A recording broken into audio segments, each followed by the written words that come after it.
Jerusalem akona MC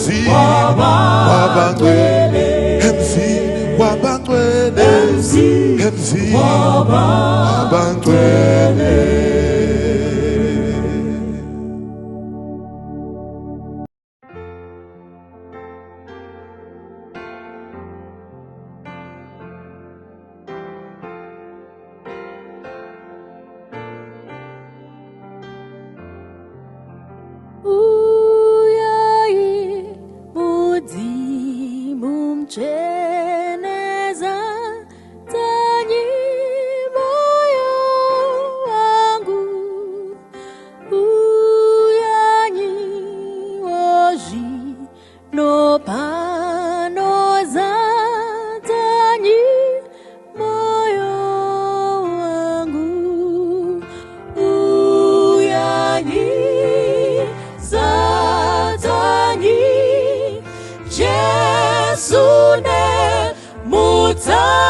Azindi no kudai mwikuzaza moyo wangu uyanyiza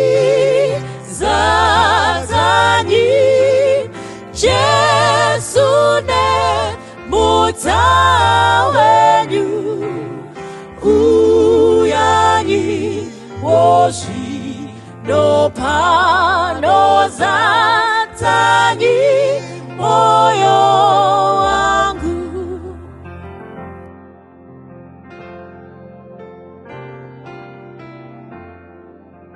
uyanyi mundi chelurenya rada moyo wangu jinomu riku itawoku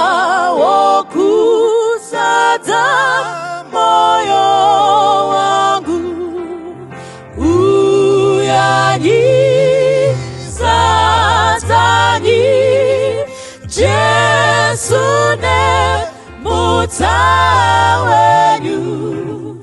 uyanyi woshi no pano zatani moyo wangu.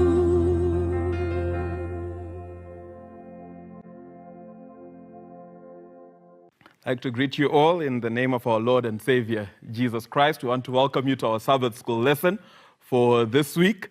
This quarter, we are studying the book of Isaiah. And this week, we are looking at a leadership crisis of leadership.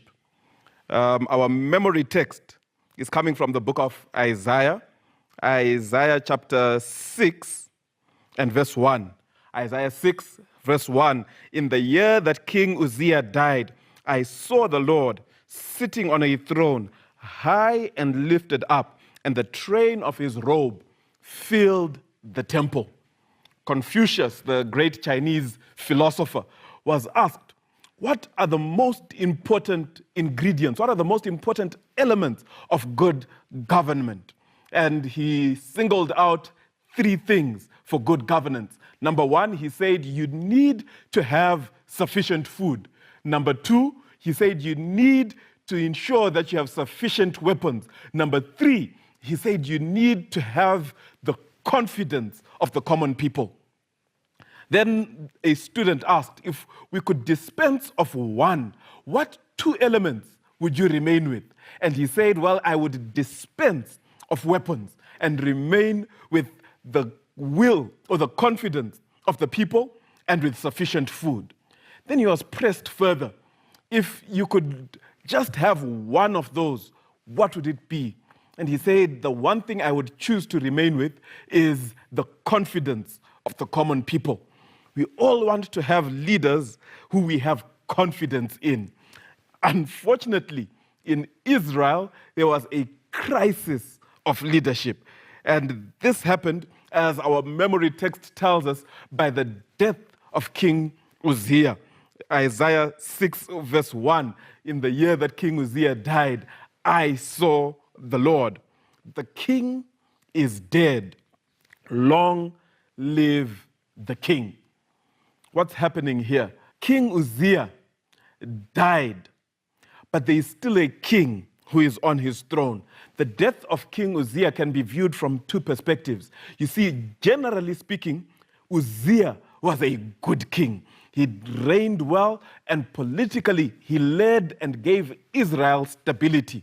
However, there is one critical weakness. When we read 2 Chronicles 26, Uzziah became proud. When he became proud, the Bible tells us that he went into the temple and he wanted to do a function that only priests can do. He decided to burn incense. And what the Bible tells us is when he did that, the Lord struck him immediately with leprosy. And so pride became the downfall of King Uzziah. He had a long and prosperous reign, but unfortunately, he made one critical mistake, and that tainted the rest of his years because he lived out the rest of his years as a leper in isolation. So there's a contrast that we find between Uzziah and Isaiah. These two do very different things. Uzziah reached presumptuously for holiness, for the wrong reason, pride. Isaiah, when he gets into the temple, sees his own uncleanness. So Uzziah is trying to lift himself up, but Isaiah humbles himself before the Lord.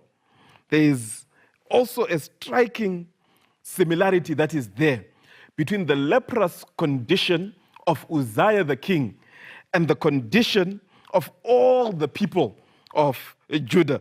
In fact, Isaiah chapter 1, verse 6 says it well. There is no soundness in it. This is describing Israel. There is no soundness in it, but bruises and sores, bleeding wounds. So the state of the king, the leprous state of the king, is a reflection of the state of the people as well. So there's this similarity that we see between the two of them. The death of Uzziah comes at a time of calamity, a time of crisis. Israel is pressed, or Judah is pressed by many different enemies and many different opponents. And we'll see this as we continue to study future lessons. But Uzziah's death marks a crisis of leadership for God's people. Because Uzziah had been a good king who brought about relative stability, except for his mistake, we see his death leaves a leadership vacuum. And as we read, we discover that in the year that King Uzziah died, Isaiah sees the Lord. I want to read the book of Chronicles, 2 Chronicles chapter 26 and verse 16. Tells us a little bit about the experience of King Uzziah. It says, but when he was strong, he was lifted up to his destruction. For he transgressed against the Lord his God by entering the temple to burn incense on the altar of incense. So the problem with Uzziah came with success. There is a serious pitfall that can come with the success of God's people. Many of us cannot handle the success that God would have given to us. In what ways does each one of us face the potential for the same thing? How can dwelling on the cross protect us from that pitfall? So in order to avoid being proud, the critical thing for the people of God to do is constantly dwell on the cross of Calvary. Remember how Jesus became low so that we might be lifted up. We should remember the value of humility and serving God with humility. Holy, holy, holy. We want to read Isaiah chapter 6 from verse 1 to verse 4. Isaiah 6 from verse 1 to 4. It says, in the year that King Uzziah died, I saw the Lord high and exalted, seated on a throne, and the train of his robe filled the temple. Above him were seraphim, each with 6 wings. With 2 wings they covered their face, and with 2 wings they covered their feet, and with 2 they were flying. And they were calling to one another, holy, holy, holy is the Lord Almighty. The whole earth is full of his glory. At the sound of their voices, the doorposts and the thresholds shook, and the temple was filled with smoke. So as we look at the scene that Isaiah sees, he sees a glorious vision of God. In spite of the turmoil that is going on here on earth, there is a king who lives and is on his throne. So there's that contrast between this dead king and the living king. But we also see that God is unfazed by the turmoil that is here on earth. That is to suggest that God is still in control. God is still in charge. Not that he's not moved by our crisis, but God is still firmly in control, and he doesn't panic because of the crisis that is going on here on earth. As Isaiah looks, he sees the blazing glory of the throne of God, and he hears the song of the seraphim, holy, holy, holy. This emphasizes the fact that God is in charge, that God is in absolute control of everything. The Lord is in the temple. I want you to notice that this is an important aspect, that God is seen, seated on his throne, but in the temple. Now, I want you to go back and have the mindset of people who were in the ancient Near East. I know as good Christians, we believe that Jesus is ministering in the temple in heaven. But this here was bringing an image to Isaiah and to the nation of Israel, not of the temple in heaven, but God's presence in the temple in Jerusalem. You will remember Moses speaking to the Israelites in Exodus 25, verse 8, let them build me a sanctuary that I might dwell among them. The sanctuary, the temple, signified the presence of God. So what God is really saying is, Uzziah may be dead, but I am still present with my people. This was intended to bring comfort and encouragement to the grieving nation of Israel. All of us have been in discouraging situations where from outward appearances, all seemed lost. And even if you did not get a vision of the glory of the Lord, as Isaiah did here, recount the ways in which God was able to sustain you and your faith during this crisis. What have you learned from these experiences that you could share with others? New personality. New personality. Isaiah chapter 6, verse 5 and 6. Woe is me, I cried. I am ruined, for I am a man of unclean lips. I live among a people of unclean lips. My eyes have seen the King, the Lord Almighty. The one seraphim flew to me with a live coal in his hand, which he had taken from the tongs of the altar.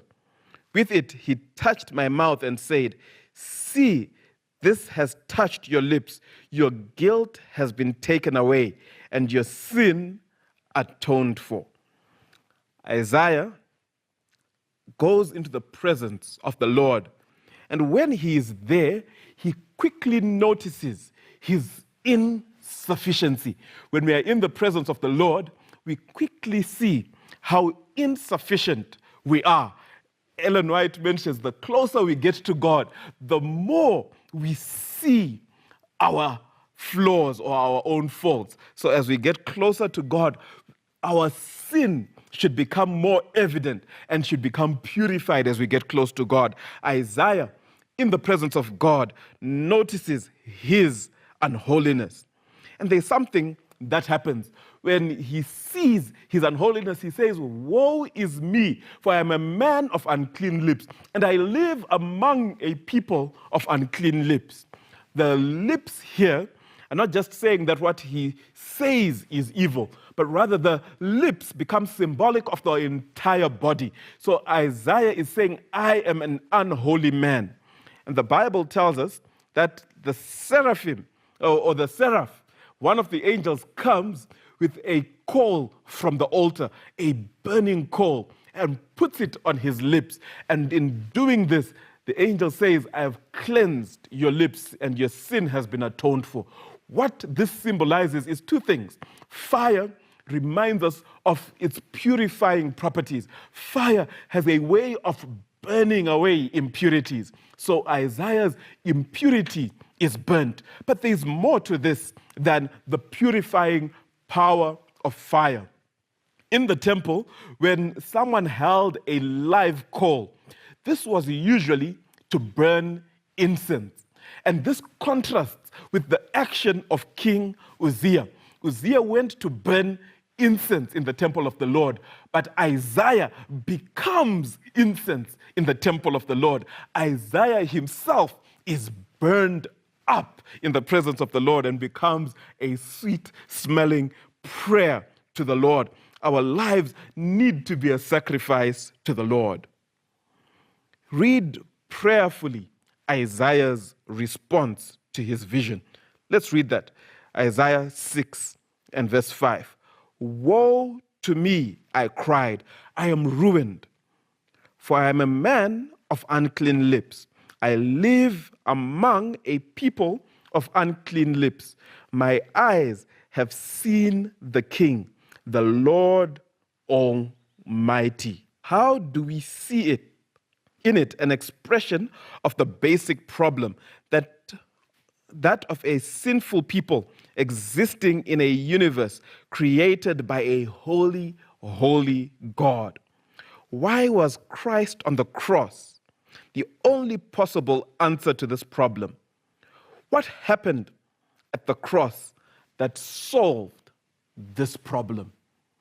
Death of Christ on Calvary solves the problem of our unholiness.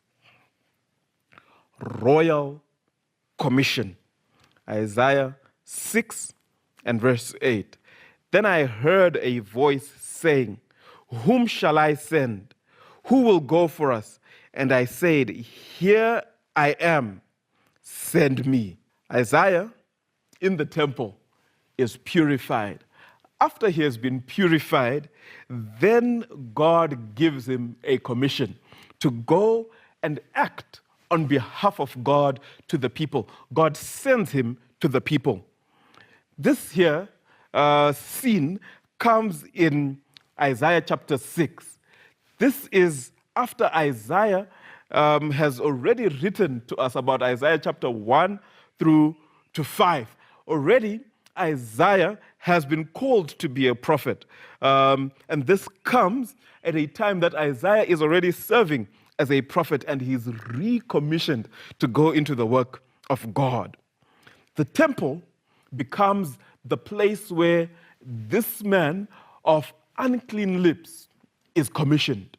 This man who is filthy is sent out to the people of God. This is something that brought comfort to Isaiah. You know, the temple of God was often a place where the people of God would go for comfort and refuge. You remember Asaph, who says, as for me, I had almost lost my foothold. I had gone astray when I observed the things that were going on in the world. And he says, until I went to the sanctuary. The sanctuary is the place where Isaiah finds comfort, where Asaph also finds comfort. When you read in the book of Hebrews tells us that we can come boldly before the throne of God. So sinners are able to find comfort in the temple of the Lord. The sanctuary becomes the place of our comfort. How have you found encouragement? By entering God's heavenly temple, by faith in prayer. Hebrews 4 verse 16 invites you to approach God's throne boldly to receive mercy and find grace to help in time of need. If somebody were to ask you, how have you found grace and mercy in your time of need? How would you respond? Appalling appeal. I want to read Isaiah chapter 6 from verse 9 to verse 13. Isaiah 6 from verse 9 to 13.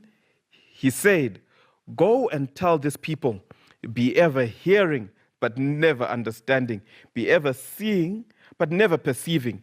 Make the heart of this people calloused, make their ears dull, and close their eyes.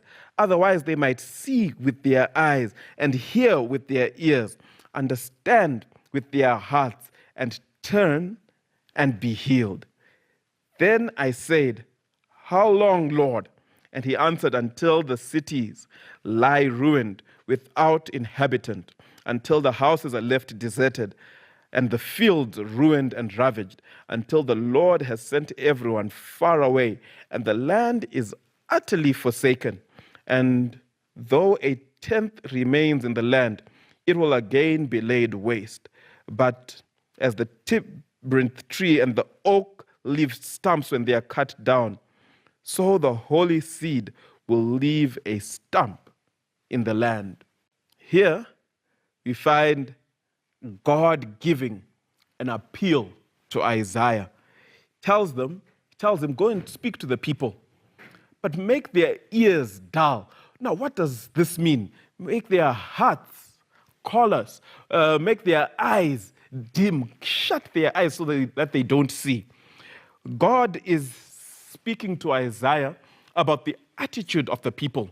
God is saying, I will continue to appeal to this people. But as I speak to people and as I appeal, if they choose to remain in their sin, their ears won't hear my appeals anymore. They convince themselves more and more that what they're doing is really right. So the more we hear the word of God and resist, the harder our hearts become. This is what God is saying to Isaiah. And this can help to put into perspective other passages of Scripture, such as the book of Exodus, when the Bible tells us that the Lord hardened Pharaoh's heart.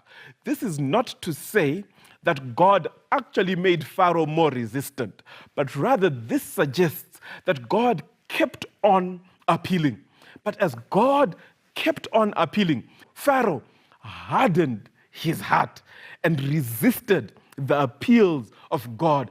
In that way of speaking, God makes Pharaoh's heart hard. But this is because God is so incredibly loving that he keeps on appealing to us. And even today and now, God is appealing to you and to me.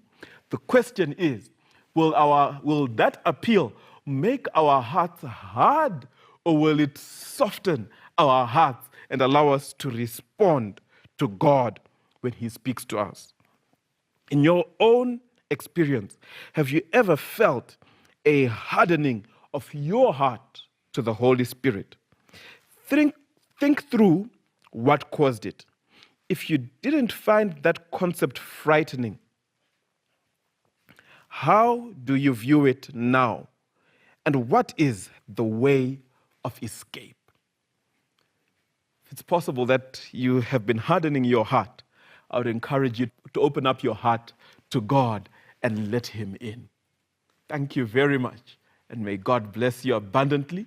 We'll see you again next week. Uyamweya wakachena mundikomborerenyi kuti moyo wangu ucha kukutangu watese didzidzisenyi kukuda kuziva zvakanaka zvechikariro chembiri chinondipa kufara ndauya kune mwitenzi munozondibatsira ndinosimbira kunemwi mundisvitse kumusha Jesu wakanditsvakisa ndanga ndiri mufambi mudambudzo wandibvisa ngeropa rake iri ndakashira mutsa wenyu ndinomuitirenyi ndipenyi kunaka kwenyu ndasungirwa kunemwi nguva dzese ndarasika kubva munzira yenyu ndiri pano wangu Baba batisa moyo wangu ndiri pano wangu Baba batisa moyo wangu ndiri pano wangu Baba batisa moyo wangu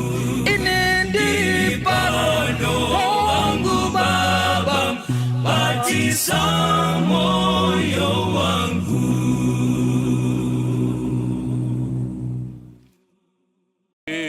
Dinoda chimwe chochiro kuna tenzi anondipa kanande mvura nemoto ndinochema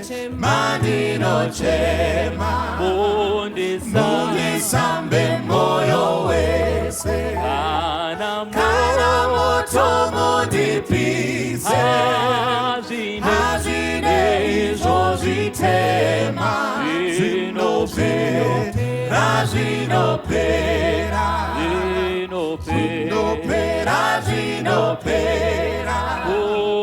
kuti mundipe kuona ngepachena ndichafara asi kucheneswa moyo kundifadza mundisambe moyo wese kana moto mundipise hazvine izvo zvitema zvinopera asi kuti ndacheneswa ndizvo ndingazozwisisa ndizvozvo zvirozvo zvese tinoona mundisambe moyo wese kana moto mundipise hazvine izvo zvitema zvinopera ndinosiya zvakaipa nezvifungo zvakashata asi kana ndichiedza ndakaipa mundisambe moyo wese kana moto mundipise hazvine izvo zvitema zvinopera mundisambe moyo wese kana moto mundipise hazvine izvo zvitema zvinopera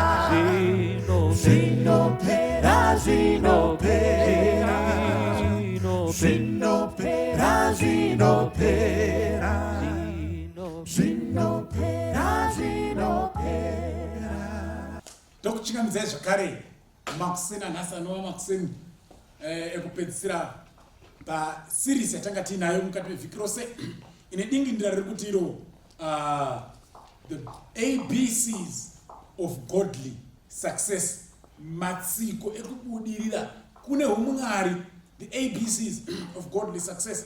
For the sake of those who could be joining us for the first time, tanga tichitarisa Genesis chapter 1 verse 28 ndo vhesi yatanga tichitarisa mukati mevhiki rose.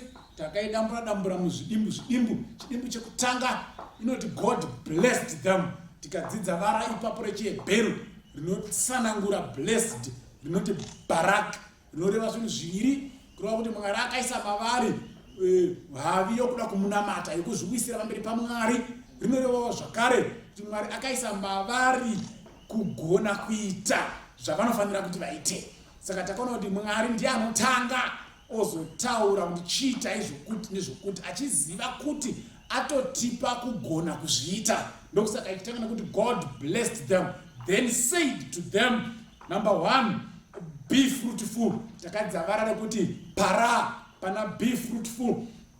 Kureva kuti kana munhu ablesswa naMwari, aiswa maari pfungwa yekunamata Mwari, aiswa maari some mechanism dzekugona kuita zvinhu, hapana chimwe chinotongoitika ipapo kunze kwekubereka michero. So Mwari ndokusaka ari kukomanda, asi kusuggesta, ari kuti you must be fruitful because wabatirira pandiri and iwe ndakuisa mauri kugona kuti uite zvinhu. So we have to be fruitful. Sevanhu vaMwari, we have no option. This is no option. We must produce results. We must be fruitful. Mara anakupera ipapo takadzavara rinotera rinoti par rinoti iro rabha yatsanangurwa pana vachinzi multiply. Kuda kuti Mwari kana aona tabereka muchero haafari bedzi tikazorora tiri ipapo, anda kuti tiwedzere. We need to increase, we need to grow, we need to enlarge. Whatever it is, zvatinenge tichiita ndiyo rabha. Haana kuperera ipapo achibva ati fill the earth, chizadzai nyika mala. Kuzadza nyika zviri kurova zvokudini, something is void, pane pari empty, pane gomba, panoda kuzadzwa nezvauinazvo, panoda kuzadzwa nenjere dzavapauri, panoda kuzadzwa nefruitfulness yawaratidza pawanga uchimultiply uchikura waanazvo zvawanda. Then seek to leave a mark in someone's life, seek to influence someone kuti asvikewo pawasvika, seek to leave some indelible footsteps zekuti even mazera achatera vanofana kutaura nezvako, havana kuperera ipapo. Mwari vakabva vati subdue the earth. Mwari akazviziva kuti zvese zvandiri kutaura izvi hazvibudi kana munhu asati akugona kushanda zvemhando inopfuura ordinary effort. Subdue takadzidza vara rekuti kabashi rine zoroyo. Kabashi ichireva kuti you need to exert some force, you need to molest, unofana kubata chibharo. Saka whatever area yaunospecialize in, kunga kubasa kwako, kunga kuchikoro, kunga kumba, kunga kupi, chipi nechipi chaunobata noruoko rwako, unofana kuchiita with some extra force without easily giving in. Haufana kuwa munhu ane chirama, haufana kuwa munhu anoita zvinhu kuti aonekwe navanhu, but unofana kuita zvinhu nekuti zvinofana kuti zviitwe ende zviitwe zvichipera ende zvichiitwa to perfection. Ndiri kunzi panapa subdue kana kuti kabashi. Nhasi taakusvika pekupedzisira panzi rule over. Chitonga iva nesimba rokubata ushe pamusoro pehove dzese dzegungwa, nepamusoro peshiri dzinobhururuka, nepamusoro pezvese zvipenyu zvinokambaira panyika kana kuti zvinofamba panyika. Kureva kuti Mwari akupedzisira achiti kana zvese izvaitika, now I'm giving you authority. You now have authority. Ndo patiri panapa nhasi. Saka musoro wenyaya wanhasi unoti overcome. Hapasisina chaakufanira kukunda. You now need to have authority. You now need to overcome. You now need to rule over everything. Chiri panyika chakasikwa naMwari. Vara riripo translate kwa kuti rule ndirada. Saka madzidza mavara enyu barak, para, rabha, mala, kabash, ndendere kupedzisira rada. Rada inoreva rule. Rada inoreva have dominion. Rada inoreva subjugate. Rada inoreva dominate. Rada inoreva scrape out. Rada inoreva prevail against. Ndi Mwari ari kuti komanda kuti tofana kutova vakundi. Hatina choice because this is a command. And Mwari ari kukomanda takataura from day one. He does not command before he capacitates. Akatipa kuzvigona kuzviita. Saka pari kuti iye rada tonga have authority, ari kuziva kuti aisa mauri the ability to have dominion. Sometimes kuti in our quest for success in its facets, in its varied facets, zvakawanda zvinenge zvichirwa nesu, zvakawanda zvinenge zvichitirwisa. Ndosaka nezuro takati we need to kabash. But kana tagona kuva vanhu vanokabasha, then automatically we can rada. Tinokwanisa kuva ne-authority, tinokwanisa kuva ne-dominion, tinokwanisa kuva nesimba. Hakuna any force ingarwe ikatikurira kana kusvika palevel rekuti kumwe kwesu taita zvadiwa naMwari, tazviwisira pamberi paMwari, taita baraki. We have procrastinated, we have proskunehod ourselves before God. Tazviwisira pamakumbo aMwari, tanamata Mwari. Kana tanamata Mwari aisa matiri the ability yekugona kuita zvinhu. Kana tatanga kungozviita takutobereka michero. Kana tangotanga kubereka michero tobva taregera kugutsikana nepatinenge tasvika. Tora patine havi nenzara nenyota yekuda kuenda mberi. We are multiplying, we increase, we grow, we enlarge.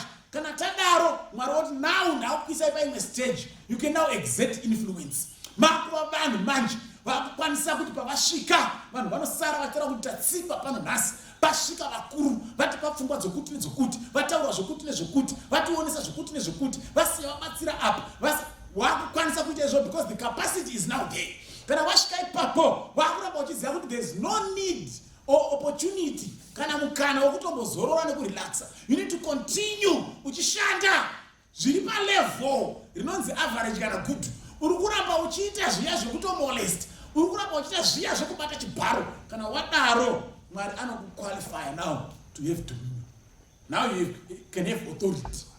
An authority pachezvako ndo patasvika panapa nhasi. Saka panonzi authority yacho is not limited, it's spread over all facets.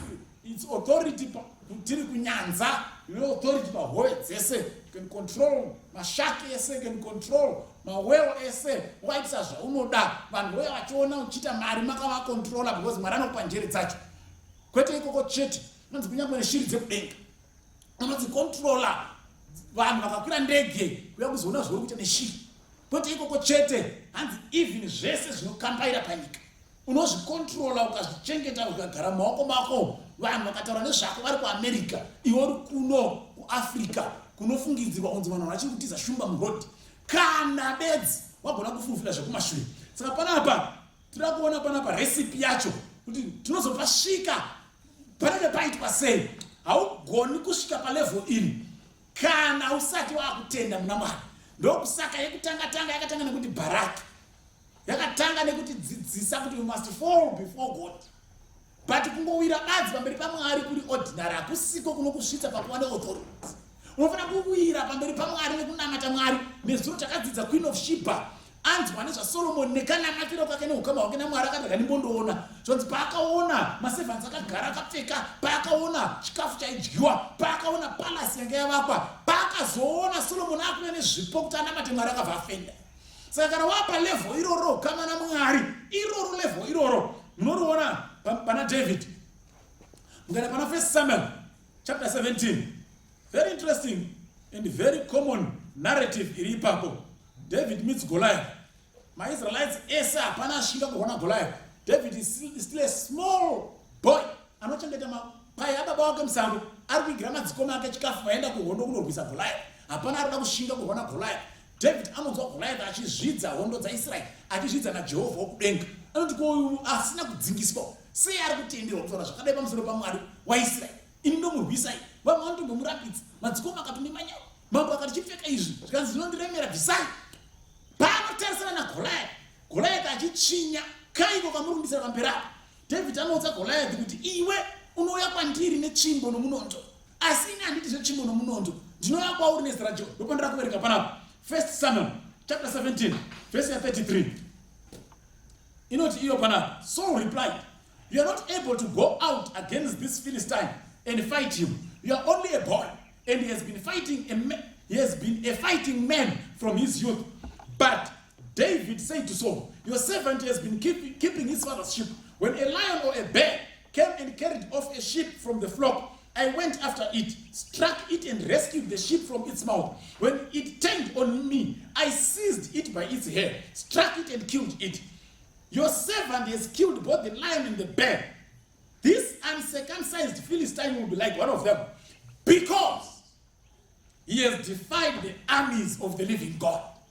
The Lord who delivered me from the paw of the lion and the paw of a bear will deliver me from the hand of this Philistine. Into vanhu vaMwari, kana wasvika palevel iri, vavengi vako vanenge vawanda. Kana wasvika palevel iri, zvinokurwisa zvinenge zvawanda. Kana wasvika palevel iri, the forces that will be militating against your influence and your success will be numerous and innumerable. Saka panapa panenge pakudiwa munhu anoti, imi muchaona mese, nemhando dzenyu, nekuwanda kwenyu, nezvombo zvenyu, neinfluence yenyu, nemapfuti dzenyu, nemedia yenyu, nemanewspaper yenyu, ini ndichamira nezita raJehovha. Ndoiri kunzi panapa naMwari, kana wasvika ipapo waane authority. Now you have authority. Haufaniri kutyiswa nevanhu, usatyiswa nemaforces, usatyiswa nezvinokurwisa. Kana watora part iyi yekuda success iri neumwari, then you must know kuti you are fighting a war. But hondo yacho hairwiwi nenjere dzevanhu. You need to fight the war in the name of God. sezvitaura David panapa zvisini lecture ari kuona so neunyanzvi hwaGoliath achitsanangurwa karwiro kake anoti hazvina nebasa zvezvamutaura Mwari wakandirwira mumuromo weshumba Mwari akandirwira paruoko rwebere iye Mwari achandirwira paruoko rwemuFilistia uyu nhasi ndinomudambura pamene pa 45 verse David said to the Philistine, you come against me with the sword and the spear and the javelin, but I'm coming against you in the name of the Lord Almighty, the God of the armies of Israel whom you have defied. This day the Lord will hand you over to me, and I'll strike you down and cut off your head. Today I'll give the carcasses of the Philistine army to the birds of the air and the beasts of the earth, and the whole world will know that there is God in Israel. No level rakutarisirwa manje kuti ndakusvika kumapendero kweinonzi success naMwari kana takugona kuva vanhu vanomira vachitaura kuti kunyangwe venyika vakandityisa kunyangwe vakadzvova vakavomba kunyangwe vakataura zvinengei but I will come against them in the name of the God of Israel. Tikadzidza kuvimba naMwari waIsraeri idi tanamatidza success yedu nechinamiro chisingagoni kubviswa neruoko rwomunhu. Saka namakuverenga panapa we need to understand that there is no victory inonzi victory outside God. You need to understand there is no success outside God. We need to understand this very simple principle that whatever influence we may exert, whatever effort we are going to put pakushanda kwedu, whatever fruit we are going to bear, tikabvisa Mwari pazviri idi zvinhu zvose zvinodzoka zvikatitsenga. That's why muchaona kuti even nature inotirwisa. Wagara panapa kunouya chimwe chimvura mabwe chasotomboona chibage chako chichingobuda chinoroverwa chese pasi. You actually need to get to a level where God can spare your crop. Kumwa kuchiparara vanhu vakotaura vangoti baba vaya hamene pakachengetwa nei. Kumwa kuchidyiwa neaniwe richinzvenga munda wako. Mukaverenga Joshua kuna Joshua chapter 10 ari kurwa nemadzimambo 5 vaita ma-allies to fight against Joshua and the Gibeonites. Pavari kuuya Joshua amacha nehondo yake kubva Gilgal asvika paJerusalem hapana kumira mushi mamwe maguta ese arakashwa vaGibeonites achema uya kuti batsire Joshua taakupara. Remember takaita agreement with the covenant with you kuti muchatibatsira kana tasangana nevavengi. Joshua panoona kuti hondo yapisa but zuva riri kuita richimhanya hondo isati yapera. Anoita munamato kuti Mwari panhasi chimboita kuti zuva rimire kusvika ndapedza kudhila nevanhu. Joshua commanded nature ende zvinonzi hazvisati zvamboitika hazvizofi zvakaitika nemunoverenga chapter 10 yaJoshua. Saka tiri kuti isusu even nature is going to fight against you. It's going to militate against you. It's going to make sure all your effort will even almost come to naught. But you have to come to a point where you trust God. Zvekuudza Mwari kuti Mwari ini pangu hapadyiwi neaniwe. Mwari ini pangu chimvura mabwe hachiurayi. Mwari ini pangu pachanaya. Kana zvichireva kuti mwekwese hakunayi pangu kana muchanyutsa mvura nepasi. You need to have control. Ndo iri kunzi panapa rule over zvese. Joshua akava necontrol pazuva chairo because he trusted God. Demonic influences mweya china chaicho ichakurwisa because Satan anenge aona kuti paita munhu ane zvinhu, paita munhu ari successful, paita munhu ane njere, paita munhu ane utano, paita munhu ane mhuri yake yakamira zvakanaka, paita munhu ari kusiya influence but munhu wacho futi anotya Mwari. Ndikamuregedza munhu ndakuwara. So demons are going to attack you. But when demons will attack you, unofanira ngori pa level ri panapa rekuti unotaura kuti Mwari imwe yechina haina simba pamusoro penyu. Nezita raJesu mweya yechina, mweya yechitama usatsvaga pastor kana mweya yechina yapinda mumba. Kana wada path iyi yesuccess, you need to trust God rather than trusting the pastor or the prophet. You must trust God. Woza kuti Mwari ndiye anopedza zvose. Saka ndokusaka zvakazarwa kuti vakamukunda neropa regwayana. Ari kunzi vakamukunda neDiablos chapter 12 verse 11. Hatikundi mweya yakaipa nemapastor, hatikundi mweya yakaipa nemaprofita. Kana tasvika palevel iyi mweya yakaipa inokundwa neropa regwayana. So you need Jesus constantly and consistently because demonic forces are definitely going to fight against you. But you need always to remember that by the blood of the Lamb, we are overcomers. Hatinaidzi mazita evanhu kana takutaura zvokubva nemweya yechina. Hatinaidzi matombo kana kutsvaga tsvimbo nemapanga kana takutaura zvokubva nemweya yechina. Because mweya yechina iri beyond what human beings can do. You need another force that can match and overpower. And Mwari ari kuti ndinokupai authority yacho to call upon that power, to evoke that power, and that power is in the blood of Jesus Christ. Human forces are going to fight against you. Vanhu chaiva chakurwisa, hama dzako chaidzo chakurwisa, dzepedzo chakurwisa, shamwari dzawaitamba nadzo chakurwisa, vachakutiza, vachatanga kutaura zvisizvo. Vasvika palevel iri rataurwa pano naMwari. Kana vasvika ipapo, ziva kuti ndonguva yekuvimba naMwari. Ndonguva yekuvimba naMwari. Unomuka umwe musi uri paheadline renewspaper. Pari kutaurwa wausina kutomboswera wausingazii. Pane mapicture uriko. Ukashamisika kuti chichaitika. But ziva kuti ndonguva yekuvimba nezita raMwari waIsraeri. Intrinsic forces zvako iwo pacha zvako zvinenge chokurwisa. Usimbe unotanga kuuya, kuzvida kunotanga kuuya, kuzvitutunyadza kunotanga kuuya. Zvese izvozvo Mwari ari kuti ndakupa simba pamusoro pazvo. He has given you the dominion. He has given you the authority over tunhu twakaita saitwotwo. You need not allow anything, be it spiritual, physical, natural, to be a hindrance towards your ultimate success, your ultimate godly success. Inguva yekuti uwe neukama naMwari uri pa level risina kujairika. Vana Peter muGetsemani vakasarudza kukotsira nguva yavaifanira kunge vanga vakusimba vakabatirira pana Mwari. Jesu Kristu atinonamata apa anodzoka vakotsira, anovamudza mukai vakomana. Patasvika level ratari harisiri rekukotsira, level rekukunda hope, level rekukunda usimbe unobva mukati. Mukai munamata, anoenda kechitu, anodzoka zvevakotsira. Vakomana, iyi yamafarira iyi inotikuwadzisa anyway. Yatosvika nguva yekuti mwana wokumona munhu achitorwa nekuti nemi mese mugumbudzwa. Ende pasina kana minute masoja anga achisvika. Kana wasvika palevel rekuva neauthority, wapa level rekufanira kuita make sure une hukama hwakasimba zviri consistent nedenga. Unofanira kunge uri well connected. Haisi nguva yekuita munamato wesadza, inguva yekuwana nguva naMwari, inguva yekuverenga shoko raMwari, inguva yekuvimba nemapromises aMwari, inguva yekudana simba rinobva kuna Mwari. Tikagona kuzviita izvo vanhu vaMwari, indeed we are going to be counted nedenga as successful. Tisagumira muroad. Tikangogumira muroad, zvinodzoka zvikatidya, tikaparara zvokuti magumo edu anoita mutsindo unopfuura matangiro. Ai tikasvika pokupedzisira patinovimba naMwari beyond zvinoonekwa nemaziso. Tisavhundutsirwa neminondo yana Goliath. Tidaidze kuti nyangwe shumba dzikasvika pano todzikunda nezita raJesu Kristu, todzikunda nekuda kwaMwari ari kumusoro kudenga, Mwari waIsraeri, iye Jehovha pachezvake. Kana tapa level iroro, we are successful indeed. Mwari akatikomborera.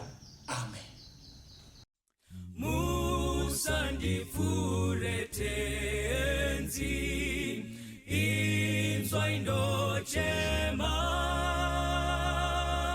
apa mwadaidza wamwe musandifure mupanesi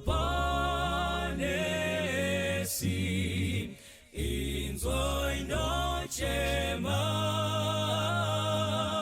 apa mwadaidza wamwe musandifure ndipenyiwo wenyumutsa ndinokumbira ndiri kumupfugamira nekudawira mupanesi inzwa indochema apa mwadaidza wamwe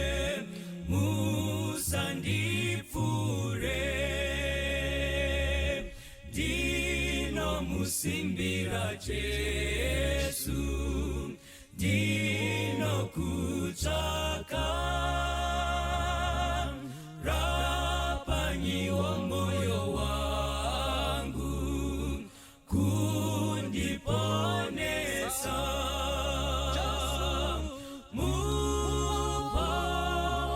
muponesi inzwa inochema apo madaidza vamwe musandipfure muritsime rangu tenzi zvene upenyu akuchina mubatsiri asimwi Jesu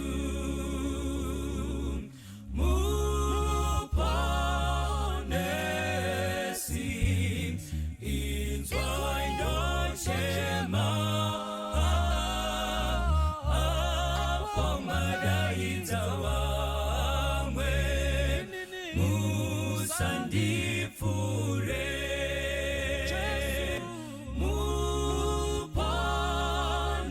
muponesi inzwa inochema apo madaidza vamwe musandipfure apo madaidza vamwe musandipfure apo madaidza vamwe musandipfure.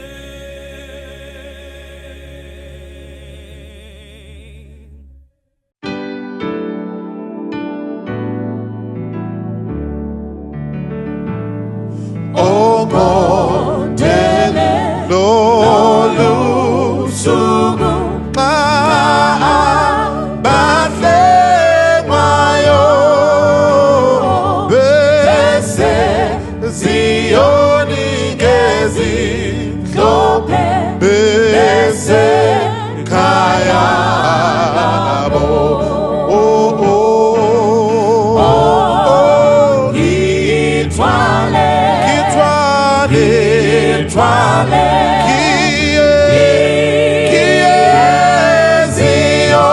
Zioni Kitwale Gisemzini Wotando Emzini Wabatele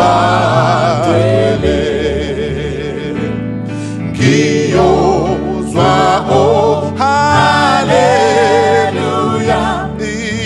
Izulusi Basho Umphefumlo ujabula nabahlengiweyo ngithwale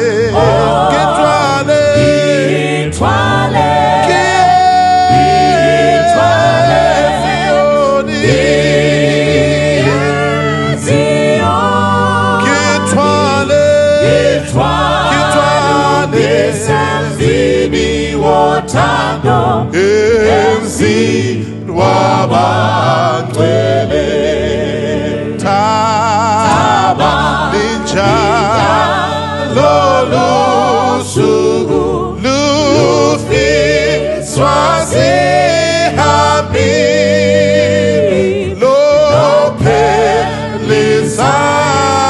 izinhlungu baphumle kubenzi ngithwale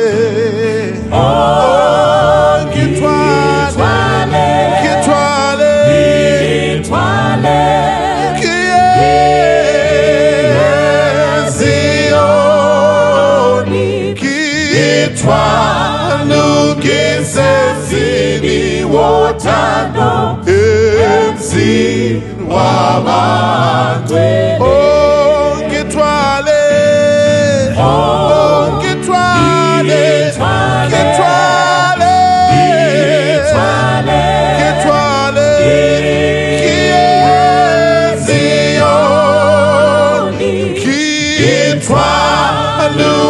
kisemzini wotando emzini wabantu ngithwale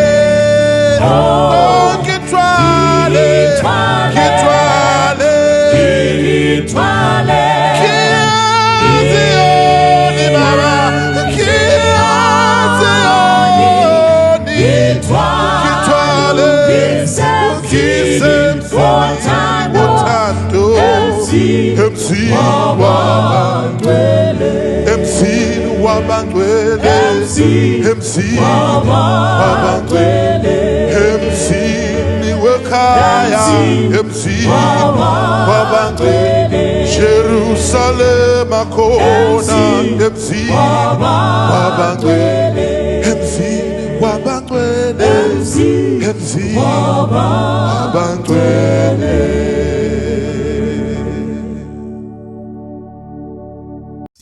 Wana wa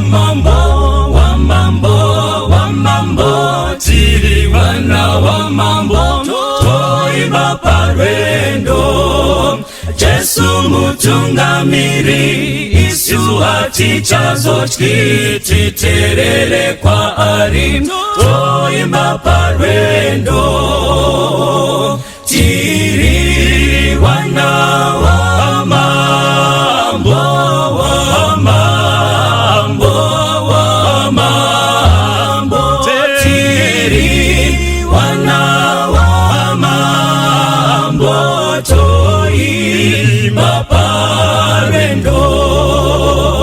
Jesu mutungamiri Yesu ati chazo chititerere kwa ari toimba parwendo tino yenda kumusha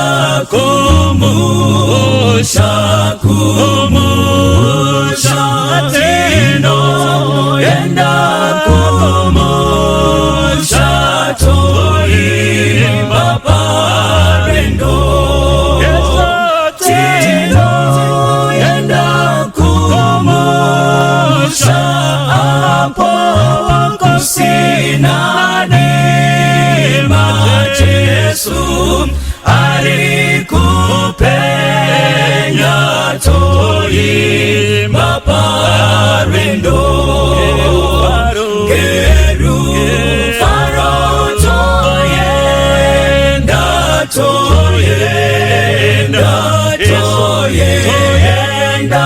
geru faro toyenda toimba parwendo kuimba moyo kushinda dakarati shika toimba parwendo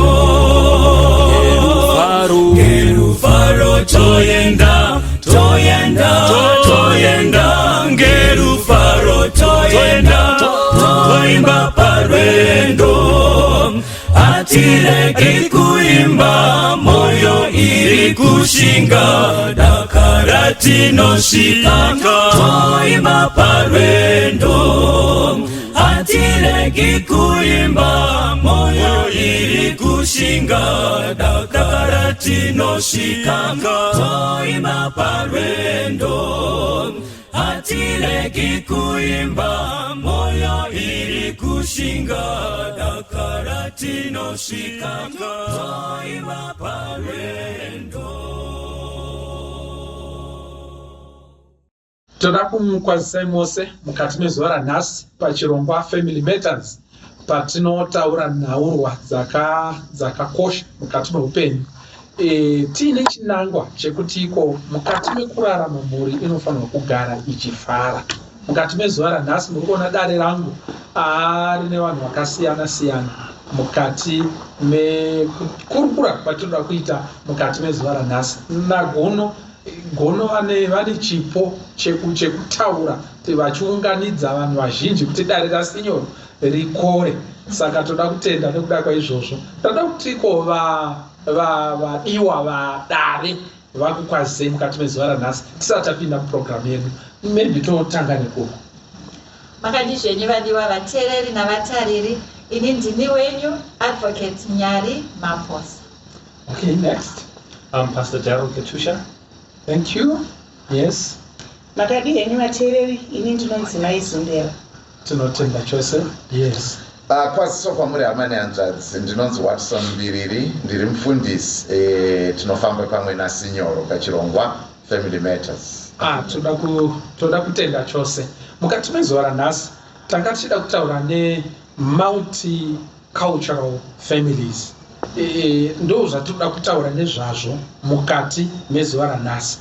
Toda kuti tikurukure kuti iko kana mhuri dzakavakwa nevanhu vakati siyanei kwavanobva, zvinenge zvakamira seiko, zvinogarika here, ende kana zvichigarika ndezvipi zvingaitwa kuti tigare tiri vanofara mukati mekurarama. Saka ndofunga kuti iko tiite zvakanyatsokunaka. Ndaichida kuti titange tataura kuti chinombodzi totanga pakuti kaucha here naigono, totanga kukurukura kuputsa dendere kungoti iwo chinombodzi kaucha chacho chimhuri chii, chinyi chinonzi kaucha. Yes. Ndofunga ndopakakosha kuti titangire nekuti tiri kuti multicultural. Zvireva kuti pane maculture awanda handiti, asi tofanira kutanga taziva kuti culture icho isati yambowanda chapinda muuzhinji. Saka kana pachitaurwa nezveculture pari kutaurwa nezvemafungiro, maonero, magariro, maitiro evanhu vari mune imwe nzvimbo, ari maitiro nemafungiro nemaonero akafanana. Vane zvavanokoshesa, vane zvavanoyerisa zvakafanana, zvinhu zvekuti hazvidi kutsanangurwa, zvinotongozikanwa kuti kana uchibika derere rinoiswa mutomba, zvinotongozikanwa tinoti go iyo muri kupaona, hazvidi tsanangurwa. Saka kana muine kunzwisa kwakadaro, patori neculture, ibutiro remaonero nemafungiro namaitiro ari mamwe chete rinobatanidza vamwe vanhu vari mune imwe nzvimbo. Saka ndo chatingati culture. Saka tikati culture kunozoitawo kumhiri kwerwizuko kune imwewo culture, kana dzikabatana multiculture.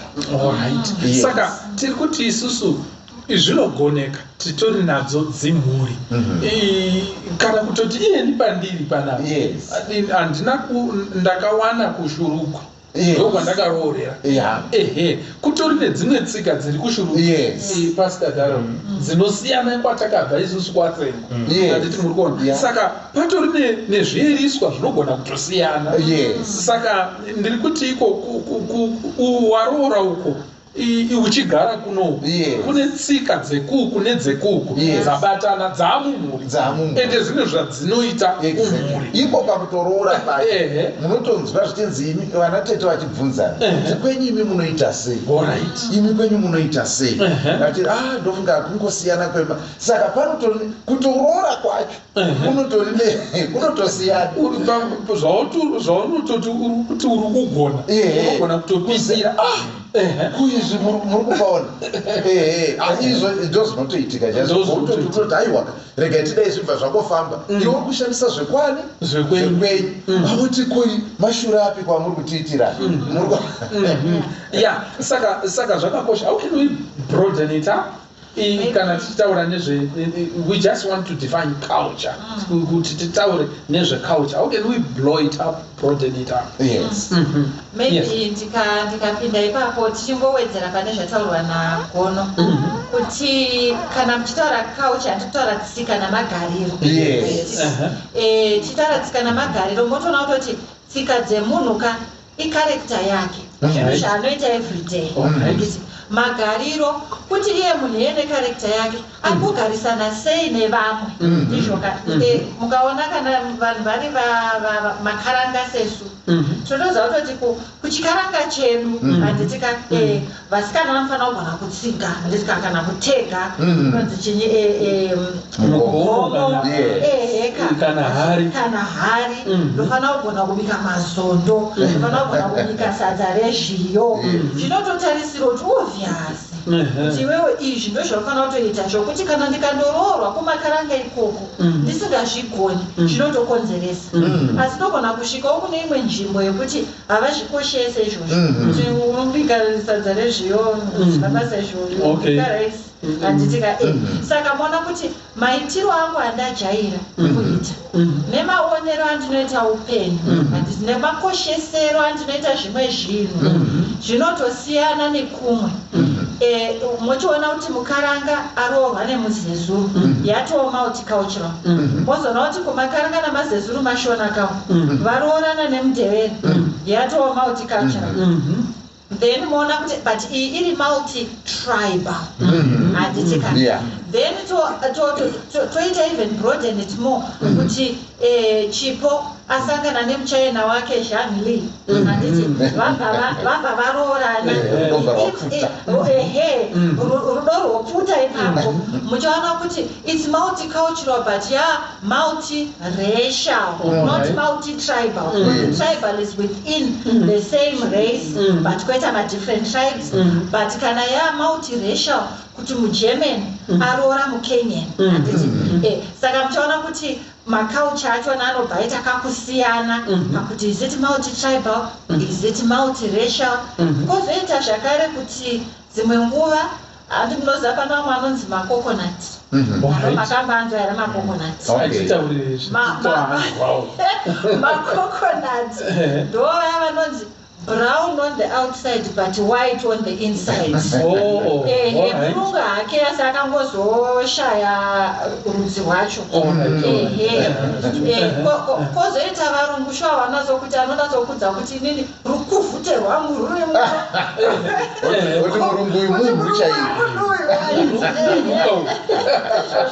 And then the appearance of it is as if it's a multicultural couple. Asi really vane culture chinyi imwe chete nekuti musikana uyu mutema hake asi ane urungu hwakawanda hwekuti akatoroorana nemurungu kedye hapana multicultural iriko. Saka nangoti maybe you can broaden it that way. Ndafarira pamagofa nekugofa but ndachida kuti mutibatsire Pastor Darrell, Pastor Katusha, do we have multicultural families? We have a lot of multicultural families. Like what she was saying, she's putting pockets in them. You can't finish them. But they are multi-tribal, multicultural, multiracial. All these are under one blanket. They're all multicultural. Like how you were mentioning that you and your wife are different, and you find certain things that make you different. She's talking about coconut, and you're asking what is a coconut. To me and my generation, I know what it looks like. Yeah, because she went to schools that oriented her in a certain way. She took white tendencies. So when she's coming home and you speak like that, we don't know the probability. But now she's coming home and saying, Dad, I don't know what, there's someone by the door. And they're saying, who speaks like this in the house? It's because you are blessed enough and you put your children through good schools. And they I don't know whether we call them a subculture that they pick up. So they are coconuts and then they are bananas. Yellow on the outside but white on the inside. You see? So if you go to Cape Town and you are maybe light skinned and you get there and you're not speaking like a white person, they'll be angry with you because they'll say, why you want to be a coconut? Why you want to be a banana? Yellow on the outside, white on the inside. Because you are sounding white but you're looking like us. You see? So those families, there are plenty of them. And even in our church, there are so many of them. And I feel they bring out the flowery nature of God. Amen. The flowery nature of God, I enjoy tapping into a lot of cultures. The culture that kind of groomed me was the Ndebele culture. And like you were saying, You guys call it Hunu. We call it Ubuntu. Okay. So I am a colored young man with the inclination of no, not Hunu. Oh. Okay, that is okay. So when you talk about Ubuntu, there are certain things that are a given. That a young lady should. We don't talk about it. Your husband should never teach you. You should come already knowing. When you are cooking sadza, she must cook istwala. But now when you cross over the borders, you must cook pap. These are three different sadzas. Istwala and pap. So my pap must have a pinch of salt. So to you, you're saying, what kind? What kind? No, you don't understand. Don't give me. So once she doesn't put salt, it's a crime. Because I'm saying, what kind of salsa, what kind of pap has no salt? So there are some given things that she must come knowing. At a funeral, duki, what. Then we come to the colored culture. When you kneel before me, I'm thinking, why are you kneeling? No, don't kneel here. But in Ndebele or the Shona culture, you find that, why are you not kneeling? Yes. So when you tap into the many cultures that are there, you then realize, I must act like this because this is now Rome. I must be a Roman for 2 minutes here. And you'll find the amount of cultures we have in church are beautiful. So to answer your question, are they there? Yes. We've tapped in, and sometimes we even implement some of the cultures in your house because they are nice. Yes. I see your point. Yes. That's good. Maybe ngatitaure kuti pazonzi pane a multicultural family. What are the issues surrounding that kind of, what are the circumstances dzinozoita kuti iko pave multicultural families? Zviri common here zvinezvi zvatiri kuona. Chimwe chinenge chaitika kuti iko pave nemhuri yekunzi iko tingati itsika mbiri dzasangana wamusha. Handiti muri kuona. What are the circumstances surrounding multicultural families? In other words, Pastor, taken from Advocate Nyari and from Pastor, when we talk about multicultural, we are talking about ethno-cultural people, multi-ethnic people, multinational people, people of diverse cultures, and we get those in intermarriages, we get those in my relationships, we get those even by birth, whereby I marry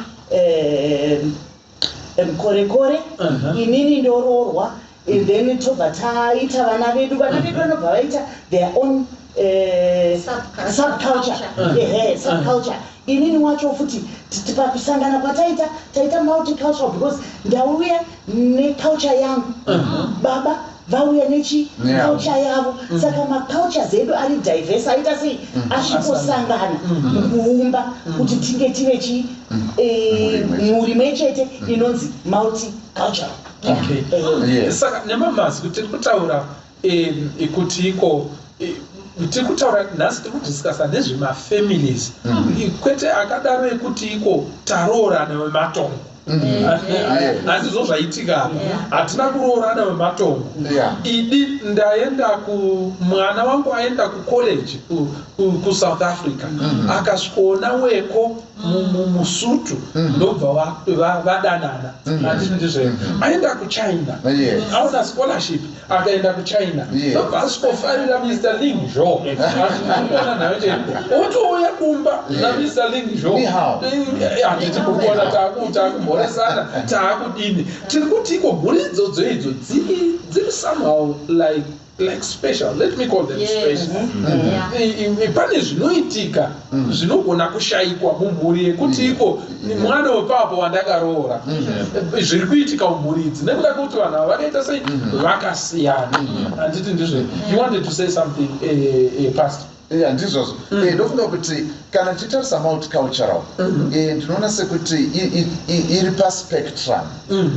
yekuti tinotangira kunoku kwekuti zvinosiyana zvishoma tichienda zvichiwanda zvichikura kusvikira kudai kutongoti bedzi uyu abva muimba iyi uyu abva muimba iyi panotori tingati subculture dzitori different pane zvakatosiyana kutongoti akurira mune imba iyi mune tsika dzimwe dzirimo imomo dzakatosiyana nedziri muraini rimwe chete izvozvo zviriko asi tiri kuti zvinosiyana zvacho zvishoma kana kuti zvinogona kusaunza kukweshana kwakanyanya kana kuti asi kana tichienda manje kuti takuenda maybe kune rumwe rudzi takuenda kune imwe nyika takuenda kune mumwe mutauro zvinogona kuchiita zvichiwedzera saka nemamwe mazwi tese titori muma multicultural families asi degree multicultural yacho padanho inosiyana asi zvinhu zvakatotekeshera saka kufamba kwatakuita mazuva ano mataura zvokuti vanhu vanoenda kuchikoro vamwe vanoenda nemabasa anga headmaster kunoko akunzi wakunoshandira kukezi murikuona vana vakuchitozokurira kukezi and so on and so. Saka zvinhu zvakaita seizvozvo zvinokwanisa kuzotisvitsa pakuti uye mazuva ano kwane maonline platform ekuti vanhu vanotsvaga shamwari pamhepo muri kubaona madating sites halo ndiri Indonesia uye unobvepi aitobva Zhombe alright vanhu vatopinda vatobatana muri kuona zvinhu ndo zviri kuitika pakurarama kwatiri kuita saka the global village has been shrunk netechnology zvakadaro zvakuti rudo rwakungoenda from everywhere to everywhere saka pane pafamily matters nhasi tachida kuti tidiscuse kuti iko taona kuti iko idi vanhu vari kuwanana vari kuroorana but the issue iri panapa ndeyekuti iko it seems like there are special challenges dzinozouya zvichienderana nekuti munhu waroora ari kure zvakadini anogona kunge aiswa pedyo netechnology but paganda mutauro nezvese anenge ari kure zvishoma asi rudo rwakuita sei rwakubatanidzana. What are some of the challenges dzinosanganikwa nadzo kana vanhu vawanana vachibva mumacultures akasiyana? Kudisi maita sekunditokonya pataona gono paita sekundibata zvakare ndaona sekunge zvinoreva kuti munhu wese ane macultural lenses atinoona umwe neumwe nawo. We have macultural lenses of which we view each other with them, but although we have these lenses we don't allow them to blind us. We then in the church we then allow the spiritual lenses take control of our cultural differences that ndo pandaona kuti zvechokwadi takati singanyatsozvioni kuti zvechokwadi tiri multicultural mudzimba handifungi kuti panechi vari vecultural vashoma vakatotowanda ndo varichi vemulti mundevere agere nemushona muvhitori agere nemuzezuru mukorekore agere nemukaranga multicultural vekumalawi muri bwanji amai vachiti makadii kumabuja vachitambirana nemvura baba vachikudza kuti kana ndasvika kana tasvika nenzi nomhare nomutambira nechi nemvura taza twagachirika pamusha iwewo wasvika mumusha umu une zvako zvaunotiti tambomhanya mukicheni kunobika aiwa wasvika paya wakutogashira chi culture iyoye wakutotambirawo nechi nemvura. So it's multicultural throughout and it's actually a powerful topic. Pastor Daro, I've seen yours. Ndichiwedzera ipapo izvi zvinofamanyukunyuku ndafana zvataurwa kunzi mazuva ano taane global village. Unoziva makare handiti kakare hati madhongi adiniwe zichiri kutetera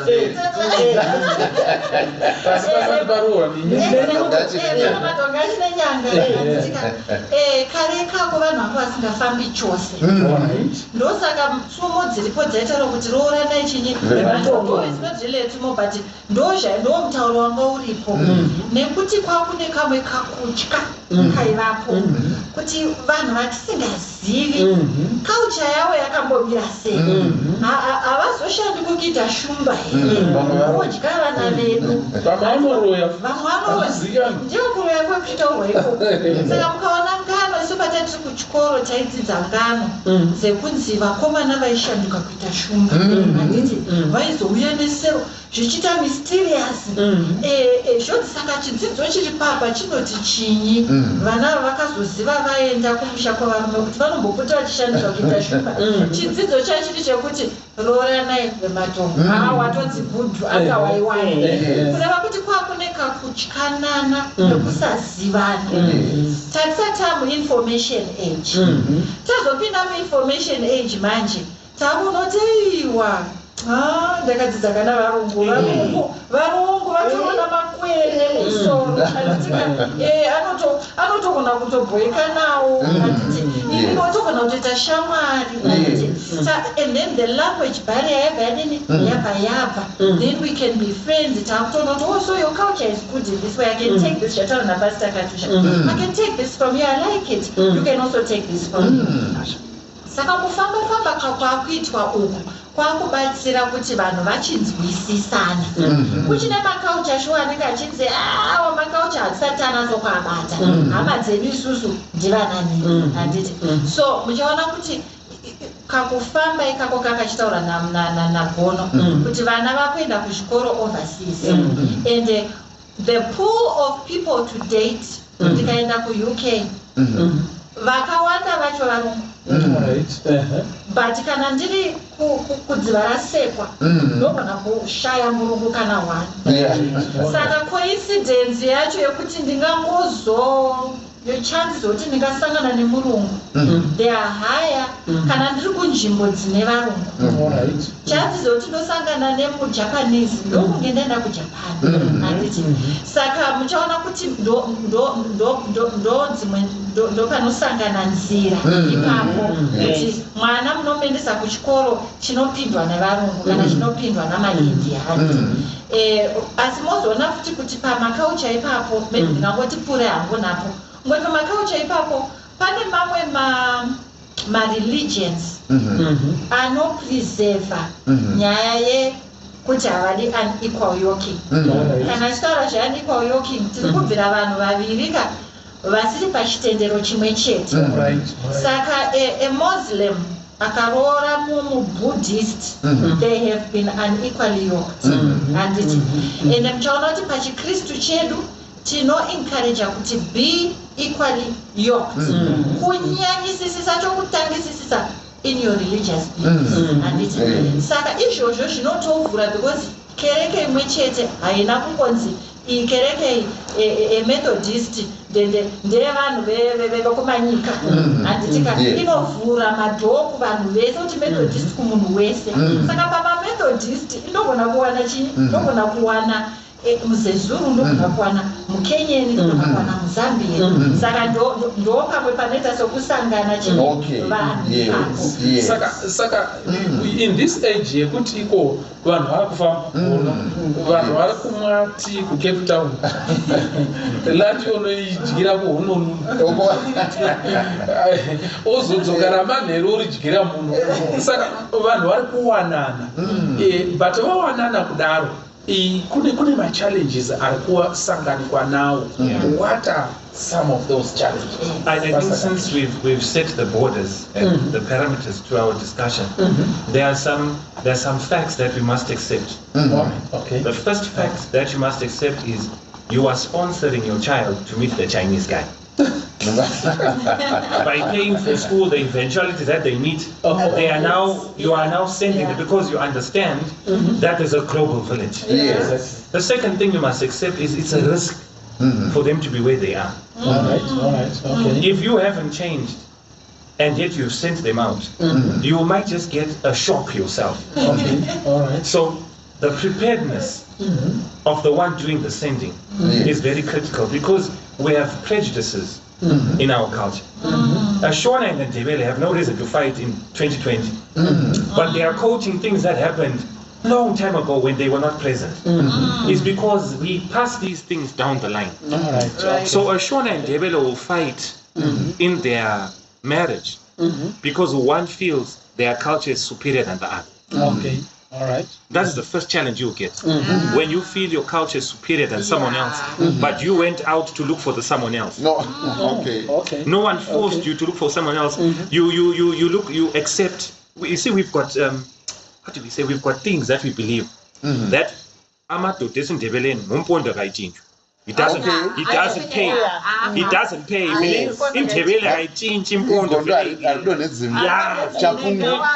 But we believe that a Shona man, he pays. So you may find some girl who drop a Debele guy because this guy has a potential to be broke. The Shona guy has a potential to be rich. But then when she moves and marries this guy, she realizes that you don't marry the man, you marry the whole family. And now she gets a cultural shock in two places, at a funeral and at a wedding. Because how they do their things is different. The value of money for some Debele people is in cows. The value of money for Shona people maybe in US dollars. So we come to Rora now. Their value in Debele maybe how many cows are you bringing? How many are alive? How many are whatever? In Shona it's straight cash. So you get there and you feel, I've been robbed here. I've been robbed. These people are very cruel. They're not cruel. It's their culture. So at that point now you feel, no, they like mine. You come to the colored culture where there's no Rora. So I get to you and I ask you, don't take marriage. You say, okay, my son, you go. Some cultures may say, that easy. It's got no weight. It's our culture. So there are facts that you must understand. They stay together. This is it. So there are certain things we must accept. In that so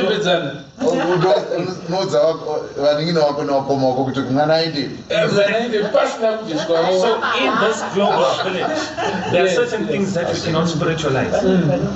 In order to create an environment for acceptance, there must be understanding of certain facts.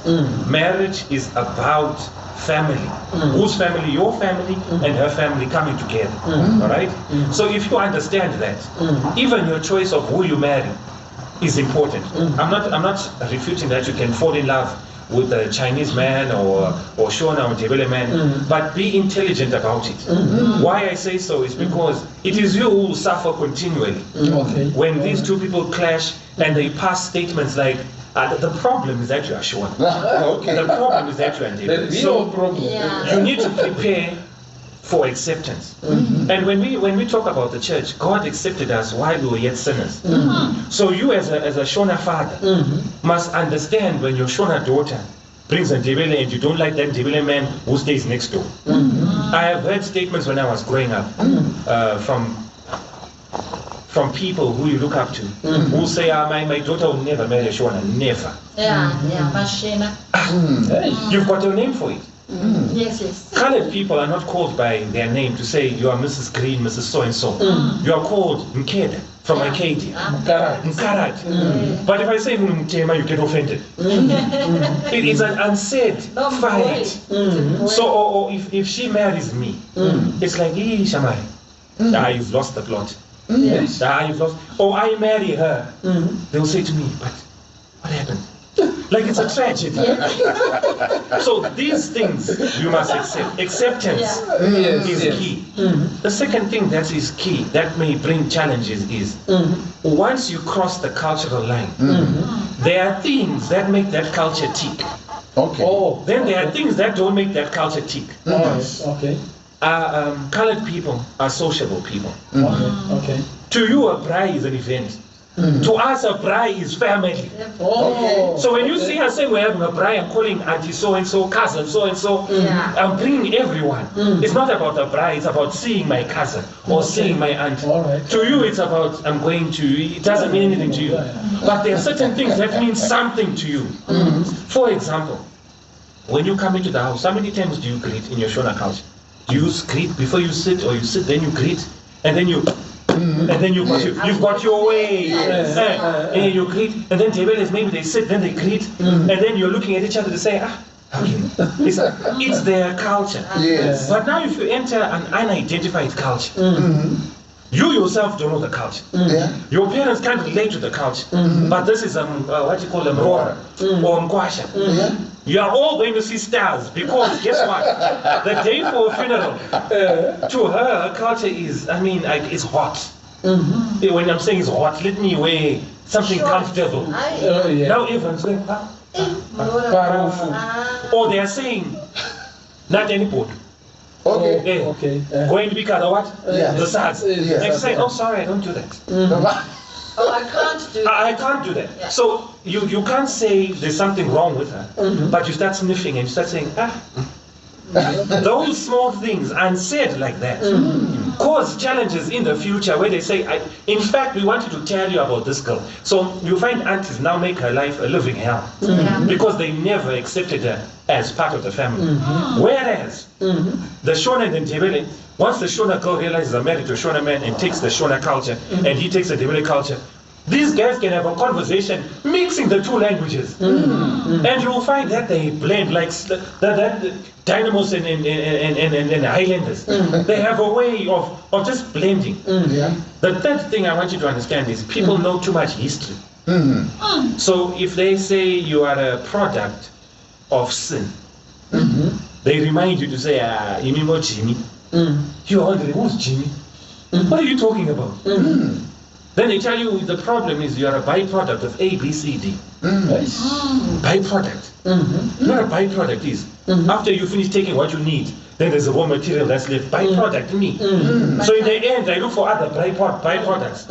And we create a community now where we say, if I'm a byproduct, so I need this guy. So you create your own culture. But in that culture, you've got so many cultures. You are picking, and you become a nuisance now.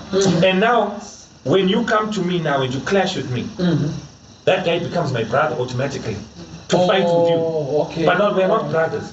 So there are certain things that push people in a corner because of their minority state that make them take cultures that are not really cultures, but they're trying to find themselves. And that finding that identity, we have this crisis, the children you are talking about.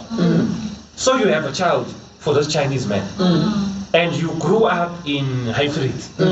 In Highfields, there's no place for Chinese children because we don't have Chinese children. So now the Chinese child now is born. He's growing up in the neighborhood. Lovely dark child, but with Chinese tendencies. It's got doesn't have big eyes, it's got a line like Chinese children. And everyone said, it has what on. And the like he becomes a spectacle. Grows up knowing that I'm laughed at. In that low self-esteem as they are growing up, they become bitter. And in their becoming bitter, they marry. And they say we don't like this kind of people because of what they went through. So those small challenges are normally unsaid. And as you keep on growing, you pass them down from generation to generation. But if you really ask the people, what is it exactly that you're clashing about? We actually don't know. We heard. Our parents said, these people are like this. Maybe I can just add on to that. Negative stereotypes. Yes. Thank you. I like Shatora na mfundisi. Pamsoro pe history. Munoziva tongoti tikataisa isusu muno muZimbabwe. Ngatimbonzwisisai kuti tine colonial history. And my race is like a race, like the colored race. Yakauya. It's a result of colonialism. All right. Okay. So we cannot escape that. Kuti tinzwisise kuti aiwa panguva yecolonialism handitika kwakune vatema who were then stripped of their dignity. Ndokubva kwauya macolors vanga vane chinzvimbo chiri pari nani zvishoma kupfuura vatema nekuti they had white blood in them. Kobva anombonzwa kuti kuAmerica hakuna is the same kana if you have black blood you are black. Kozoita varungu who were the absolute privileged group. Muchaona kuti culture idzodzo dzichimo muvanhu. Saka inini shuwa ndogona kusangana nemurungu wangu tigotonzwisisana tigotogamuchirana. Problem yozouya pa extended family. yekuti chekutanga munogona kuona kuti ndauya nemurungu wangu, amai vangu chaivo gets excited. Ivo ndoziva kuti vagara vari stage vakatsigama zvikuru mai vangu, asi vakungoita kamungoseka-seka. Munoratidza sekunge she's being subservient because this person is a white person. Munongozviona chero mumarestaurants pakapinda murungu dzimwe nguva anogosevhewa zvakanaka sei zvikadini unomhanywa iwo kasvika ambuya masevhewa zvamuri kuda so that's maunyepedzera kunjuzhe. saka uchiona kuti that background yatinayo yema-cultures, and I can tell you kuti isusu kuvanhu vatema tongoti vemuafrica handitika shuwa chero tikaona ma-colors hatori futi zvinekakuzvinyenyipisa hatori automatic kekala chete kozoitawo hatichatauri maconfidence avo kana vachitaura vanenge vane confidence dzavo isu kuda dzatakanzaiwa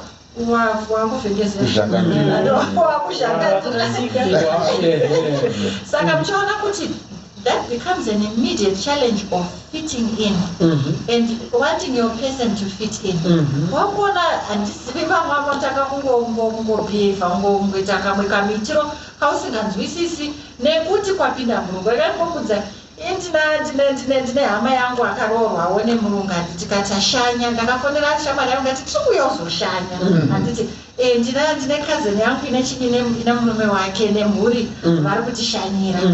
Saka takazoti tasvika tanoka padho, tasvika paya tapinda uyu ndokunditora ruoko ndokundidhonzera mumatumbu zvikanzi sei kusarudza kuti murungu ari kuuya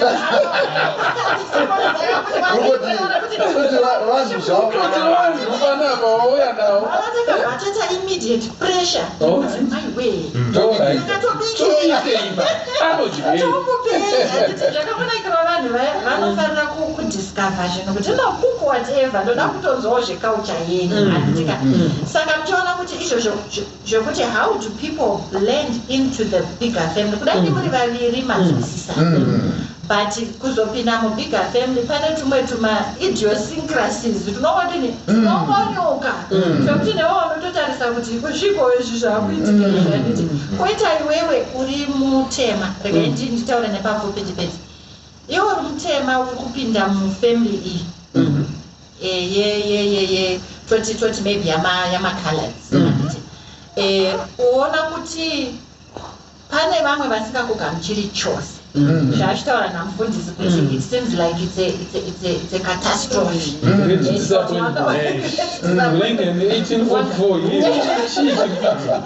Kuti wanga washaya here handitika wanga washaya chini, so pressure yatinayo inini ndeyekuzama kuzvitaridza kuti aiwa ndinotokwana, I deserve to be here handitika nditori munhu wokutoti nditori mukadzi pane vamwe nokuti chero mukavamisa vakadai ndinogona kutosarudzwawo. So that kind of pressure inobva yauya futi kuvana vangu handiti vana pavanozouya yatoo even a bigger yekuti zvinhu zvapane vana saka hakuna pavanodini kuinda. Saka pressure iyoyo muchona vamwe vanotaka kuzama kuchinja matauriro chaiwo, kuzama kuti maybe ndauda kutorawo chiaccent chekuti kuti pasanye ndingamuchirike. Saka iwawo ndo mamwe zvimwe zvakurwadzawo zvichibva nekwawakabvawo futi unofesadheni unoona kuti majokusi ako hachasekei because ikaucha yasiyana, saka wawega manje nyaya dzatopera. Maizimbira ingotibatsirai machallenges anowanikwa yandinoda kupa panyaya aiwa before the tip maizimbira ingotibatsirai machallenges. Inini shuwa ndasvikotora mwana murungu kana kuti mukarandi kana kuti matorwa nemunhu mutema nemi nebhazi kwasvika. What are some of the challenges? Ma-challenges akawanda mfundisi. Yes. Inini I have the opportunity. But don't forget your point. I have an opportunity to talk of a practical life. Okay. Zvamunondoona kudai ndinonzi Colin Green.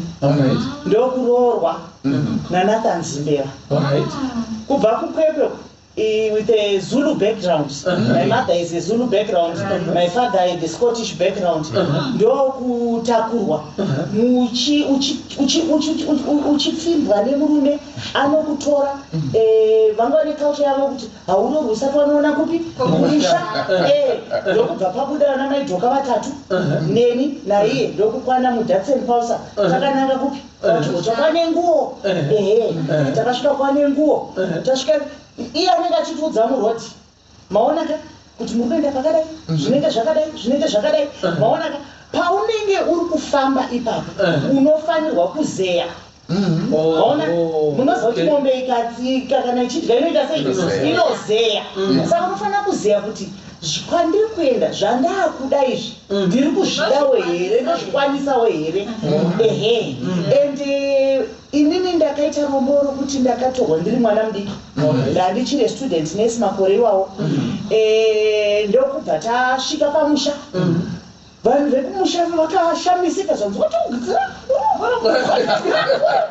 vakaita kuvhunduka nekushamisa maonaka uye nekunzwa mamwe maculture pakamhanywa pakaurayiwa jongwe pakabikwa isusu ndobva taramba huku ndakatipa vana mai checho takanzi tikadya huku panapa tinokara. Saka zvimwe zvezviri zviri panapa ngatisaite sei veji raiswa apa ngatidye iroro tisiye nyama maona jongwe iroro ndobva taita saizvozvo. But zvadaro pane pamwe paunofanira kuadapta uye ndichidzoka kupoint yandanchida kutaura paipa tinofanirwa kugona kuva ne-intercultural communication inotipa the ability of understanding macross cultures. Saka kana wagona kuita saizvozvoka unogona kugamuchira uye kugamuchirika maonaka. But ukasvika uine zvako uchiomera mune zvako handifungi panogona panenge paita cooking oil nemvura ida kusanganiswa maonaka. Saka wauchange wakutotaura unenge kuti ini panondogarira murume wangu maonaka. Asi ukagona kuadapta unogona kugarira vese ugogamuchirika maonaka mukati memhuri. Inini ndakaita opportunity yokuti ndakanga ndichidiwa navamwene nanatete because ndaida kudzidza zvakanyanya kubvuma kudzidzisika. Handingatauri zvemakore ano. Ini ndakaita to the extent yokuti ndichibva kunochata ndakaenda kubasa ndikanotora leave ndikadzoka yange iri season ino ndikadzoka ndikanogara 3 months pamusha ndichimuka nafona mai. Remember I had a Zulu background. Ndakarohwa ndisingagoni kuti amai ndaikuti umama maonaka. Ndokubva ndadzoka kumusha ndakatenga mabhuku ainzi taura shona maonaka. Ndokutanga kuverenga taura shona ndiri pamusha usiku ndaisa rambi rangu ndoverenga kwakusina malaiti esola ndoverenga taura shona yangu ndoverenga makuseni amai vachienda musha ndinenge ndinawo kumunda ndinawo mai vachidonhedzera angu malaini aibhenda asi ndaive ndine shungu. Pane pamwe pokuti ndainyatsoona kuti mai vari kutambura neni kuti murora wadi kudzokera kumba mwana kumba kwacho kuye kunana tete ndasvika pamoto pamwe ndiri kutosorwa pamwe ndiri kudi asi neshungu ndakaramba ndichiita zvokuti I became handina kumboona a happy marriage seyakanga yakaita yangu. I became the apple of the eye wepamusha ipapo because zvese ndaida kudzidza maonaka. Zvandaine ndisingagoni ndaiti mai zvandizvigoni asi ndidzidzisei mangwana ndoda kuzviitawo. Murura rege ndiite mwanangu saka inini handinyatsooni kunge pane machallenges akasimba kana ukaenda uchida maona nyaya kuva nechidokwa chokudzidza maonaka kuda kuadapta iyewo murume wako ziva kuti ukaadapta zvekwake iye futi anoadapta zvekwako maonaka. He will become your protection kuvamwe vekwake.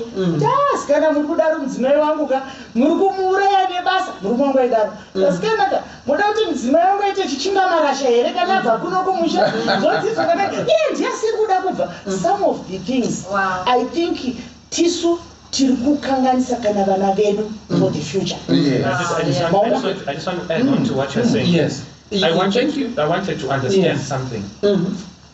One, she knew where she was going. Yes. Two, when she got there, she knew what she needed to do. And she even bought a book to achieve what she needed to do. Wow. Wow. Let's come to 2020. It's how much you have. Okay. How many of these girls before they marry go to the rural area to see where this guy comes from? Okay. If he's splashing enough money. If we're in South Africa, I think we should build in South Africa. Some of the young girls or the young guys are saying, yeah, I married you, but not your family. How long is she going to be here? There are certain things that you were privileged to have because you were still in an era where you knew that marriage was for real. We're in an era where if it doesn't work out, whatever. Just today I was hearing on the radio some men talking about where they invested hard, invested money, and they were cheated or something happened. And I was saying, this is being spoken about on national radio because it's a common occurrence. As long as we are getting married for our personal reasons or for pride, to say I'm a Zulu, like how she's saying Zulu people are royalty. She's of a royal bloodline. In fact, we say the Kumalos, the graceful ones, are the most hard-headed ones because they know that their father was a king. So even when you're talking to a royal woman, you talk, she talks. She talks. Okay. And you're saying, Zakubeta. Yeah, try. So there are certain things that you need to understand. If you teach your children to be proud about their culture beyond being proud about life, they will hold on to the pride of their culture at the expense of their future life. So this is now where I'm saying, when you were saying you were trying but your lines were bending, it was the fact that you were with them. So she began to say, but this child here is my daughter.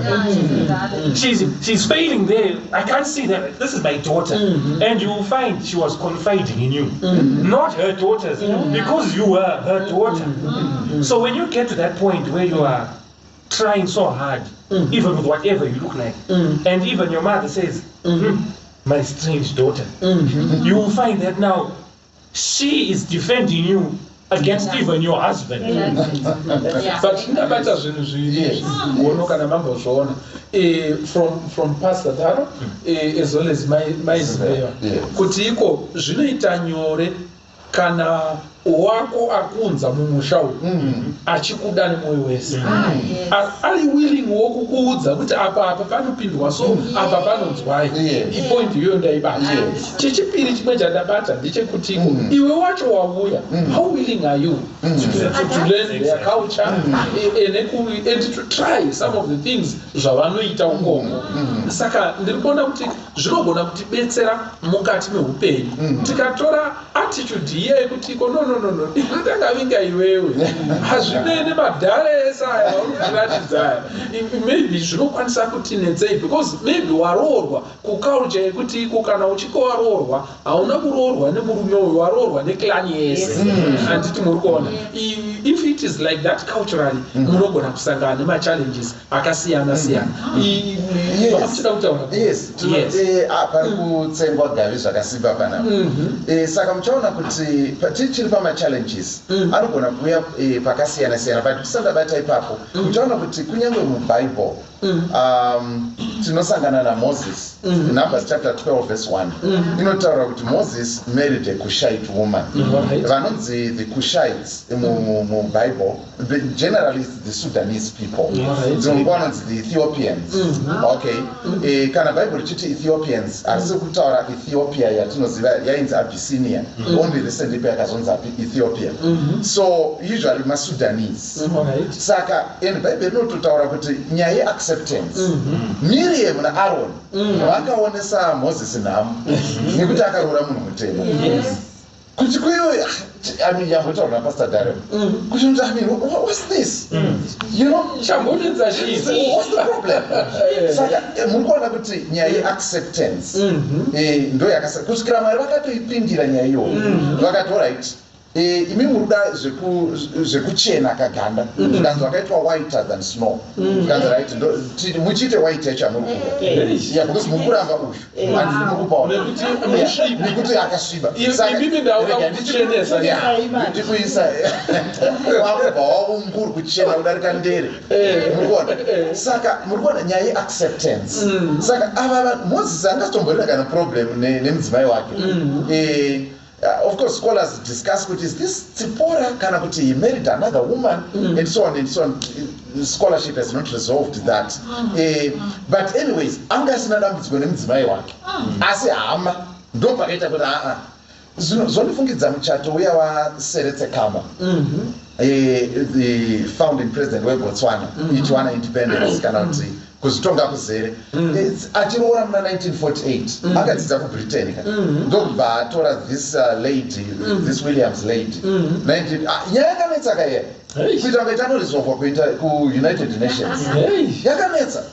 South Africa ikati never, we will not have that next in a country next to us. Yeah, the ruling party of South Africa, they said never, and they banned that couple amupindi in South Africa. Amusvike mumafe king of which Botswana, yes, nemukadzi wako, of which Botswana was being administered from South Africa, from Mafe king that time. Because amupindi uko the Bangwato people, because he was from the royal, he was supposed to be the king. The Bangwato said, what a crisis! What? I mean, yakanetsa vakatakura zvakadaro. King anonzi mai murungu. Akuna zvakadaro izvi. I getting that. South Africa put pressure on Britain. Kuti no gadzisai yakanetsa nyaya iyoyi. Saka mukono issue acceptance. Vanhu vangoonanawo vakawirirana. Saka tinofanira kuzvifunga kune vanenge vachizopinda masituations akadaro kuti kunogona kuitika zvinhu zvakadaro. Munogona kuita zvinhu zvakaita sekuti not too long ago pane funeral yakaitika kune dzimwe hama vanga vakaroorana iri multicultural but interracial. Alright, mudzimai ari munhu mutema murume murungu ndobva paitika nhamo. In fact akatoshayika mudzimai wacho. Hama dzemudzimai kuti dzinochema uku kwemukwasha uku akataiwa mutsikaloni yangu mutsikaloni nemari wangu iti it's so expensive to establish saka nhamo yaitochemerwa kumba kwamai vemudzimai uyu nekuda kwokuti uyu akati aya zvekuti tsikirwa loni yangu because you go all over the place, you know. Saka muri kuona kuti vanhu vakanga yange rinhama sungona ndakabata kuti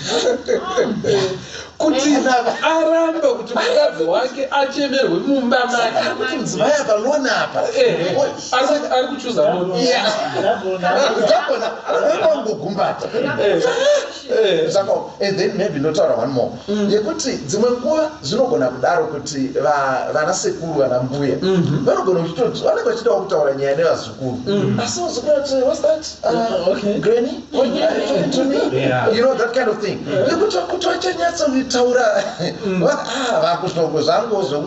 I said, give me water. Give me water.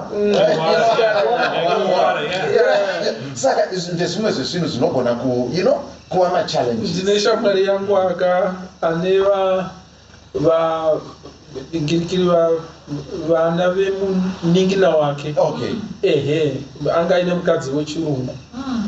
Saka vakuchitaura manje vauya kuno kuZimbabwe zvikanzi when dad is angry he always says penga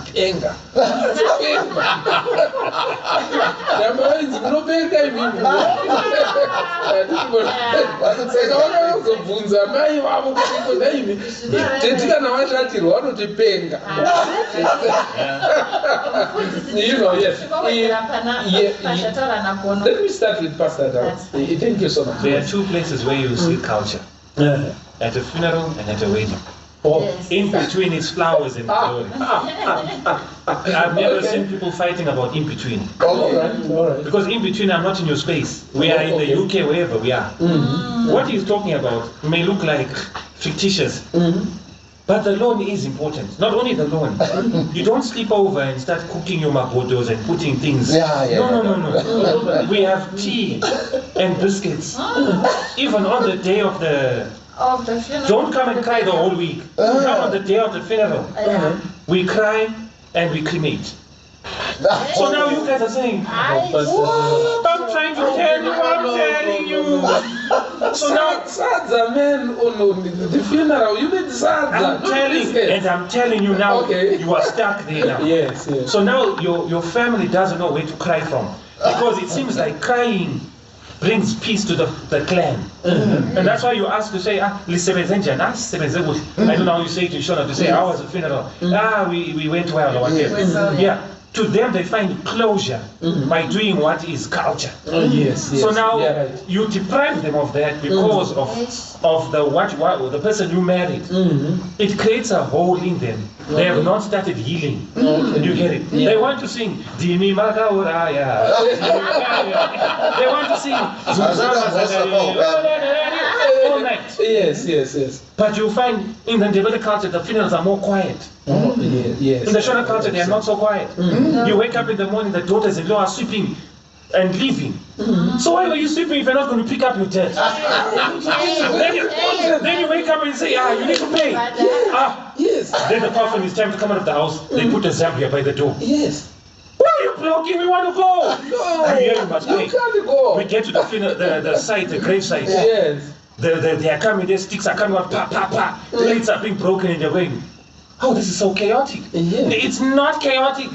That's how they heal themselves.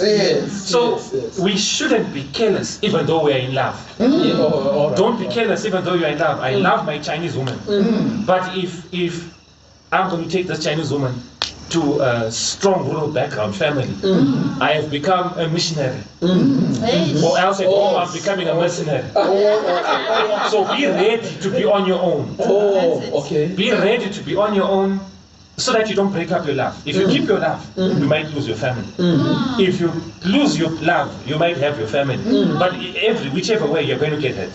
At a wedding, there's I've appreciated some Harare weddings, and I'm not saying I know all of them, but I've now seen a trend that the father of the girl gives last, and it's always a big thing. And normally people can't challenge. So imagine you are a Shona dad with your things, and you're marrying a Ndebele dad who's not as privileged as you. I saw it once where the father of the girl gave her, even I wished I was marrying that girl. They were given where you say, yes. Now that man for him to say he's present was hard because now it's the battle of the fathers. An unsaid war, but it was right there. So from the onset, she will remember if she's someone who doesn't know how to speak. In your fight, she'll say, don't forget everything we have here is my father. So a funeral and a wedding are where we see the culture. In our culture, the colored culture, it depends which side of the black chain you are. You Chema, Shona style, if you are from the Shona way. You may dilute it however, but we see trends with the Shona. And then the Ndebele way we see, but it's not really there, it's there. Maybe the place is now samosa, but there's pap outside. You can see certain things. Those things I want to tell you have an effect of how you worship God. You worship God according to how you saw Him in your culture. So there are some things that you must understand. Taking a different culture can be such a good thing, it can dilute your culture. You see these colored women. You don't say to her, I'm going to eat you, and she keeps quiet. No. She'll take you out to the bottle. What are you talking about? You go fair. So she doesn't wait to sleep over something and then think about it tomorrow. Instantly, like noodles. She's telling you now. So if you're a husband and you are coming with your funny idea and you want to suppress her, she doesn't say, so it's like that. Instantly. Some cultures you find she will say, if the husband has spoken, he has spoken. Not me. So you marry that girl and you think you can say to her, get me water. get it yourself. That's the kitchen. That's the microwave. You came late, we ate at 8, you come at 9, there's the microwave. And you say, you are so rude. No! That's the microwave. You bought it warms up food. Take it from there. So those small things, affect how you see God. Oh, okay. Because marriage becomes an endurance. Because you are saying, I'm finished, God.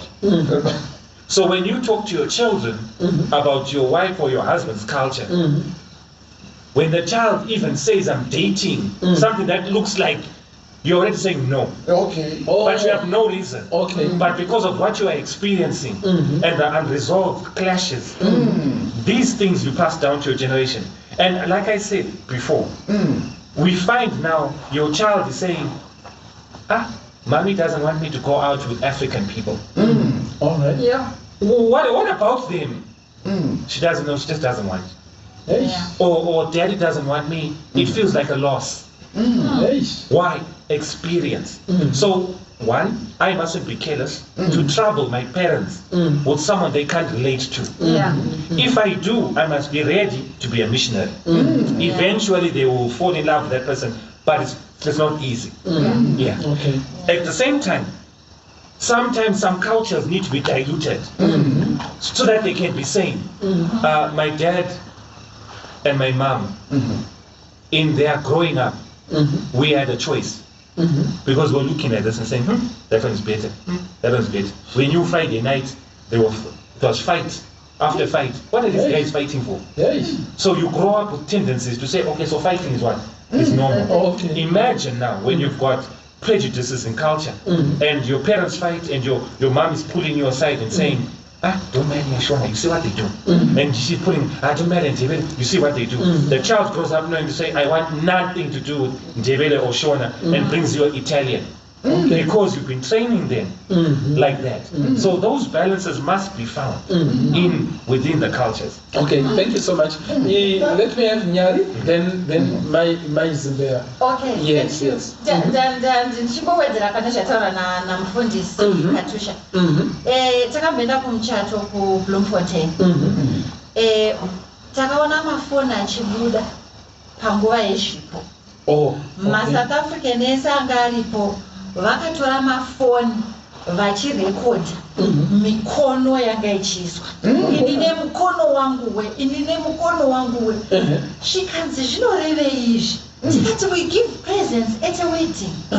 Tinotouya pane vakatouya zvitori mubhazi vachitravela kuendako kuti vanopa mikono yavo.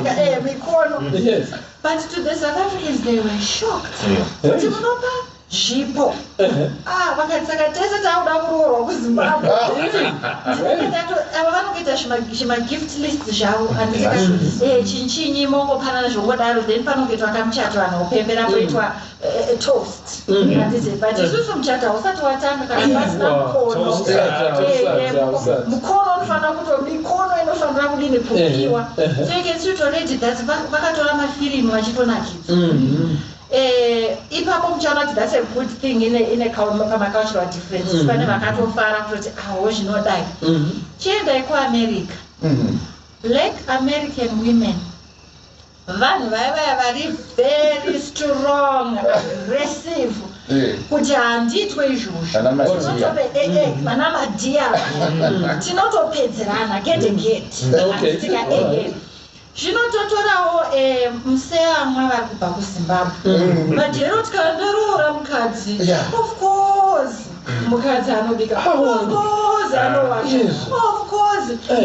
Tikambomurafura. Aiwa notoiwazve baba, aiwa chinyiwe. Ndakadzidziswa kakunzi unombodai. Tikade unoteramira. Uya anoti vati kudini? Kiringindi. Tinopedzera. Saka ndakaona kuti tongotoutaura kuti maZimbabwe neculture yedu. Ndokutaura kuti maZimbabwe ndandikasiwo dzimwe nyika dzakatipoteredza. Pavakaenda kuAmerica kunyanya vakandoroora madzimai Black Americans. Handitaura varungu. Vazhinji vavo tinoona kuti tainzwa kuti vari kurohwa nevakadzi. Nichiuya zvavo munoti kuti andorohwa nemukadzi. Uya anorohwa nemukadzi yachoisi yekuti wachibuda inoati arege nekuti anoti hakuna zvakadaro handiti maona kuti patodesikawo chiro chinyi problem yatoko yekuti ni pane zvandajaira kuti mudzimai anofanira kuita ona kuti hazvizi izvo handiti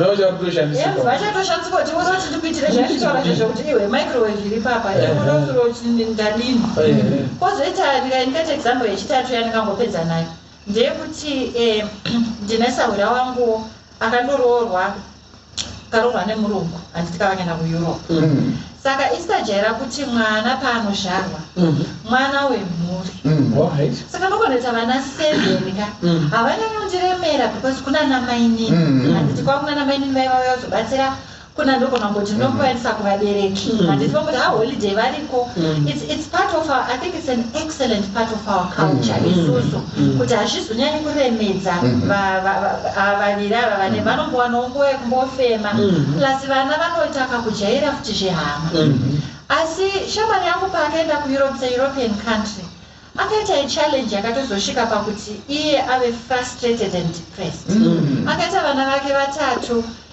achitarisira kuti ndichabatsirwa handiti kavana ndichambopota ndichivaendesa kuna namwene handiti ka zvichidaro kumurume wake anga asina challenge vaigona kubatsirana but murume wofuti anga achishanda iyewo achishanda saka akaona kuti paauda kuendesa vana kuvabereki ivo vaingoti for how long are they staying? They thought, oh, are they coming for the afternoon? Will they be staying for dinner? And one cannot about 2 weeks in advance. It's measured in meals. And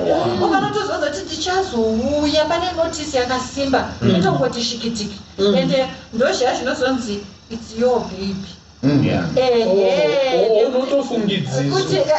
Kuti this is your baby. Saka kana une mwana ndiye wako zvizive zvokusvikira abuda mumba mako hazi wedu. So my friend got very frustrated neculture iyoyo. She felt kuti anenge ari kumbunyika, vanenge vari kumita let down. And yet kwavari they were not letting anyone down. It's your baby. Handiti saka muchaona kuti ndo mamwe machallenges zvidingaidzo zvinenge zvinopinda kana makaucha maviri abatana. Fundisi, ndinoona kunge pane dambudziko guru pakuedza to try and change somebody into your image. In other words, kana wakuda kumisa into your image, munhu uyu atadza kureflecta image yani image ya Kristu kwauri anditika saka wakuchimutoro ubisa image, and when somebody is reflecting the image of Christ, there is unity between that person and Christ. Anditika though you remain within your uniqueness, but we are supposed to reflect the image of Christ. Saka dambudziko guru rinouya mukuda kuchinja munhu into image yako. Maonaka ndo patinoona dzimba zhinji pachiita kakugeda nekakuzunzikana nenyaya yekuti unoda kuti aite image yemumusha menyu. Maonaka kuti sisi vangu vanga vane chimiro chakadai, unogara uchimurimainda uchimurangaridza.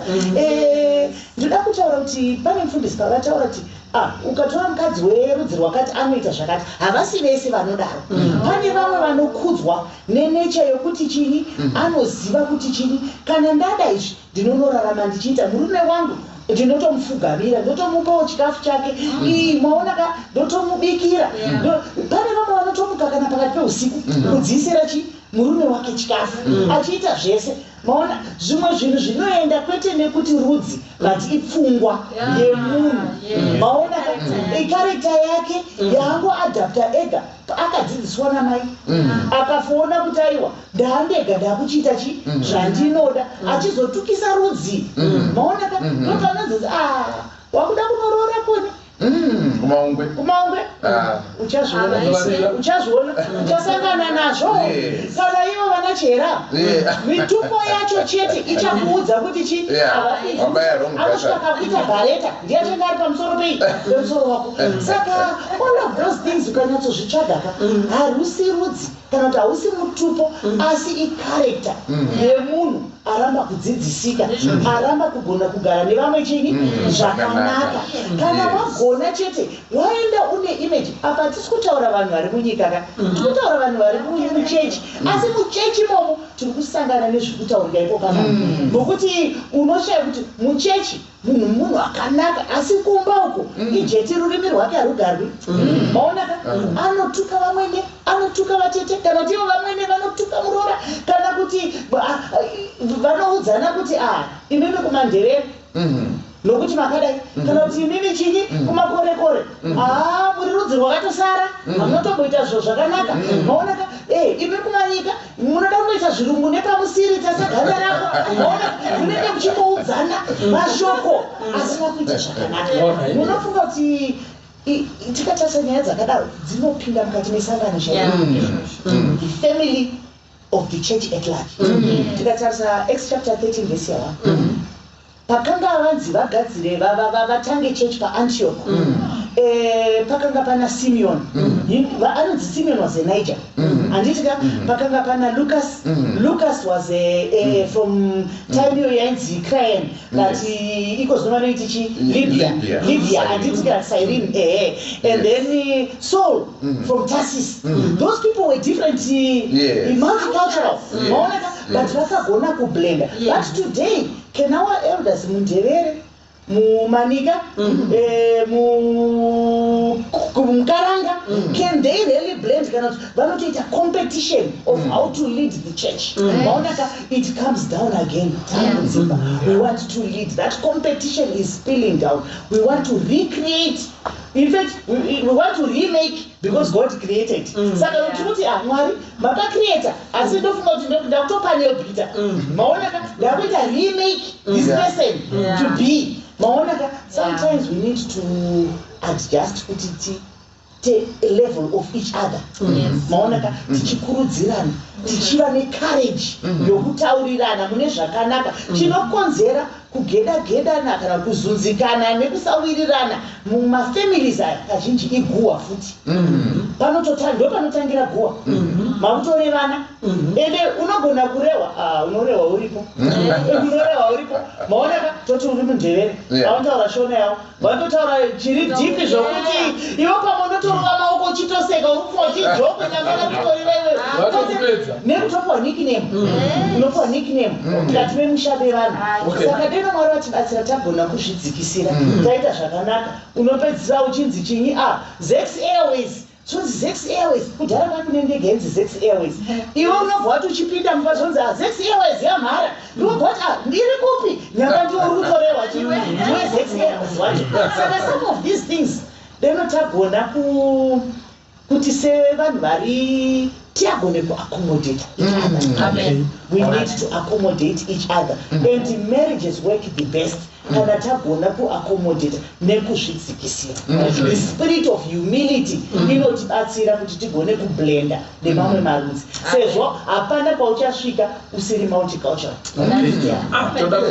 Toda kutenda chose these are the challenges that tinosangana nadzo ma-stereotypes kutadza kugamuchira mumwe tumakuwa tunotanga kana kuti kwandakabvawo handichanyatsogoni kuti ndinyatsoti pfeka nevamwe ava ndoshaya nyaya pamwe pacho ndofunga kuti iko vanhu vandidadira nyamba ivo havasi kundidadira.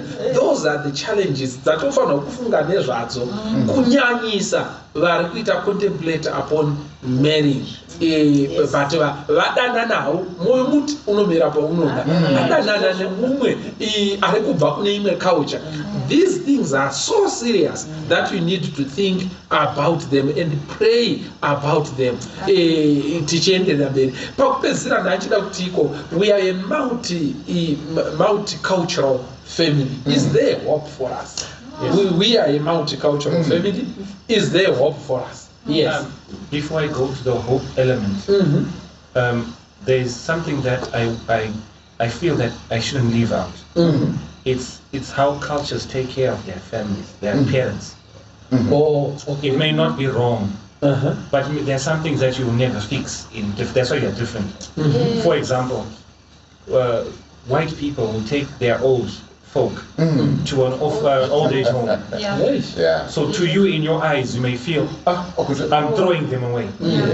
But in your culture, they come and stay with you. So there's something I want you to notice, that even as you choose the one you're going to marry, I'm getting to the whole part.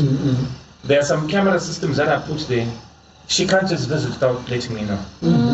So if you just come unexpected, you will be blocked because you came unannounced. But you're my sister, you're my brother. Should I announce? Should I make an appointment? Some things are not wrong in and of themselves. So that element of putting your family there and you taking yours, you'll find that you will clash with your person because of your family. So just don't think of it as a negative only. It has its positives because they understand that my mom and my dad need to be somewhere. You understand they need to be with you. Different cultures handling it differently.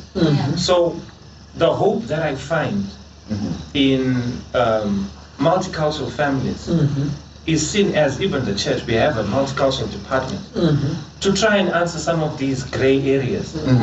So you are coming from Malawi, you can't hear Shona, you are coming and you want to worship God. The multicultural churches are there for you.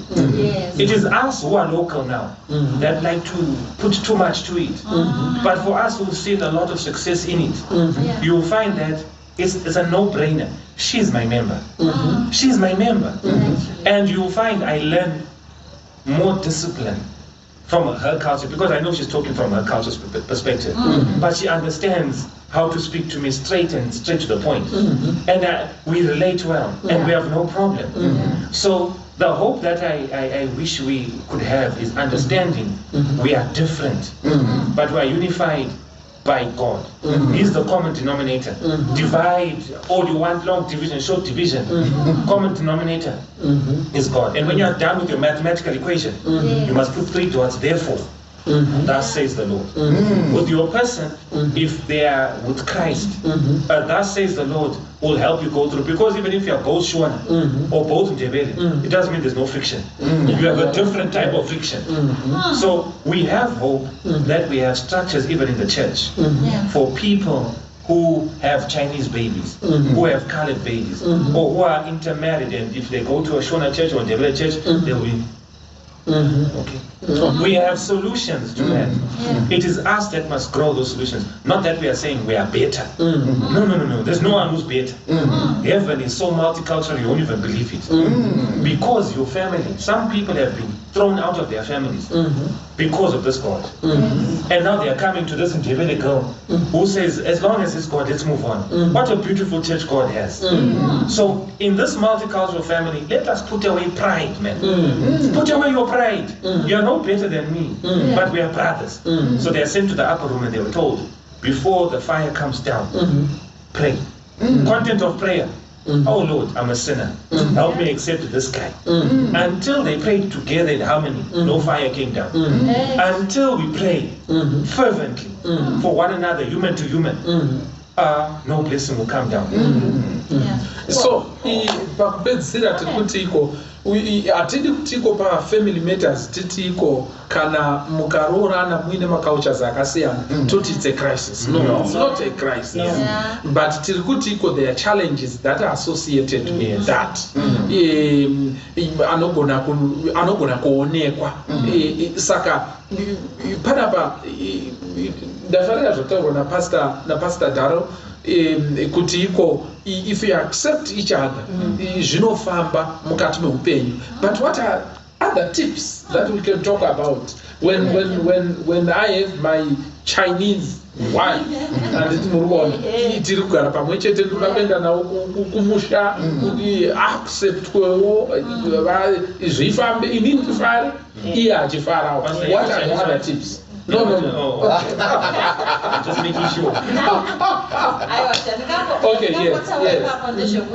Unoziva chakatoita kuti mutofarirana imi muri vanhu vakasiyana kudaro handitika ichocho ndo chinofanira kuramba chichimbokubatanidzai muri vaviri. Ngachisava icho chakuita kuti muchiseparate kuti mimi makuda kupatsana nenyaya yekuti mutori macultures akasiyana kana kuti maraces akasiyana kana kuti manationality akasiyana.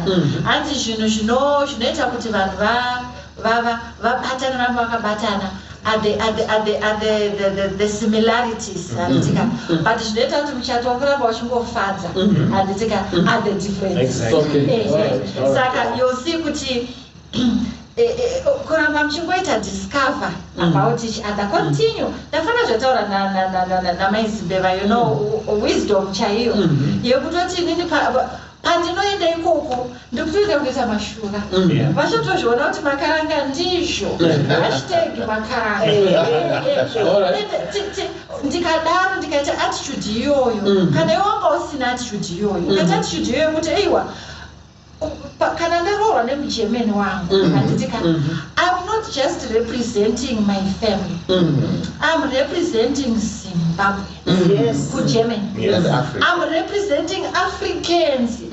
Pane vamotozoti inini I like Egyptians nekuti akudanana nemu-Egyptian ndamuda kana takaona akanoti chikamba Egyptian vanhu varight nemakoronyera kutonziwo varight nekunanga munhu kwayewo akadini akaita zvinhu zvakanaka. Then tochinzwisisa chimwe zvakare kuti remember kuti Mwari is in the business of saving. Nekuti Mwari anoda kuti vanhu vaponeswe. Dzimwe nguva Mwari anotsvaga mumwe munondoso wekupinza mumhuri kuti kana pakasauya murungu vanhu hatendeuke,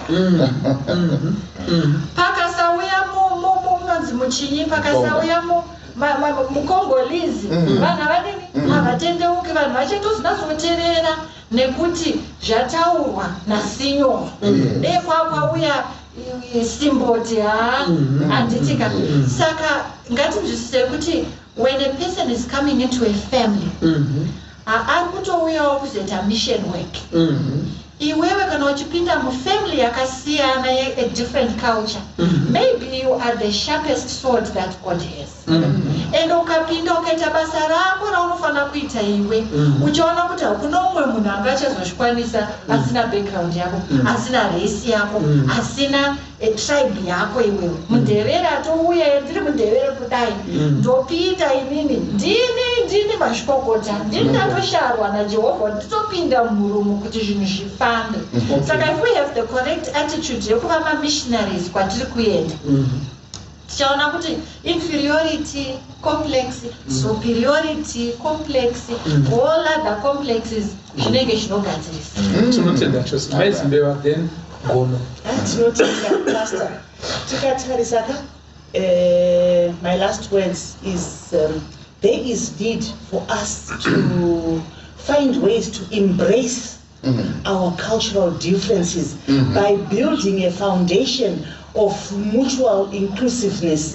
Diversity is indispensable, and God created it and He's working through it. God is working through all our different multicultural persons that He put on earth, and so we cannot dispose it, but we should also work through it as the Lord has done. Amen. Thank you so much.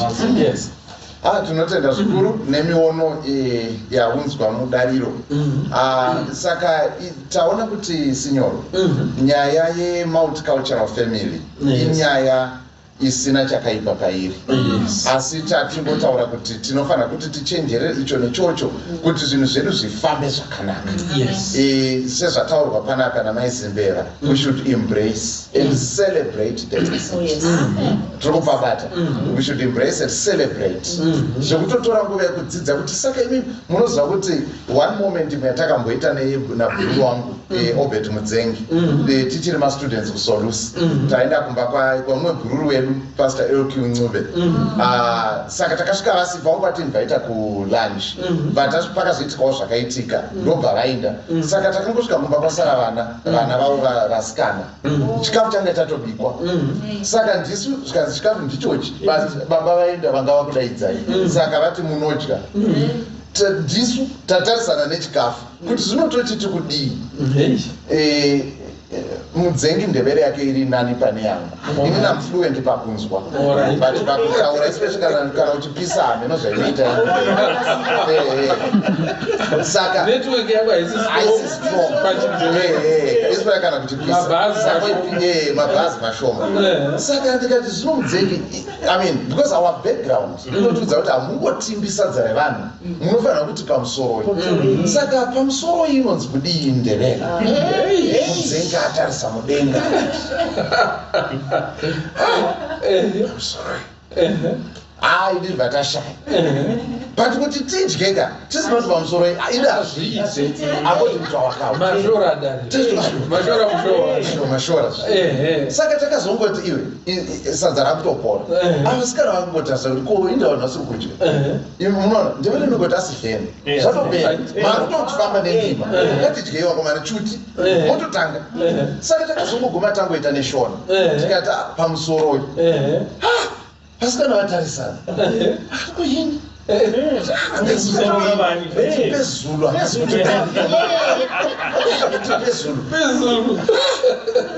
vakubvunzana vaita confusion get it clarified kuti muruda kuti what exactly are you trying to say saka takazongoti mwari vanoziva kuti isu hatina confusion saka takatozoudzwa leta kuti ndevere haina that expression expression iyoyo you don't find it of course not two languages are equivalent saka that element so ndingoti zvinhu zvinowanika zvinhu zvakaitanga zvidiki asi zvinowanika kuti sho kuti mwananzi aenda hana kubvisirwa pfuma zvingandinetsa kuti muri kupaona asi anyway ndikatipedzisira zvinonetsa kana kuti asi mwana wangu aroora hakuna kana mombe yakaenda ini danga rangu ndakatogadzirira kuti ndichamubetsera and in fact in that case the wedding is paid for by the father to the father of the bride. So I come with my suit and that's it. It's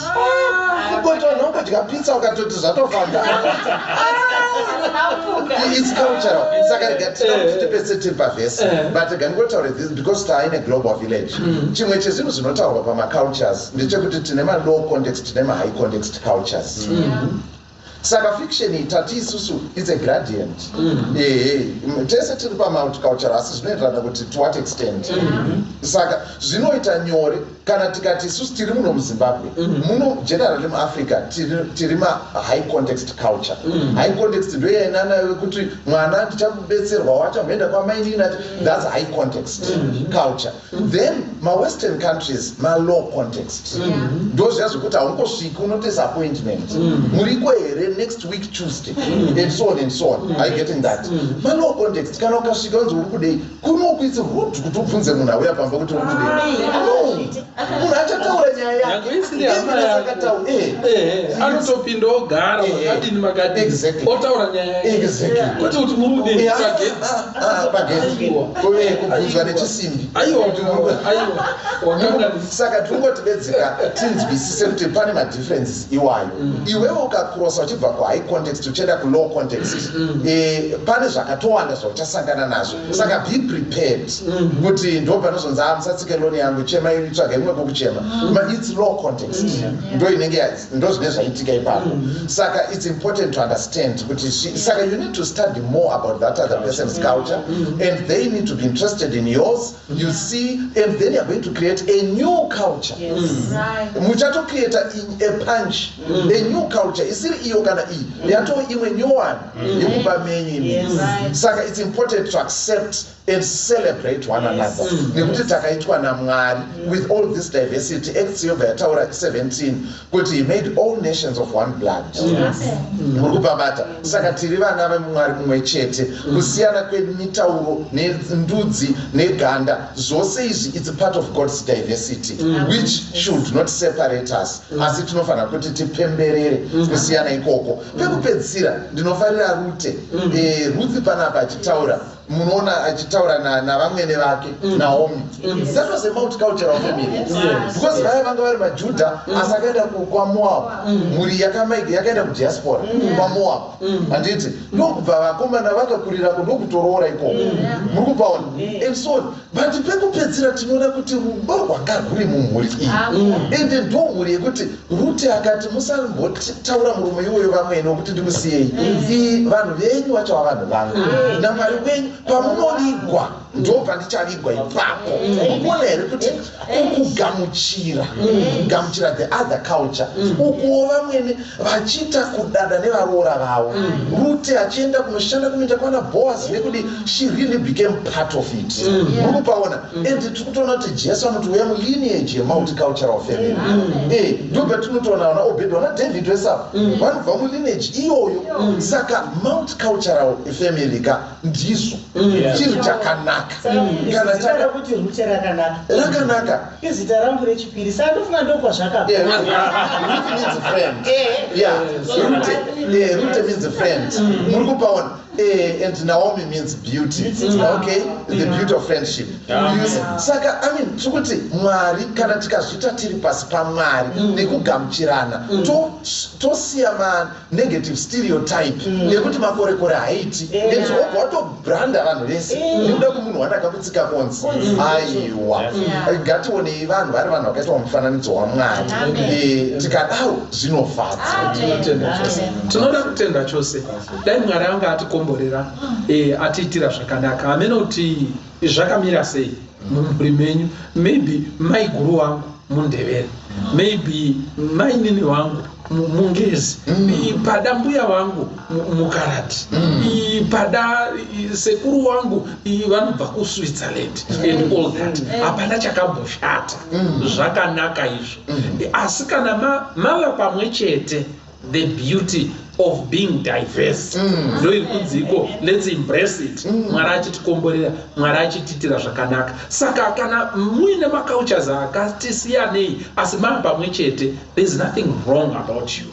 But we are saying kuti iko icho nechocho zvitarisei Mwari achikubetserai, Mwari achikuitirai zvakanaka mukati meupenyu. And we want to pray for all multicultural families vari pamwe chete, multicultural couples vari kuenderera mberi vanoda Mwari wavo, vari kuti ko Mwari tipei simba to look pamacultures iwayo, madifferences iwayo, so that we celebrate them together and our family ibatane zvakanaka tiende mberi tigove nerudo mukati medzimhuri dzedu. Saka I want Pastor Darrell to pray for us, to pray for those who are in multicultural families kuti Mwari avakomborere avaitire zvakanaka mukati meupenyu. Please, Pastor John, let's pray. Father in heaven, we thank you, Lord, for giving us such a moment to talk about the flowers that you put in your field. We are all different, even as we sit right here, but we have learned so much from each other. How we wish that, Lord, we will always learn from each other, no matter what culture you are coming from. I pray for the families that have different cultures, different backgrounds, that, Lord, they must understand that you created each and every one of them in your image. And that if they put you first and last in everything that they do, they will enjoy their marriages. Where there have been conflicts, let us accept our differences. And let us focus on the things that we are similar on. And let us enjoy the presence of our partners, the presence of our families, even in those differences. Where there are prejudices, we ask that, Lord, that you may forgive us. In ignorance, we did not understand what we were doing. But as we keep on growing in faith and strength to strength, I pray that, Lord, you may give us the ability to accept one another and to be able, Lord, to study each other. And help us, Lord, to understand that in heaven where we are going, everyone will be there. Yes. All nations will be there. If we can't stay with each other here, what about in heaven? Thank you, Lord, for allowing us to discuss upon this issue. Bless us, Lord. In your most gracious name I pray. Amen. Amen. Thank you. Toda kutenda chose. Family matters iri kusimba. Mwari achitikomborera, Mwari achitiitira zvakanaka. Munamato wedu chaiwo ndiwo kuti iko multicultural family tichitaura nezvema couples nevana vavo there's also that multicultural family, bigger family, say church. Chishuo chedu pa Family Matters ndechekuti iko kakunakurana nekwakutarisana pasi vanga uyu mukaradi uyu munhu mutema uyu murungu iyo kakungodiscussa kuti uyu murungu uyu ngazvibve mukati me church family so that we can be able to accept each other nekuti tichapinda mukati medenga rimwe chete Mwari achitikomborera. God bless you, God be with you. Ndini wenyu senior Pastor Francis Mbira pa Family Matters musokoswi wenyaya dzinenge dzichiitika panapa. Mwari akukomborera kuitire zvakanaka. Amen. Amen.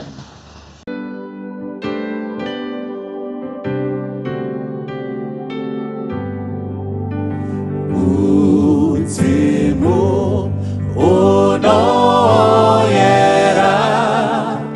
unoti tugamira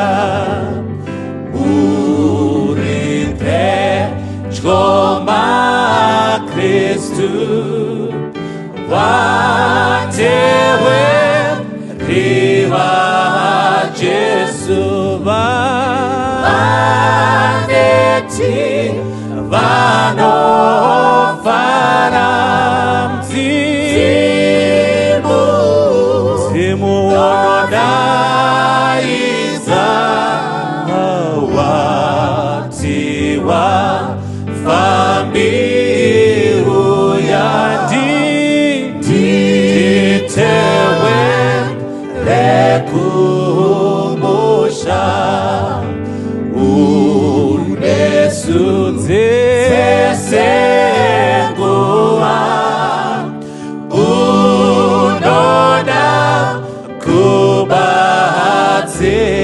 musatisiye tegati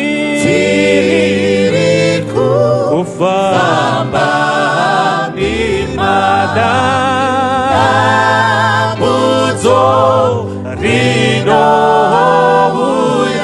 moyo yedu Baba moyo yedu enozonetawa tiwa fambiuya nditewe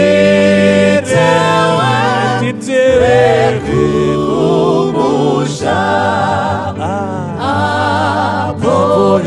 yedu mazuwa emabasa apera basi kunozosara kuyendako udeka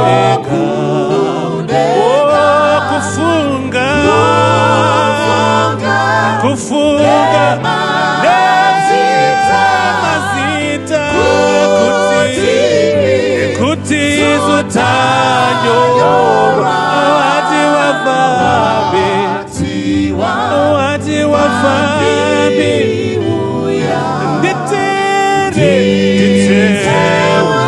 nditewe kumusha. Vana vaMwari, ndoda kukwasai mose muzita raJesu. Amen.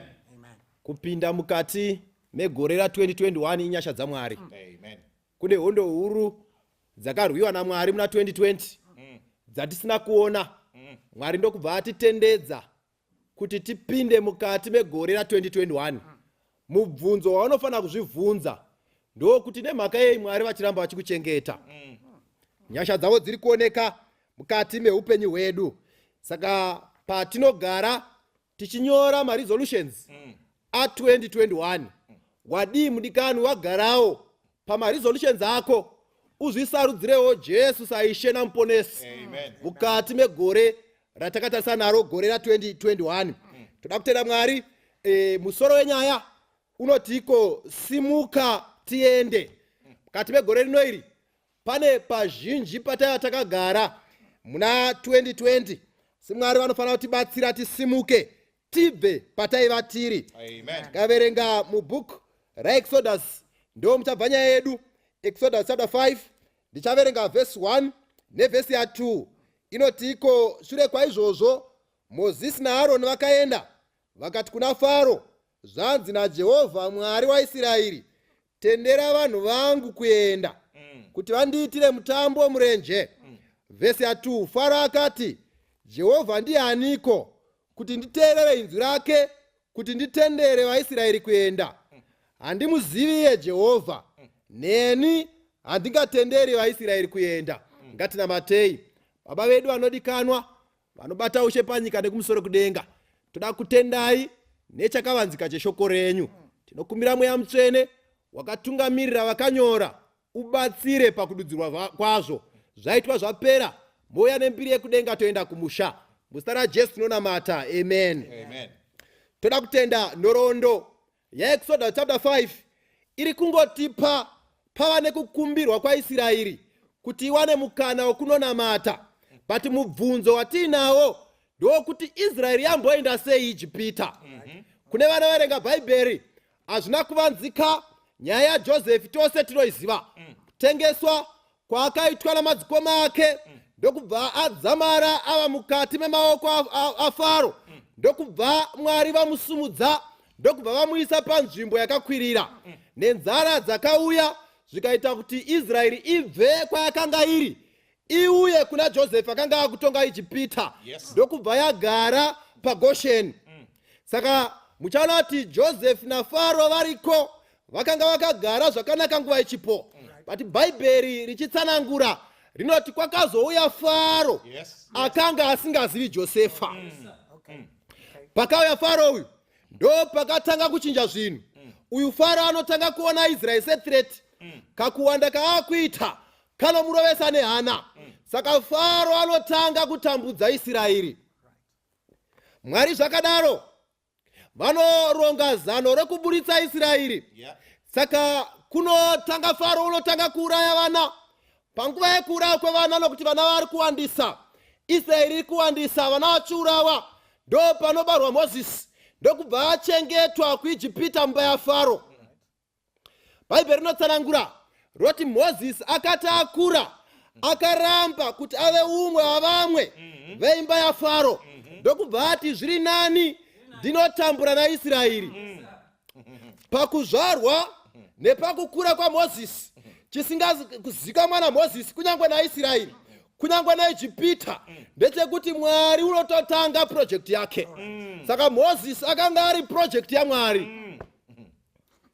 Saka Israeri inotanga kuchema. Kaverenga Exodus chapter 3 verse 7, Mwari anoti ndazonzwa kuchema kwevana vangu vari Ijipita. Saka Mwari anotumira Mozisi kuti anodzikinura Israeri muutapwa. But regai ndikuudzeika, panguva Israeri payagara muIjipita yanamata vaMwari vaIjipita. Saka Israeri yakabva pana Mwari chaiye ndokutanga kunamata Mwari wokuumbwa. Ndiye Mwari akanga kunamatwa naIsraeri. But Mwari ngaavongwe nekuti nhema dzinotanga mberi zvokwadi ichizotevera. Imwe nyaya ichitaurwa dodzi kune umwe mukuru panga paina zvokwadi nanhema. Saka zvokwadi unotora nguo dzake ndokubva aenda kunoshamba kurwizi. Zvokwadi ari pakati pekugeza. Nhema unouya zvokwadi akaisa sipo mumusoro nekumeso, ndokubva atora nhumbi dzazvokwadi nhema ndokutanga kutiza nadzo. Zvokwadi paakaona kuti nhema atora hembe dzangu wakasimuka wachimutevera. Kunonzi pane vakuru vakanga vakagara vachifara havo pavakuru ava.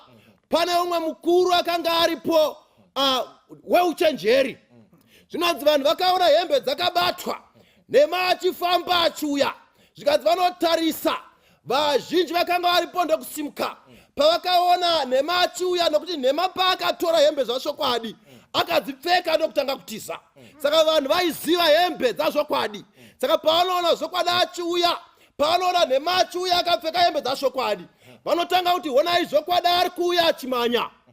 But mukuru uyu akanga aripo akagadzira magirazi ake ndokubva anyatsotarisa ndokubva aona kuti mbatya ndedzazvokwadi but muviri nezvimwe hausi wazvokwadi. Zvinonzi wakaramba akatarisa gare gare vamwe achifara achiti honai zvokwadi ari kumanya ari kuuya. Zvikanzi mukuru uyu paanotarisa anozoona nechekumashure kune murume asina kupfeka nguo asina kusimira ari kumanyawo achitevera. Zvikanzi mukuru akagadzirisa magirazi ake ndokubva anyatsotarisa ndokubva aona murume achiuya akashama ndokubva asimuka zvinyoronyoro akati here comes the naked truth. Zvokwadi iya yazouya yose yakashama. Ngaindikuudze vana vaMwari, nhema dzinotanga hadzo mberi asi zvokwadi inotevera. Israeri inoiswa mukunamata kwavabhari Ijipita. Israeri inotanga kunamata vamwari vasiri vamwari, but Mwari ngaavongwe ndokuti zvokwadi mukupedzisira inotevera.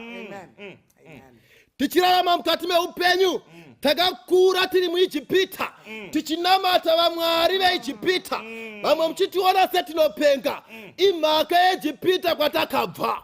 Kana dziri nyaya dzekurova makuva takadzita, kana dziri nyaya dzekuvhunza vamashavi takadzita, kana dziri nyaya dzekutsvaka n'anga takazvita, kana dziri nyaya dzekutsvaka vanosimbisa misha takazvita. Asi regai ndikuudzei, kusvika tabvako hatina kugraduata pazviri, hatina musi watakanzi nhasi masunungurwa. Takangosiya zvichiitwa asi zvisina kuponeswa. Pamwe pacho painzi doro rabikwa nemunhu asiri iye, pamwe pacho painzi watanga kuravira doro racho hasiye, pamwe pacho painzi kufambira kwamakaita handiko. But patakatsvaka tikasangana nezvokwadi takasunungurwa. Nhasi hatichachemi nemhaka yeizvokwadi yakasvika. Saka nhema dzinotanga asi zvokwadi inotevera. Saka mukaverenga bhaibheri ichitsanangura, Mozisi ari kutsanangura anotaura pavhesi ya5 chapter 5 verse ya 1 yatiko thus says the Lord God of Israel. Thus says the Lord God of Israel. Hapana repetition. Mwari atsanangurwa muviri. Muna Lord. Inzwi rekuti Lord rinoreva kuti a covenant keeper. Inzwi rekuti God rinoreva the Lord Almighty. Saka pano Mozisi achitsanangura ari kuti wandakamira paari wandituma ndiMwari ende anochengeta sungano nevanhu vake. Mwari akagara azvitaura kuna Abraham fundisi akati after 400 years Israeri ichabuda muutapwa. Saka he is Lord, ndiMwari wesungano anochengeta sungano navanhu vake.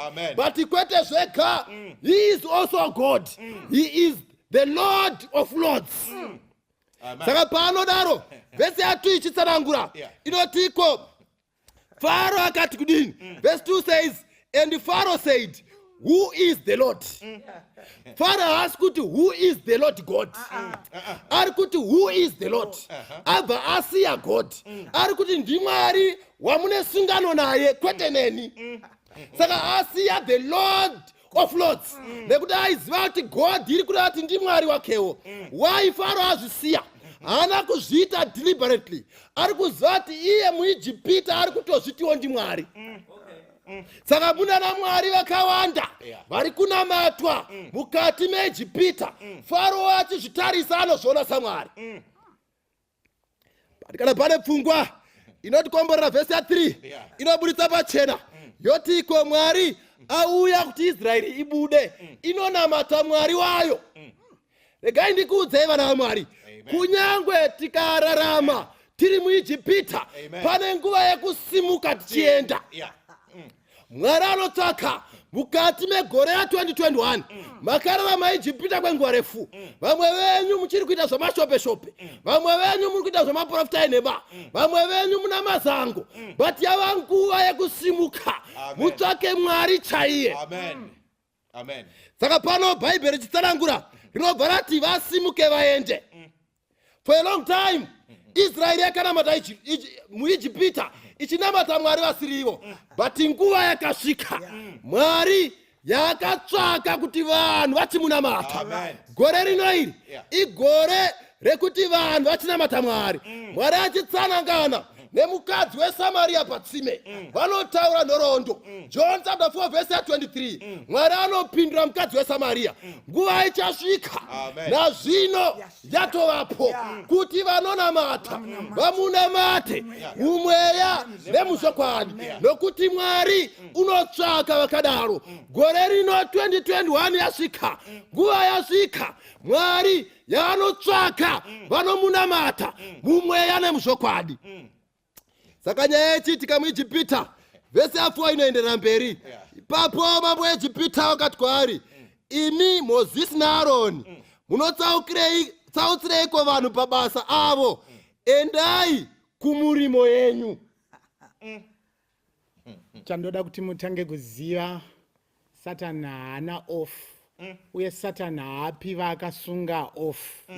Now Moses kuburikidza naAroni, Mwari achitaura munzeve dzaMozisi, Mozisi oudza Aroni, vasvika pamberi paFaro, voti Faro, tabva kuna Mwari Jehovha waIsraeri.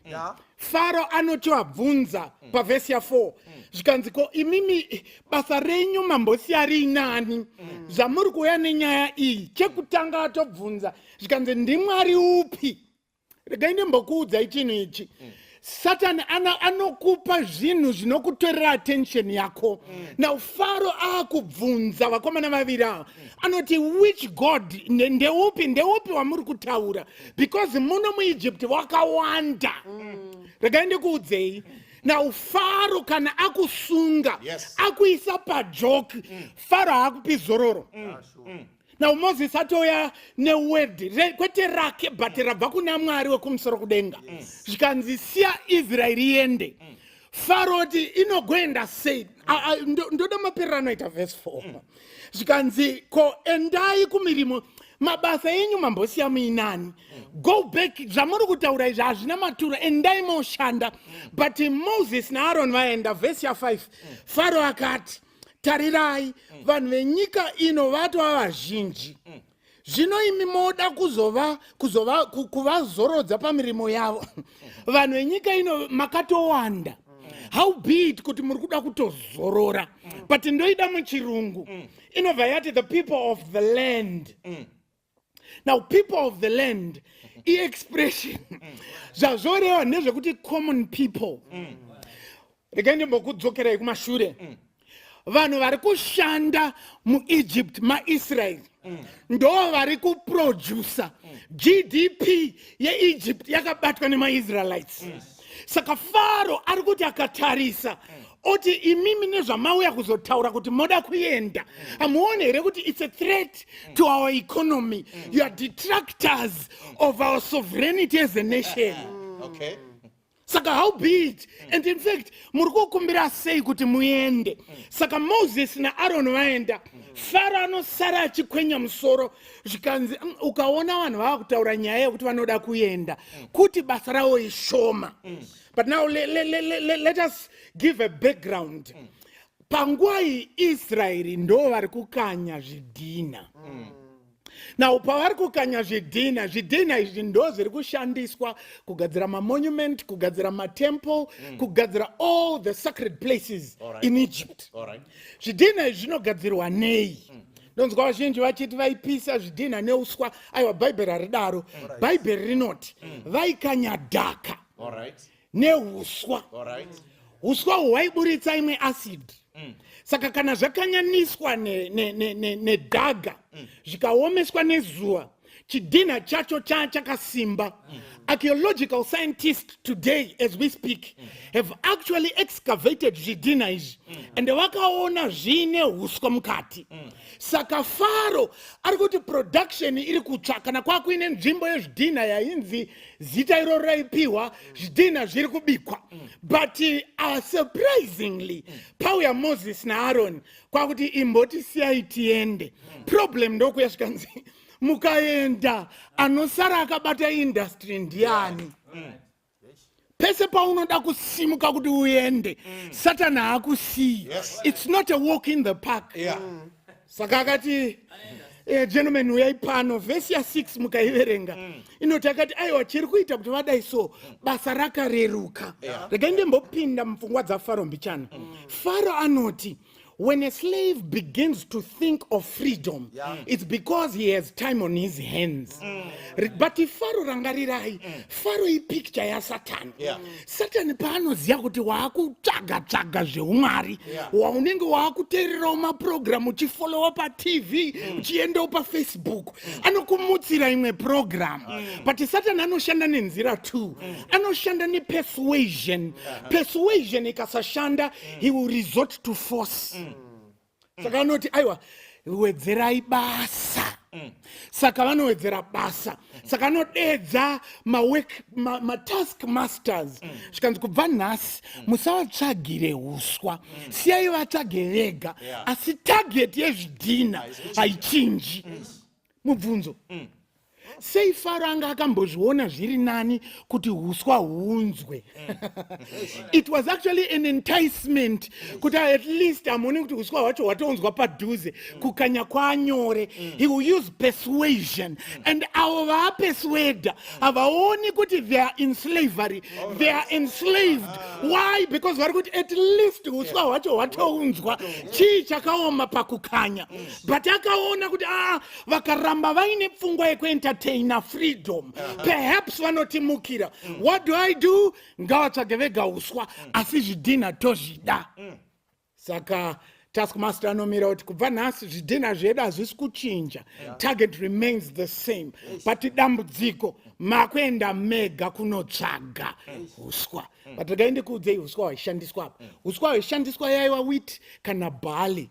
After manhonga wheat yenyu maibvisa musoro wewheat. Saka kunosara chistock chewheat. Saka vaienda mumunda monocheka mastocks, moaunganidza, mouya nawo, moachopa because haukanyi chidhina newheat stock yakadai. Saka maizvichopa mokanya, but target has not changed. Satan anoita say, Satan when he takes you, he will require your full commitment. Saka haakupi mukana wekuti uture befu. Haakupi mukana wekuti ucheuke. Haakupi mukana wekuti usimudze musana. Kana akupinza pajoki rake unoramba wakakotama. And Peter hairiri yekuti enda kulunch. And remember, Satan does not regard you. You are a tool, an accessory. Because verse 5 yati, the people of the land, the common people. I thought achawapo recognition. Kuti kana paine vanhu vakabata industry Egypt, my Israelites. But he still calls them common people. Nasu uno Satan akakushandisa. Safunge kuti anokupa award kana reward. Apedza, he will use you, abuse you, and spit you like a chewing gum. Kunamira pa space it. But the last thing in verse 9, ndoda kuti munzwe verse 9. Varume ngavawedzerwe basa rinorema.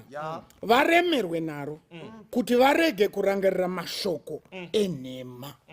The last thing the devil will do, he will keep you as far away as possible from the truth. Now, ari kukola mashoko auya na Moses na Aaron as lies. Now, mukatarisa rechirungu rinoti vain words.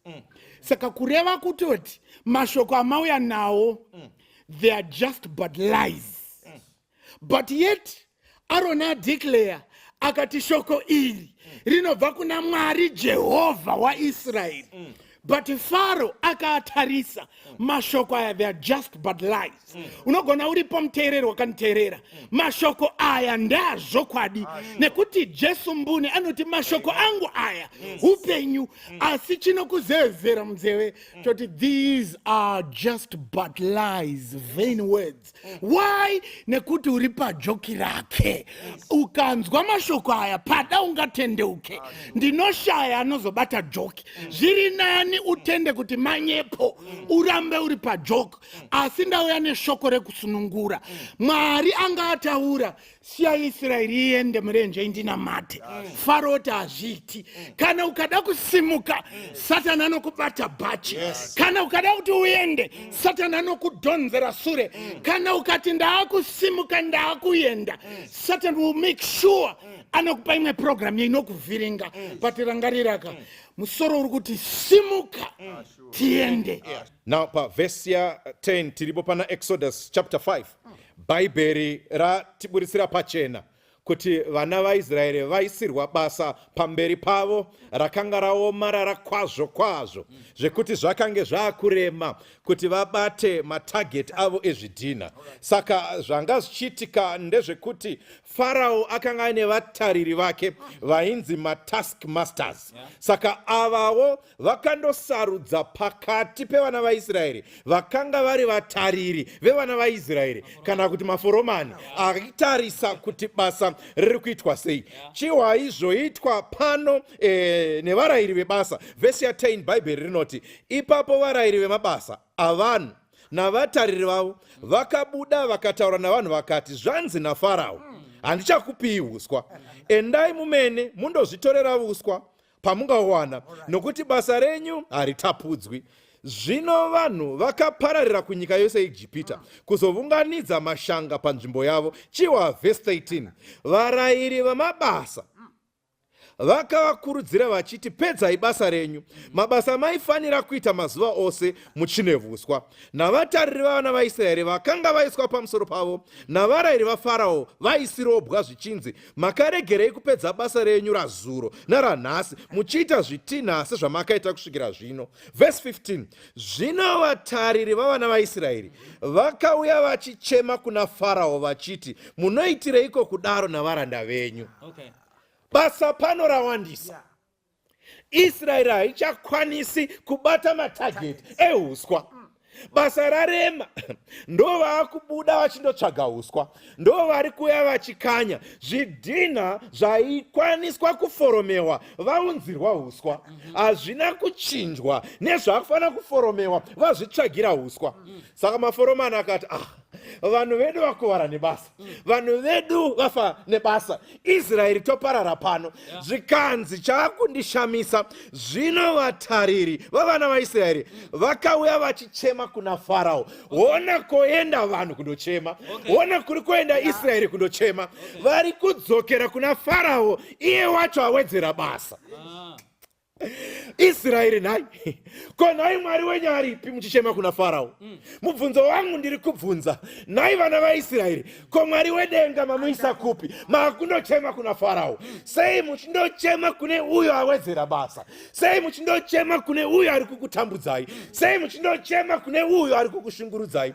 Vakatombonopotera kuna Moses zvaive nani, nekuti Moses ndiye akanga ari nhume yakanga yabva kuna Mwari. Saka zvaitova nani dai mukuchema kwavo vakaenda nekuna Moses. Vakati, Moses, ona zvoitika, takuvara nebasa pano, asi vanoenda kuna Farao mbune. Wacho muridzi wematambudziko avo, wacho akonzera nhamo yavo, wacho akonzera kuchema kwavo. Ndokwaanoenda kudzokera kundochema. Chinondishamisa mumazuva ano, vanhu tatambudzwa newakaipa. Satana atitambisa bhora resimbi, anotikavisa bhora rakaponja. Asi mukushungurudzwa kwese, mukutambudzwa nenhamo nezvose zvaanotiitira, tinodzoka kwaari kundotsvaga masolution. Unoona sei solution kune uyo arikuda kukutambudza? Ndosaka vazhinji kana tashungurudzwa tindodzoka kundorova makuva, asi shoko richitizivisa vakafa havana chaanoziva. Satani ndiye akati haungafi zviro kwazvo. Tiri kutsvaga masolution kune muridzi wematambudziko edu. Ndosaka nhasi matambudziko arova, tiri kudzoka kundoshoperwa, tiri kundobatwa misoro nevanhu vasina mweya waMwari. Todzokera kune muridzi wematambudziko edu. Ndosaka tichibviswa bhutsu tichiswera tiri pamikova yen'anga. Tiri kudzokera kundotsvaga masolution kune uyo akati pamatambudziko acho. Tiri kudzoserwa kuvaprofita venhema vasina kutumwa naMwari. Enda pana Matiyo 24 zvikanzi muchenjere kurasiswa nevanhu mumazuva ekupedzisira, nekuti vaprofita venhema vachaburukira panyika. But ndokwatiri takazara. takazara takakomberedzwa takaunganidzwa pasi pemuti takaunganidzwa mumastadium mumagraundi ebhora tirimo muvaprofita venhema tichitsvaga kudirwa mvura tichitsvaga kupiwa tambo neshinda nekusungirirwa zvinhu kutsvaga masolution kumatambudziko kubva kuna iye akatipa matambudziko acho. Tafanana neIsraeri yekare inodzokera kuna Farao kundochema vokangana kuti Farao ndiye akonzera vokangana kuti Farao ndiye akonzera kutambudzika kwavo. Nau chinoitika vaenda ikoko sekuziva kwedu kuna chakabuda nekuti Farao haana solution kune vanhu vaMwari. Farao haana tsitsi nevanhu vaMwari. Haadi kuti tisimuke tiende, haadi kuti tiwane rusununguko tiende kurenje kunonamata Mwari. Saka anoramba akabata. Satani haasi kuzosunura, anoramba ainesu, anoramba achitisungirira kuti tisadzokere kuna Mwari tindomunamata murenje. Saka vanochema, Bhaibheri rinotiburitsira kuti Mose anosvikawo pakutambudzika nezvanga zvaitwa. Rangarirai ndiye nhume yamboenda kuna Farao, ndiye asvika achinzi zvanzi naJehovha, ndiye auya neshoko kubva kuna Jehovha, ndiye asangana naMwari mugwenzi rine pfuto, ndiye anoziva kuti Mwari amutuma neshoko rekusunungurwa kwevana vake.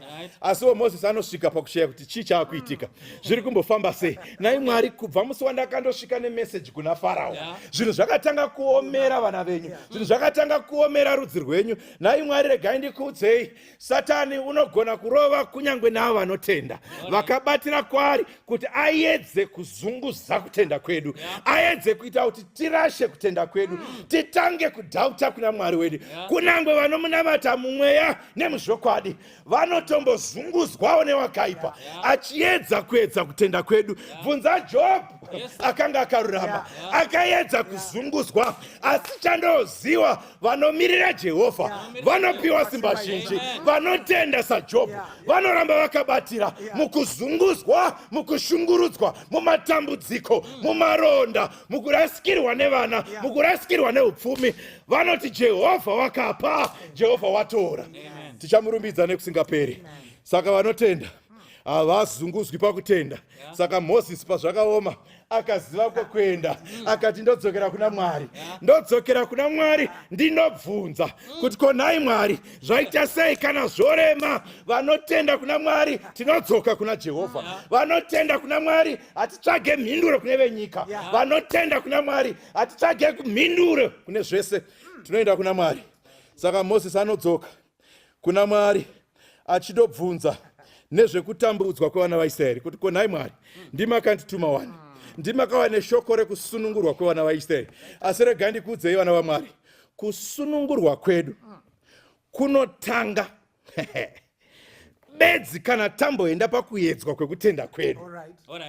Freedom only comes after the trial of our faith. Hapana kusunungurwa kunongouya pachena. Bvunza varwi vehondo yesununguko kuti rusununguko nekuzvitonga kuzere hazvina kuuya mahara, hazvina kuuya pachena. Ndosaka tine magamba atoripo ehondo yerusununguko. Kana uchida kusununguka zvinotombouya nekuedzwa kwekutenda kwenyu. Patori nehondo inofanira kurwiwa. Saka kusunungurwa kwedu pakutenda, kana tatota sarudzo yekusimuka kuti tibve muIgipita tiende kuKenani, pane hondo inofanira kurwirwa, pane kuedzwa kwekutendwa kwedu kunofanira kuitika. Hama dzichatombotinetsa kuti wasarudzirei kuenda iwe, warasha kutenda kwedu sei iwe, kumakuva hacharovi tese sei, kudoro hachandobiki sei tese. Saka kana zvadaro hama dzinouya pakuedzwa kwekutenda kwedu. Kunyange nekubasa vanotanga kukushungurudza, vanoda kukusevenzesa pese, kubasa zvinongotanga kurema. So shamwari dzinokusiya, dzinokuramba, zvose zvakakupoteredza Satani anoita kuti zvimbonetsa, zvikushungurudze, zvikumanikidze. Why? Our freedom is preceded by the trial of our faith. Saka kana wada kutosununguka ziva kuti pano kushungurudzwa kunotanga, pane kutambudzika kunotanga. Saka Farao anowedzera kutambudzika kuvana vaIsraeri. Asi now zvazvaifanira kuita kushungurudzwa nekutambudzika kwaifanira kubatsira vana vaIsraeri kuti vade kubva muIjipita vaende kuKenani pane kuti vade kugara muIjipita. Chinondishamisa vana vaIsraeri vashungurudzwa vanoenda kuna Satani vachida kuwedzera kugara kwavo muIjipita.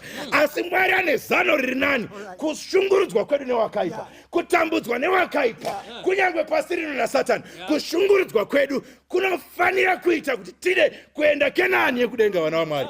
Kwero tigare pane rino pasi. Nhamo dzepanyika vana vaMwari dzinofanira kuti tisimudze meso edu titarire kudenga. Kutambudzwa newakaipa kunofanira kuita kuti tivavarire kuenda Zioni.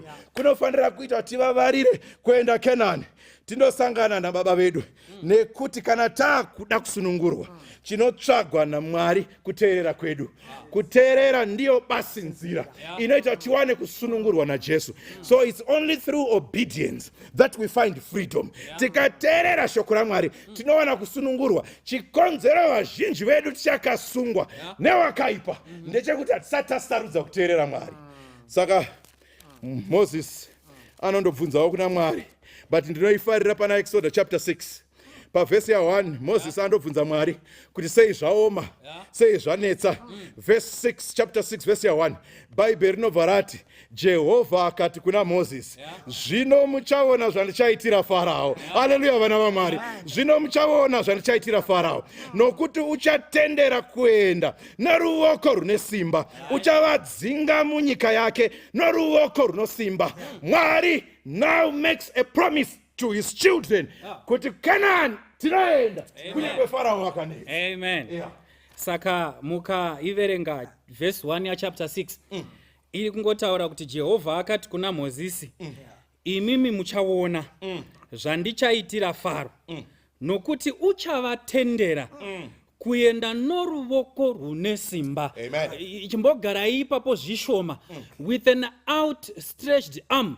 Ndo zvinotaura Bhaibheri rechirungu. In Egyptian writing, kana vaiti vonyora vaIgipita, ukaona vaisa statement yekuti outstretched arm, vari kuzama kutaura kuti action.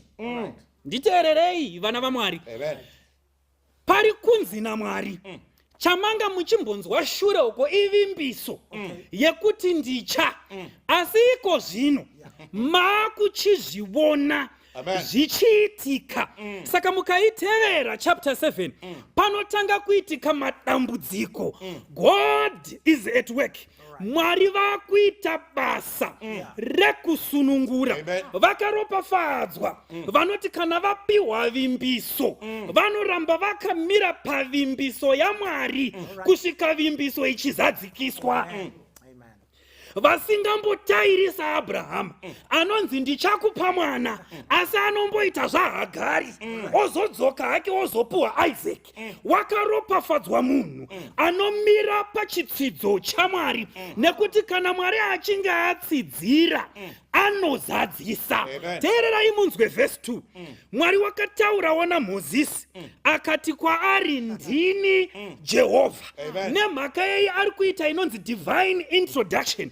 Nyaya ndeyekuti unofanira kutanga waziva ari kuvimbisa kuti uzotenda vimbiso.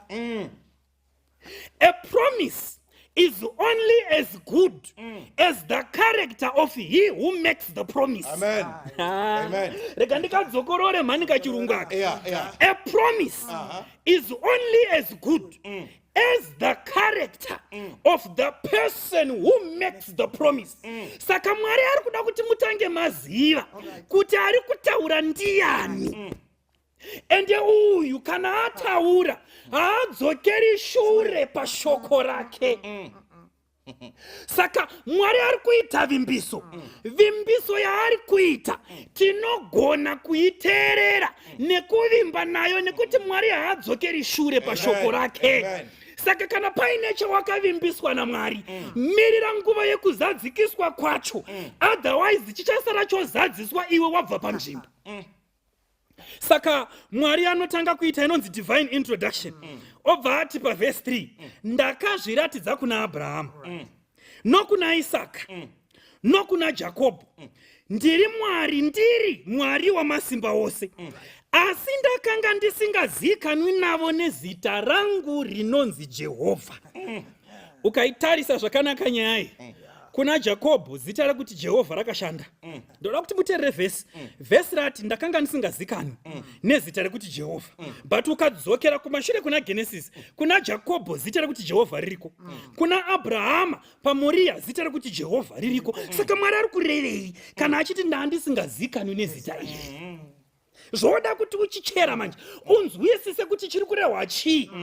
Bata nyaya idzi kune varume ava vari vatatu, it's only a promise of leaving Egypt. Ingori vimbiso kune varume vatatu, what they know is God saying ndichakuburitsai. Venyu vana havazogari muno nekusingaperi, vachainda. Saka pana Jakobho naIsaka naAbrahama, it's just the promise. But kune ava, it's the fulfillment of the promise. Saka kana kuchinza hausi kuziva, ava vanga vasingazivi zita, hakuzi kuti vaisaziva zita, but they did not experience the power of the name. Amen. They did not experience the power of the name. Saka Mwari ari kuedza kuvasimbisa, achivanongedza kusungano yaakaita naAbrahama naIsaka naJakobho, kuti ava ndakaita zvokuvaudza vakaita zvekunzwa, asi dzokerai pavhesi 1 imi muchazviona. Saka munogona kunge makambonzwa zvekusunungurwa kwavamwe vakati isu toda kusimuka tiende. Munogona kunge makambonzwa matestimoni evamwe vanoti pahari dzedoro takasimudzwa tikaenda. Munogona kunge makambonzwa matestimoni evamwe vanoti pangoma dzamashavi takasimudzwa tikaenda. Munogona kunge makanzwa vamwe vanoti isu pakurova makuva nyangwe taivhundutsirwa kuti vari pasi vanogona kukuvhiringira ramangwana ukasagadzira mapfunde zvakanaka. Makambonzwa testimoni dzekuti vakasimuka vakaenda, asi Mwari ari kuti now you have to experience it yourself. Tendera Mwari azviite muupenyu hwako hama yangu. Simuka tiende Kenani. Mwari wakatigadzirira nzvimbo. Unoziva chinowanzonetsa vanhu kuti vaite courage yekusimuka kuti vaende, kusaziva kuri kuendwa. Vajaira Egypt.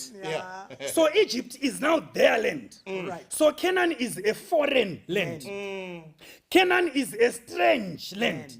But one thing you need to keep in mind, it might be a strange land, but the God who's taking you there is not strange. Amen. Mwari ari kukuendesa ikoko ndiye waunofanira kuvimba, nekuti he will not do you harm. Mwari anokugadzirira zvakanaka. Chakukonesa kusumuka imbira dzako ndo dzawakasungwa nemuvengi. Chakukonesa kusimuka ndezvawakatyichidzirwa kunzi ukasiya izvi hauridyi mangwana, ukasiya izvi haufemi mangwana. Asi rega ndikuudze nezita raMwari uyu anochengeta sungano navanhu vake, ukasimuka zviro kwazvo unosvika Kenani. Ukasimuka unosvika Kenani. Saka mukaramba muchiverenga chapter 6 pavhesi 6 inoti naizvozvo muti kuvana vaIsraeri, ndini Jehovha. Ari kuramba achingodzokorora. Before he makes a promise, he identifies himself. Ndini Jehovha, ndadii, ini ndicha. Anonzi mavhebhu yesa. Chichirungu chedu grade 0 chainzi a verb is an action word. A doing word. Saka Mwari ari kuti izvi zvandiri kutaura izvi kai handi mashoko badzi, ndichazviita. Kubudisai pamirimo yevaIjipita, ndicha kusunungurai pauranda hwenyu, ndicha kudzikinurai noruoko rwakatambanudzwa, ndicha kutorai imi kuti muve vanhu vangu, ndichava Mwari wenyu, imi muchaziva kuti ndini Jehovha. Ndichakuisai kunyika yandakasimudzira ruoko rwangu kuti ndiipe Abrahama. Saka mandicha ese aya ukazoenda pana Exodus chapter 20 ave manandaka hapana anzwa. kuburitsai ndicha kubvisai pana Exodus 20 anodzoka futi wati ndini Jehovha ndaka saka panoda munhu anomirira Mwari kuti ndicha amachuwe kuti asvike pakuva ndaka. But vazhinji vedu we lose it while ndicha is maturing to be ndaka. We miss it. Tofunga kuti Mwari haazadzisi. Teerera unzwe munhu waMwari, pawafunga kusimuka Satani haanga kusizvo nekuti anoziva kuti shoko rinoti gehena rakaitirwa iye nengirozi dzake. Saka haadi kuendako ega, ari kutsvagawo newe. Ndosaka achiomesa upenyu hwako. Saka uri kuona zvese zviri kuitika pana Exodus chapter 5 chapter 6 zvekuti vanhu vaakuda kuenda vanoomeserwa. It's the same nyangwe nanhasi. Vafunga kufuratira umambo hwaSatani haizi nyore. Vanosvika nyangwe pakupererwa namabasa, vanosvika nyangwe pakurambwa nehama, vanosvika nyangwe pakusapedza chikoro. Vafunga kusiya umambo hwaSatani kuti vauye kuna Mwari. Zvinogona kuoma asi vakaropafadzwa vanomirira kuti ndicha ave ndaka. Amen. Vakaropafadzwa. But chinhu wani chamunofanira kuti mudzidze vana vaMwari tichinopendera ndechekuti mutauri ambotaura akati Faro anonongedzera Satani. Chinzwa izvo pazvinonakidza. Mozisi anonongedzera Kristu. Amen. Amen. Amen. Saka Mozisi paari kurwisa Mwari achikanda dambudziko remvura ichishandurwa ropa. Mwari achikanda dambudziko ramatachka. Mwari achikanda utunga nhunzi hosha pakati pezvipfuwo chimvura mabwe zvese izvi mashu rima inda dzakazara nyika nerufu rwamatangwe zvese izvi God is acting. Ari kuedza kunongedzera kuti zvaitwa naMozisi pakuburitsa vana vaIjipita kuenda navo Kenani ndizvozvo zvichaitwa naKristu pakuburitsa vanhu kubva kunyika yechitema vachienda kunyika yekururama. Ndosaka tiri kuti kana wafunga kudaro kufuratira rima uchienda kuchiedza, kufuratira chivi uchienda mukururama hazviiti nyore. Asi as sure as was the Exodus yevana vaIsraeri, it will be so sure when you turn your back on sin. Amen. Amen. Hazvipotsi. Amen. Only if you wait kuti ndichave ndaka. Ukakwanisa kumirira mazvinorema, pazvinorwadza, paunofuratirwa navadiwa. Unoziva shamwari yangu anondiudza nyaya yekuti bamunini vake vakafunga kusiya chikari. Kubva pamusi wavafunga kusiya chikari. And for the next 2 years that followed, havana kuzosiya, vakaramba vachimwa. Nemhaka yevakaramba vachimwa, vaimwa nekuti vava kutengerwa. For those 2 years that followed, havana kumbotenga doro iroro nemari yavo. Vaitengerwa. Satani achinjiniya kuti munhu asaenda. Haapeti maoko hazviti, haapeti maoko, asi vakaropafadzwa vanonzwisisa kuti zvinofanira kuti zvireme kubuda muchivi. Dzimwe nguva chivi chacho ndo chinenge chakukutapira. Zvakadaro zvekuti unogona kusaona kuti uri muchivi. Saka Mwari anenge achida kumbonza majudgments kuna Faro kuti uone kuti panzvimbo yauri pakashata. Saka kuuya kwakaita Kristu pamuchinjikwa. Amen. Kuuya kwaakaita achinofa pamuchinjikwa aisimbisa kubuda kwakaita vana vaIsraeri muEgypt kuti mabudiro avakaita ndiwo mabudiro atinogonawo kuita munyika yechivi. Andizivi munhu waMwari kuti wakabatwa nei chakukonesa kusimuka. Andizivini. Andizivi. Ende ndoda kuti ndikuudze, your reason is valid. Usatomboteerera vanhu vanoti unozviitisa iwe hausiwe. Nyaya yako inobatika. Zvekuti ukaiudza Mwari anoihwisisawo, asi apedza kuihwisisa anoti simba ndinaro, simuka, tiende. Chikonzero chako chinobatika iwe because ukada kusimuka apa vana havadli. Chikonzero chako chinobatika wakada kusimuka apa business rogona kudonha. Achinobatika chikonzero chako wakada kusimuka apa unodzingwa paunoroja. Chikonzero chako chinobatika asi vakaropafadzwa vanohwanda pasi pamapapiro aMwari. Vagoti kana muri imi Mwari mati kune nzvimbo inonzi Kenani, nyangwe itori navamwe vanhu mati ndeyedu tichasimuka tigoenda. Amen. Uri pamunhu waMwari une zvikonzero zvinobatika zvakuti uri kuti ndambotiraya kusimuka. Pana vanotiraya ka musavaona vakabata zvikari, mota havasi kutiraya. Musavaona vari mumasmall house, mota havasi kutiraya. Musavaona vakabata mudzonga, mota havasi kutiraya. Pane vari kuedza, but vari kuperera mukuedza, vachigere kuziva simba raMwari wesungano akaburitsa Israeri muEgypt, anogona kutiburitsa munyika yechitema. Uripo munhu waMwari? Mnamate mufundisi, uripo munhu waMwari unoti ndaedza kusimuka kakawanda ino? Toda kukuintroduce kuna Jesu. Amen. Anoti kana akuti simuka, anokupa simba racho. Handitauri izvi kuvashora, nekuti vanotiitira basa rakanaka vanhu ava. But ukanorapwa, vanokuti utenge mapiritsi nemari yavasingakupi. Vobva vati wozomwa mapiritsi wapedza kudya sadza, sadza racho ravasingakupi. Saka they tell you what to do, but they don't empower you. But kana Jesu akati simuka, he empowers you kuti uwane simba rekusimuka. Kana uripo munhu waMwari, simudza moyo wako kuna Mwari. Mufundisi vachitinamatira, uzvizive kuti it's possible to turn your back on sin. Zvinoita kufuratira chivi. Kati namatei. Mwari vari kumusoro kudenga, tendwai rumbidzwai nokuti nyasha dzenyu dzinogara nokusingaperi. Shoko renyu raisa pachena kune vakavimba mamuri, munovapa simba rokuti vasimuke. Kwete vasimuke zvoga asi vaende. Imi makatiisa parwendo rwekuenda Kenani. Tiri toga hatigone kufamba rwendo urwu, asi tinofara nokuti imi ndimi mutungamiriri wedu. Chititungamirirayo apo tasimudza mwoyo yedu. Zviro kwazvo tiri kungoisa pachena, toga simba hatina, toga rwendo hatigone kurifamba, toga hatigone kugara munzira iyi.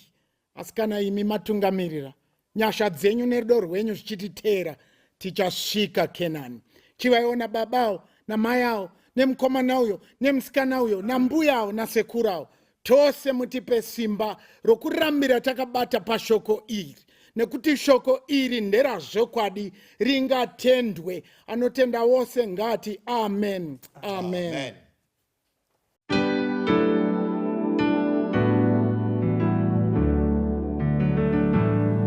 Oh God, Lord, sugu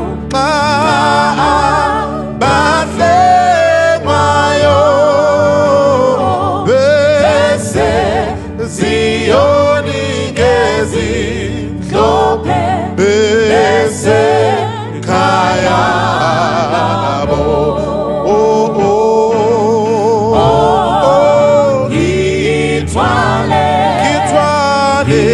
kitwale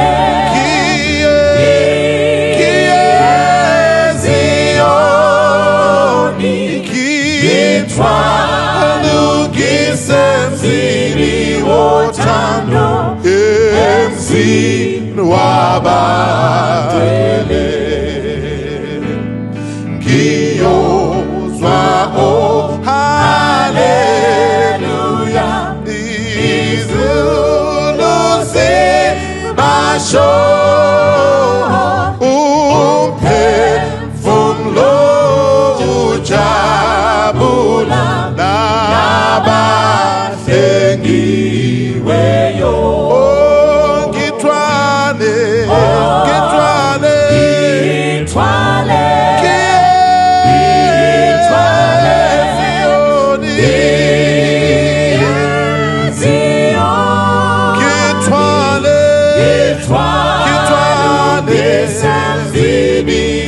Tando emzini wabantwele taba linjalo lusuku lufiswa zihambini lophelisa izinhlungu baphumle ngithwale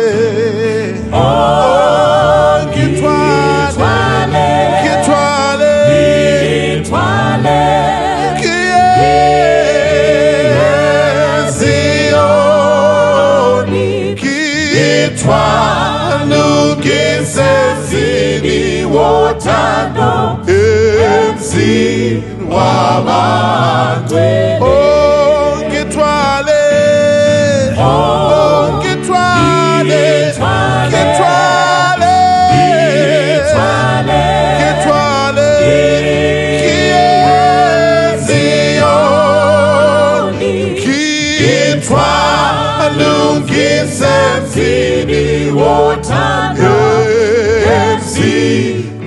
wabantwele ngithwale ngithwale ngithwale Kiaziyoni baba Kiaziyoni ngithwale ngisenze uthando emzini wabantwele emzini wabantwele emzini wabantwele emzini wekhaya emzini wabantwele Jerusalem akhona emzini wabantwele emzini wabantwele emzini wabantwele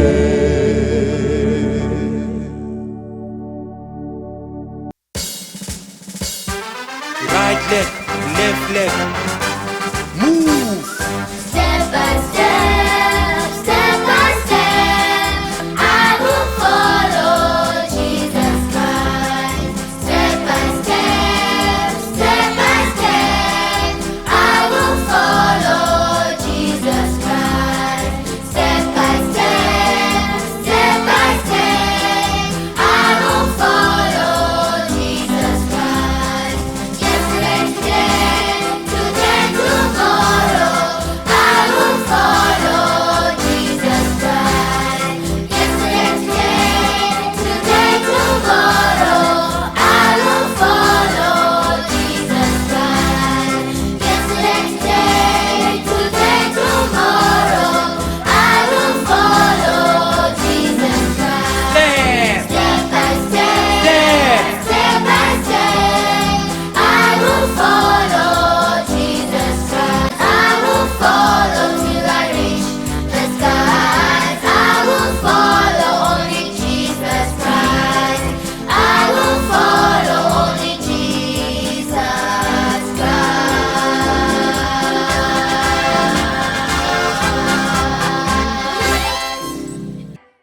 Hello, boys and girls. Welcome to the 4th day of our 10-day prayer program. And I hope and pray that the Lord has already begun answering your prayers. For I know you have prayed for the Spirit of God. I know you prayed for the love of God. I know you prayed that God might help you to surrender all unto Him, that God might fully use you, your friends, the community, and those around you. We are on day number 4 as we talk about putting the revival into practice. Well, I love the book of James because he says we do not have because we do not ask. And when we ask amiss. Therefore, something is missing. You and I might be able to know what we ought to pray for. The Lord is asking us to pray for a spirit of revival, reformation, that we might be able to be used by God. Oh, did you know that even in the Bible, in the scriptures, we do have young people that were used by the Spirit of God to go and do mighty things for God, and God is willing to use you also, not only in the year 2020, but even moving forward. So what it is, we need to ask for the spirit of revival. We need to ask for the Spirit of God. We need God to help us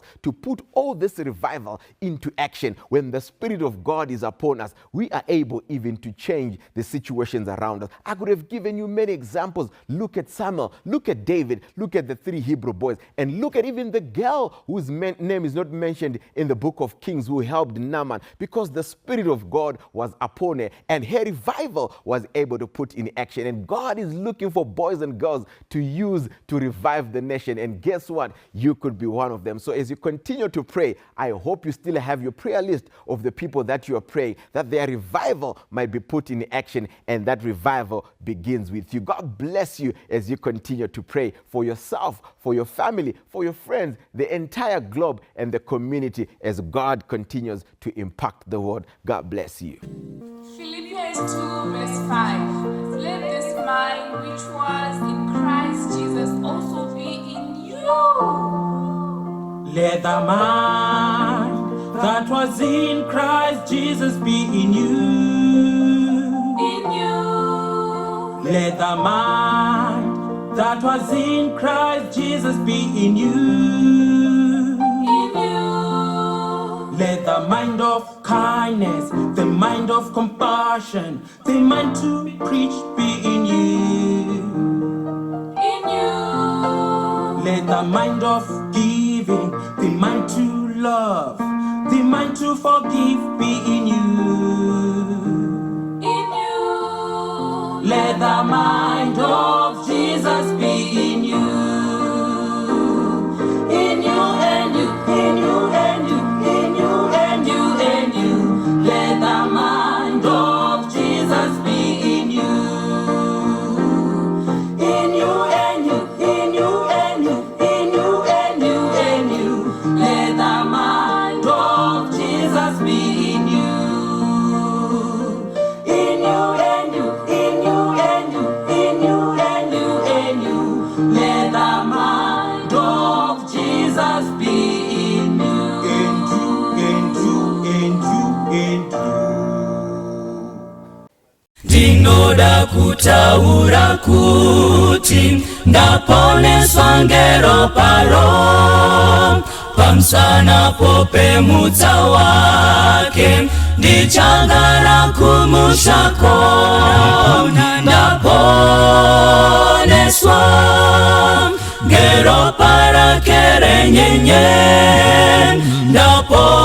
ndaponeswa sendichiri mwana wake ndinofara ngekuti Jesu auya kundiponesa ngekuti kupenya kwakeko kuri kunditungamira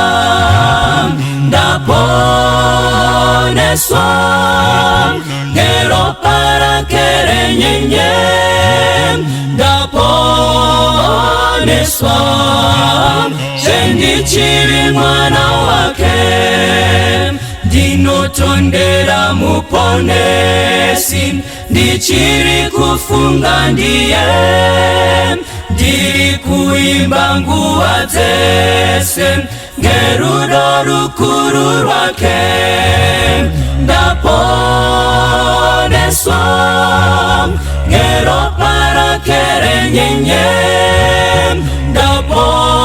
ndaponeswa sendichiri mwana wake ndichamuona mambo wangu ndoita mutemo wake achiri kunditungamira dakara kumusha kwake ndaponeswa ngero para kerenyenye ndaponeswa sendichiri mwana wake chiripo chiremba kudenga chinondimirira ini tichaenda ngekukasika kumusha wake watenzi ndaponeswa ngero para kerenyenye ndaponeswa sendichiri mwana wake ndaponeswa ngero para kerenyenye ndaponeswa sendichiri mwana wake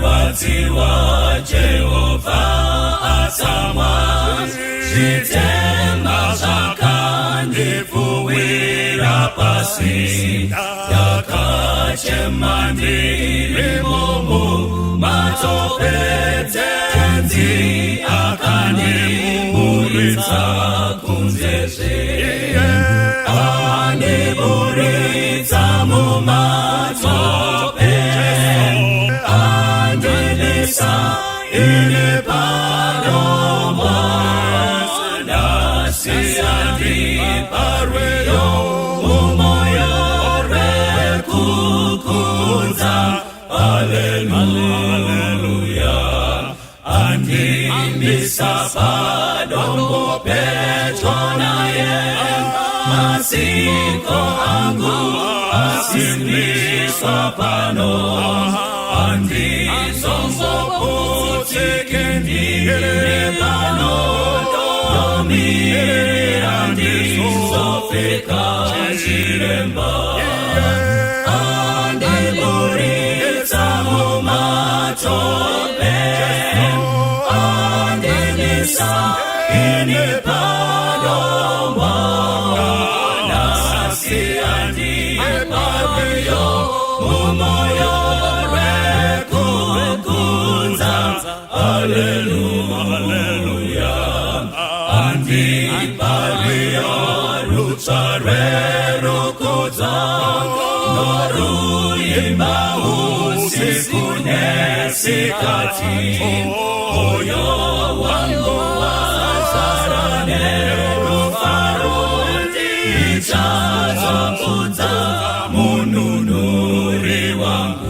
Kwaziwa vana vaMwari, ndoda kukwazisai mose muzita raJesu kwose kwamuri. Nhasi toda kudzidza musoro wenyaya unoti iwo handiburuki, handiburuki. Zvinoburusa vanhu muupenyu huno zvakawanda kwazvo. Mwari anotsvaka mutendi umwe noumwe unomushuvira kutenda kwakakwirira. Kutenda chii chinoi kutenda? Kutenda kuti ndizvo izvo zvisati zvadaro, kuti zvigodaro nokuti Jesu wazvitaura. Kana uchidzidza muBhaibheri mubhuku raLuke chapter 1 verse 37 inotiyo nothing is impossible with God. Hapana chinokona pana Mwari. Kana Mwari waramba uri paari, wakakwirira pakutenda uri paari, hapana chinokona. Chose chaunovavarira nokukumbira Mwari unokuitira. Saka usaburuka pakutenda, ramba uri pakakwirira. Shoko raMwari rinosimbisa nyaya iyi. Mubhuku raMark chapter 11 tichaverengegwa verse 24 inoti, verse 24, yes, ndinoti kwamuri, whatsoever you ask for in prayer, tendai kuti mazvigamuchira mugova nazvo. Chikomborero, Jesu unosimbisa nyaya iyi. Unoti hama dzangu dzinodikamwa, kwirirai pakutenda. Musaburuka pakutenda shoko raMwari. Rambai muripo pana Jesu Kristu. Kukai zvinhu zvose zvamunokumbirira, tendai kuti mazvigamuchira mugova nazvo. Hapana chinhu chinotsvakwa naJesu sokutenda. Kutenda kwedu kunofanira kukwirira, kugara pakakwirira, kugara pashoko raMwari, kugara pana Mwari. Marko chapter 9 verse 23 ina mashoko makuru inoti, Jesu akati kwaari,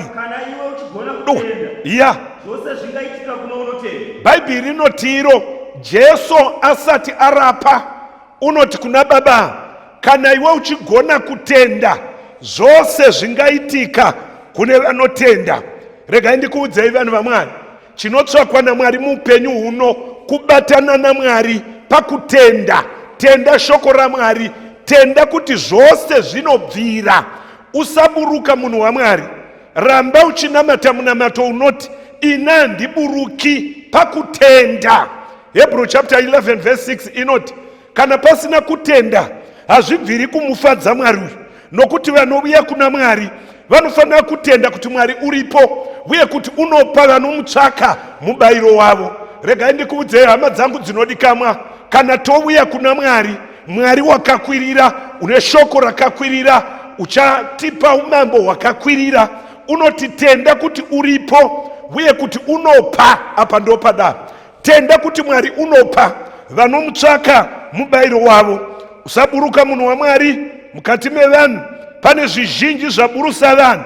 Vamwe vanoburuka nokuda kwenhamo, voburuka kubva pana Mwari votsvaka n'anga vainda kwakareruka kwakadzira. Vamwe vanoburuka nemhaka yekushayiwa mbereko vondotsvaka vaprofita kana n'anga. Munhu waMwari usaburuka, Mwari uchakupa. Vamwe vanoburuka pakutenda nemhaka yekushayikwa kworudo mukati momuchato. Murume unogona kufuratira mukadzi, unogona kusava nehanya nomudzimai wake, kana mukadzi unogona kushayiwa hanya nomurume. Murume woburuka. Usaburuka munhu waMwari. Itini handiburuki. Vamwe vanoburuka nemhaka yepolitics, vanoda zvenyika ino, izvo zvenyika ino zvichaguma. Vamwe vanoburuka nokutsvaka hutano, akagwara akaenda kuchipatara akakona kupora, woburuka woinda kwakaina Mwari. Usainda munhu waMwari, namata usaburuka. Vamwe vanoburuka nemhaka yekutsvaka mamirako, vanoda zvinhu zvamahara, vanoda mari dzamahara, motikari dzamahara, vakadzi vamahara, zvinhu zvamahara. Hakuna chinhu chakadaro. Usaburuka kubva pana Mwari. Rambira pana Mwari munhu waMwari, kwose kwauri, ingava nhamo ipi ingakuwana. Usaburuka kubva kuna Mwari. Vamwe vanoburuka nemhaka yamafaro, vanoda kufara munyika ino vachidlambanje nokuisvuta. Vanoda kufara munyika ino vachitsvaka pfambi, vachibata mazama avasikana. Rega ndikuudze munhu waMwari, mufaro mwena unoguma. Usaburuka kubva pana Mwari. Vamwe vanoburuka nemhaka yekutsvaka kugara zvakanaka. Rega ndikuudze hama dzangu, hapana chinofanira kukuburusa kubva pana Mwari, nokuti Mwari une zvose. Kana uchirava 14 yamabasa 22, Pauro achisimbisa vadzidzi achiti tinofanira kupinda mushe hwaMwari namadambudziko mazhinji. Chero madambudziko akauya, usaburuka kubva pana Mwari. Nyangwe muchato ukaoma, usaburuka, usaramba murume. Namata uripo. Bhaibheri rati namata uchitenda, Mwari uchakuitira. Zvakazarurwa chapter 3 verse 11. Tega munhu waMwari. Yes sir. Ukai ndinokurumidza kuuya, batisa icho chaunacho, urege kutoregwa korona yako. Munhu waMwari usaburuka. Bhaibheri rati kwaina Jesu, ndinokurumidza kuuya. Behold, I come quickly. Batisisa chaunacho choupenyu usingaperi. Batisisa shoko raMwari.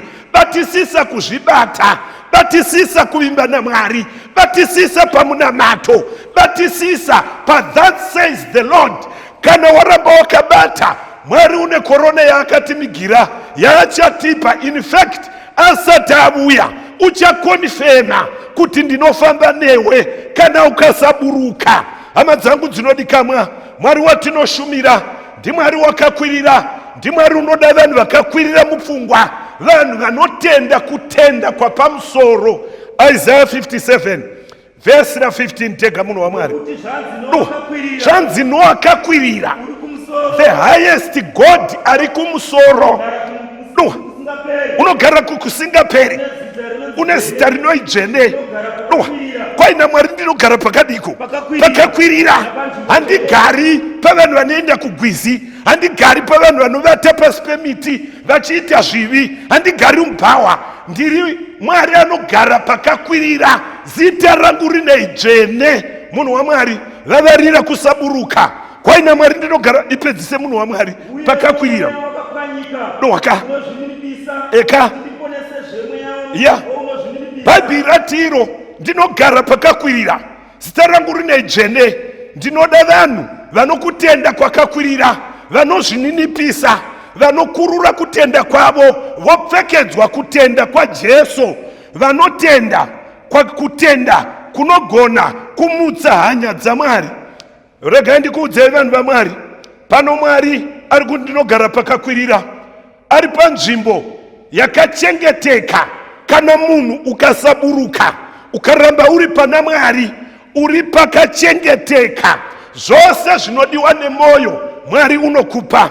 Tiri kuverenga maPsalm 91 verse 1 uchienda kuna 3 inoti, doka ukagara panokuvanda pana Mwari wokumusorosoro tega, rambira ipapo usaburuka. Come on, ndichati pamusoro paJehovha ndiye utiziro hwangu nenhare yangu, iye Mwari wangu. Haleluya. Iye uchakurwira parugombe gomutei weshiri napahosha inouraya. Haleluya. Ramba uri pakakwirira, usagara pakaderera. Nyange vanhu vose vanoita chivi vanenge vashandisa lower senses, asi vanoshandisa upper senses dzinobatwa nomweya mutsvene. Havagoni kuita chivi. Kukaikana ukagara pakadero, iye uchakugwira parugombe gomutei weshiri napahosha inouraya kwazvo. Uchakugwira Mwari uyu nemhaka yekuti warambira pano wakakwirira. Verse 14 tega munhu waMwari.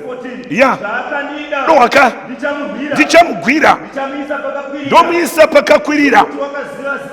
Amen. Ya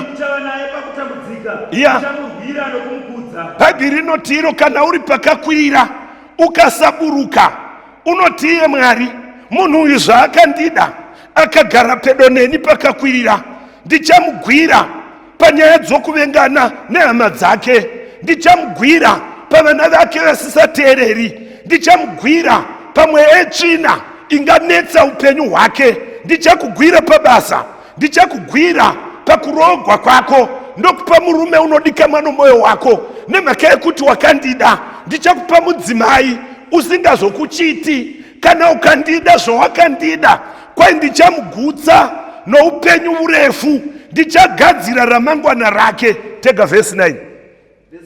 Ya nokuti ini Jehovha ya utiziro hwangu nowaka iwe wakaita wokumusoro wako. Ya Bhaibheri rinotiro zvaakandida munhu uyu akagara pedo neni, ndichamugwira. Vanga vachikunetsa vachiti haafe akashanda, richafa riri rombe, denga rati ndichakugwira. Vanga vachifunga kuti haufi wakarogwa, denga rati ndichakugwira, ndokupa zvinhu zvakakwirira. Vanga vachifunga kuti haufi wakabata chinhu chikabudirira, vanga vachifunga kuti haufi wakagara zvakanaka, denga rati kana wandida ndinokugwira munhu waMwari. Wadi kugara pakakwirira nemhaka yevhesi 15 tega munhu waMwari uchienda kuna 16 tega. Kukai uchadana kwandiri munhu uyu. Mira ipapo. Kukai nokuti wakandida, kuda Mwari kudini. John 14:15 Jesu unoti kana muchindida muchachengeta mitemo yangu. Ndo kunoi kuda Mwari. Kuda Mwari hakusi kudzana, kuda Mwari hakusi kuchema, kuda Mwari haisi uniform, kuda Mwari hakusi kutaura uchinamata wakaisa mavoko kudenga. Chinoi kuda Mwari kuita zvinoreva shoko raMwari. Ndo kunoi kuda Mwari. Kukaina Mwari apa zvaakandida ndichamugwira, iye uchadana kwandiri, haleluya, ndichampindura. Uchakumbira nomunamato, ndichamuitira, nokuti wakaziva zita rangu. Chinoi zita raJesu ikarekta yaMwari inoonekwa pamutemo yaMwari. Rega ndikuudze munhu waMwari, Mwari unogara pakakwirira. Israeri ichifamba murenje, Bhaibheri rangu rinondiudza rimwe zuva vakaita musere naMwari, vakatoda kumuona Mwari wacho, toda kutaura naye, chikumbiro chikamudziwa kuna Mwari wakakwirira. Mwari akati pana 19 yaExodus verse 9 uchienda kuna 11 inoti, zvino Jehovha akati kuna Mozisi, yes sir, tarira ndinouya kwauri mugore gobvu, yeah, kuti vanhu vanzwe kana ndichitaura newe, yeah, vagotenda misi yose. Mozisi akaudza Jehovha mashoko avanhu. Famba. Zvino Jehovha akati kuna Mozisi, akati kuna Mozisi, enda kuvanhu, vatsaure nhasi namangwana, yeah, vasuke nguo dzavo, vageze nguvo, vagare vakazvidzira, vakweshe namanga, nezuva retatu uchaburuka. vose pamusoro pegomo reSinai. Amen. Achaburuka aripi? Haburuka ari mugwizi, anoburuka ari pamusoro pegomo. Ndi Mwari wakakwirira, une njere dzisingazikamwi, une protection iri shuwa. Kukai ndichaburuka ndiri pamusoro pegomo. Teka verse 16 inoti, waka, haleluya, ya, ya, eka, vakadedera, yes, waka, waiwai, verenga kusvika pavhesi ra18, ya, kwai Mwari paakaburuka, akaburuka akatsika gomo Mount Zion, paakangoritsinga gomo rose rakapfungaira, pakashaka mheni, pakashaka kutinhira, maearthquake, mipande ikarova. Vana vaIsraeri vakatiza. Ukaverenga chapter 20 uchitarira pavhesi 18 inoti vakati kudii, verenga, vakaona kutinhira, nenzwi rehwamanda negomo rinopfungaira. Come on, vakadedera. Famba, vakati kuna Mozisi, indai muchinotaura naye, ngarege kutaura nesu. Kwaiti ngafa. Regai ndikuudzei vanhu vaMwari, nasi vanhu vanodadira Mwari, musi waanouya hapana chinofamba. Mwari paakangoburuka achipa mutemo Mozisi, gomo rakakoniwa kutakura Mwari, rakazununguka, mipande ikarova, meni dzikarova, moto ukazara mukati megomo. Vanhu vakati, Mozisi, chida unotaura naMwari, zvose zvauchareva tichaita. Regai ndikuudzei munhu waMwari, usaburuke pamutemo waMwari, usadheredzegwa namatsotsi asingaverengi. Ukaverenga chapter 20 verse 1 inoti, zvino Mwari wakataura mashoko ose akati, verse 3, usava navamwe vaMwari kunze kwangu, usazviitira mufananidzo wakavezwa, usatamba nezita raMwari pasina, rangarira zuva reSabata, usaita chifananidzo chakavezwa, rangarira zuva reSabata urichengeterere dzvene, kudza baba namai vako, kuti mazuva ako ave mazhinji panyika yanopuwa naJehovha Mwari wako. Usauraya, usaita upombwe, usaba, usapupurira kwako nhema, usachiva. Mitemo 10 yakwana. Regai ndikuudzei vanhu vaMwari, usaburuka pamutemo yaMwari. Kana uchidzidza Deuteronomy 33 pavhesi ra2, kune Jehovha wakabva Seiri, akaburuka ari pazvuru zvavatsvene, muruoko rwake gorudyi wakanga akabata murayiro womoto kwavari. Regai ndikuudzei vanhu vaMwari, kana Mwari wotonga nyika ino uchashandisa mitemo 10, ipapa hupabudi. Usanyengerwa kuti chaponeswa nenyasha. Nyasha dzinoponesa vanhu vatendeuka. Ukasatendeuka unonoparara. Nyika ino ichaparadzwa nomoto. Mwari uchatonga akatarira pamutemo 10. Ndoda kukurudzirai hama dzangu, imwe nemhuri dzenyu, iwe nomudzimai wako, usaburuka pamutemo yaMwari. Nokuti vaHebrews chapter 4 verse 29 inotiyo, chapter 12 verse 29, Mwari wedu moto unoparadza. James chapter 2 pavhesi ra10 inoti, nokuti munhu unochengeta mutemo 10 akaputsa umwe watoputsa yose. Regai ndikuudzei hama dzangu, usaburuka pakuchengeta mitemo ya Mwari, usaburuka pakutevera shoko ra Mwari, usaburuka pa prayer, usaburuka pakuvimba na Mwari, usavimba na makereke, usavimba na priesti, usavimba na gosa, usavimba na mprofita, usavimba na mprista, vimba na Mwari, usavimba na prophet, vimba na shoko ra Mwari, usaburuka kupapa na Mwari. Bible shoko ra Mwari kuna 1 John chapter 2 verse 3, tega munhu wa Mwari. Ndo zvinotizivisa kuti tinomuziva kana tichengeta mirayiro yake. Munhu unoti ndinoziva Mwari iye aramba mitemo ya Mwari, murevi wenhema. What don't you say amen? Bible rinoti iro, munhu unoti ndoziva Mwari iye asingachengeti mitemo ya Mwari, kwai murevi wei? Zvokwada isi mari. Rega ndikuudze munhu wa Mwari, usaburuka pane zvakatemwa nezvakatongwa naMwari. Zvichatirindira zuva rokuponeswa. Vakakomboregwa vasingaburuki kubva pashoko raMwari. Kukai na verse 4, munhu unoti ndomuziva iye asingachengeti mutemo, kwai murevi wei? Ina handiburuki munhu wa Mwari. Musi uchauya Mwari, Jesu otenga nyika ino, otenga mutadzi, akaenda pachikomo cheKarvari, pakakwirira, pakasetliwa nyaya dzedu, tikatengwa neropa, kuti ani nani unotenda kuna Mwari awana upenyu usingaperi. Okwira kudenga, akakwira ari pagomo reMolive, paMount Zion, akakwira vadzidzi vachimuona.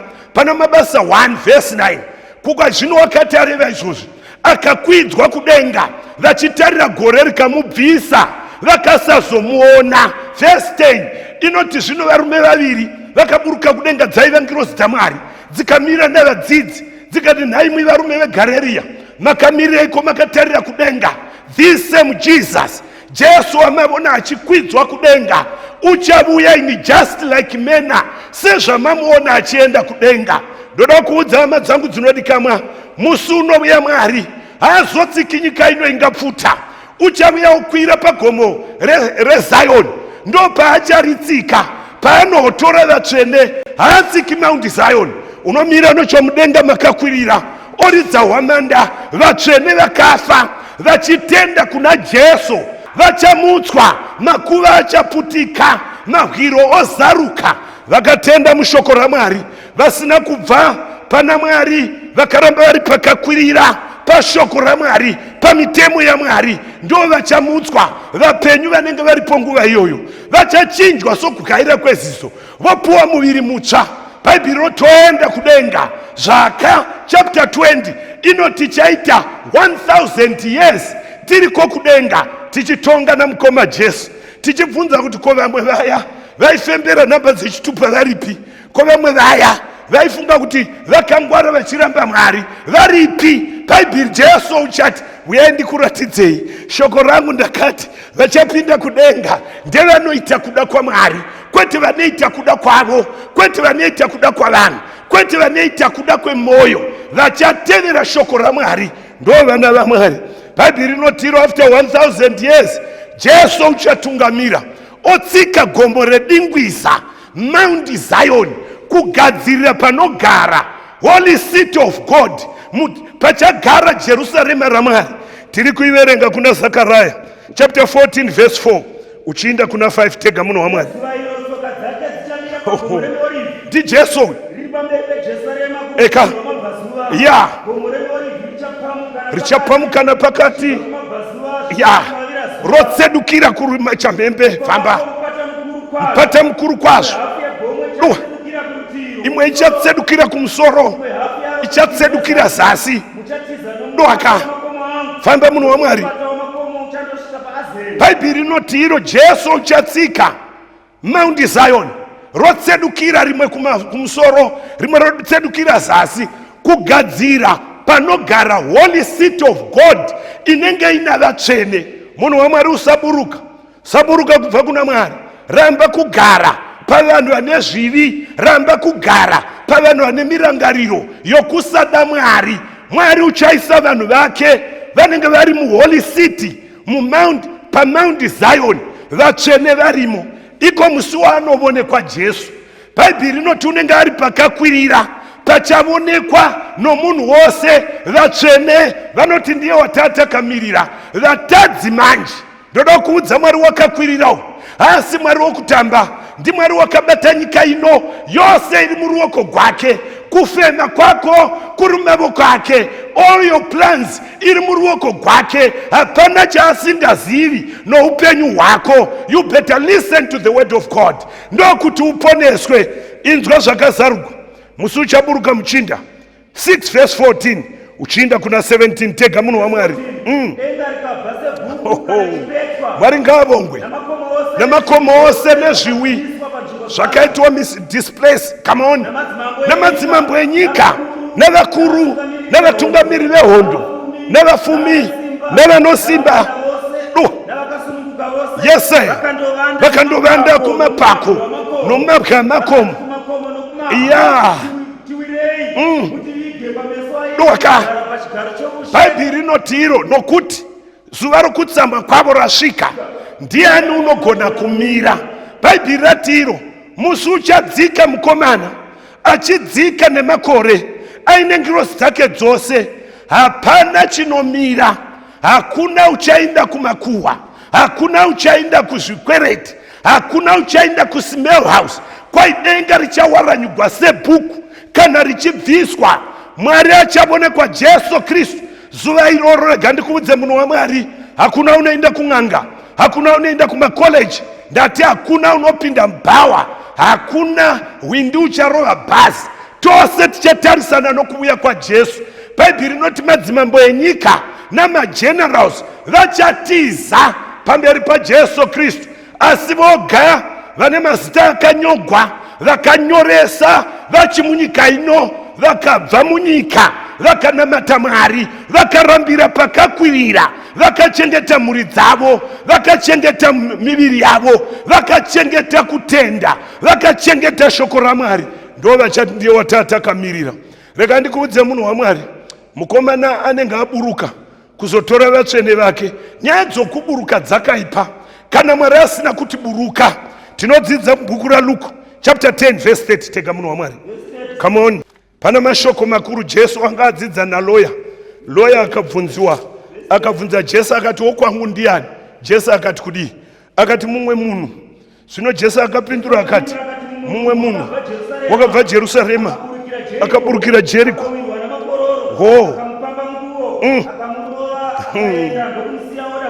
Doka ya famba akanyenyeredza akasvika ya akanyenyeredza futi. Amen. Eka akamudzvira tsitsi akapombera mavanga ndokudira waini. Haleluya.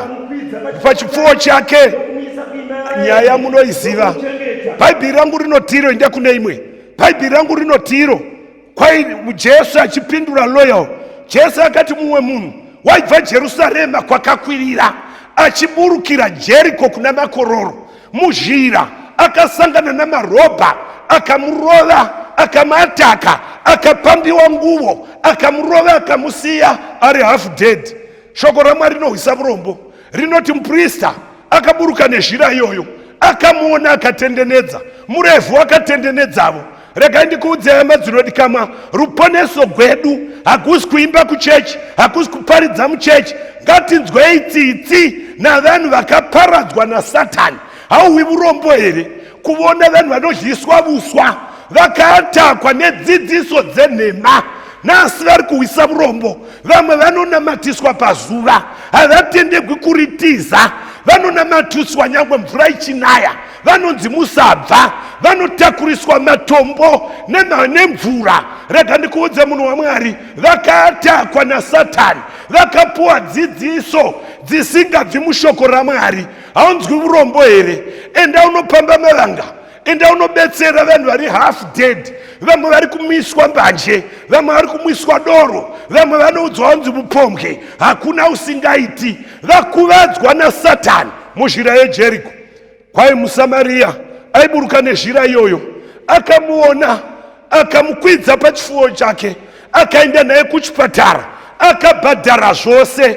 muSamaria une nyasha anopicture Jesu Kristu akabva kudenga akatenga vanhu neropa rake. He paid it all kuti vanhu vose vanotenda vawane upenyu usingaperi. Hama yangu inodikamwa, hakuna kuponeswa kuno umwe, hakuna rimwe zita rakapiwa pakati pavanhu ratinosunungugwa naro. Usaburuka munhu waMwari, usaburuka. Judges chapter 14 verse 1, pano murume mwana waManoa wainzi Samson akakomboregwa naMwari mubaba vakai mwana uyu uchasunungura Israeri. Hafani kudya zvinovava, hafani kumwa doro, hafani kugegwa musoro. Bhaibheri rinoti mai vake vakateerera nababa, akazvagwa aine simba, akura mwana uyu aine simba neprotection yedenga. Inzwa zvakaitika 14 verse 1. Zvino Samson wakaburukira Timna. Waka. Akaona Timna mukadzi pakati pavafunda vavaFilistia. Akakwira akandoudza baba vake namai vake. Akati ndaona mukadzi paTimina. Come on, famba munhu waMwari. Nditorei iye ave mukadzi wangu.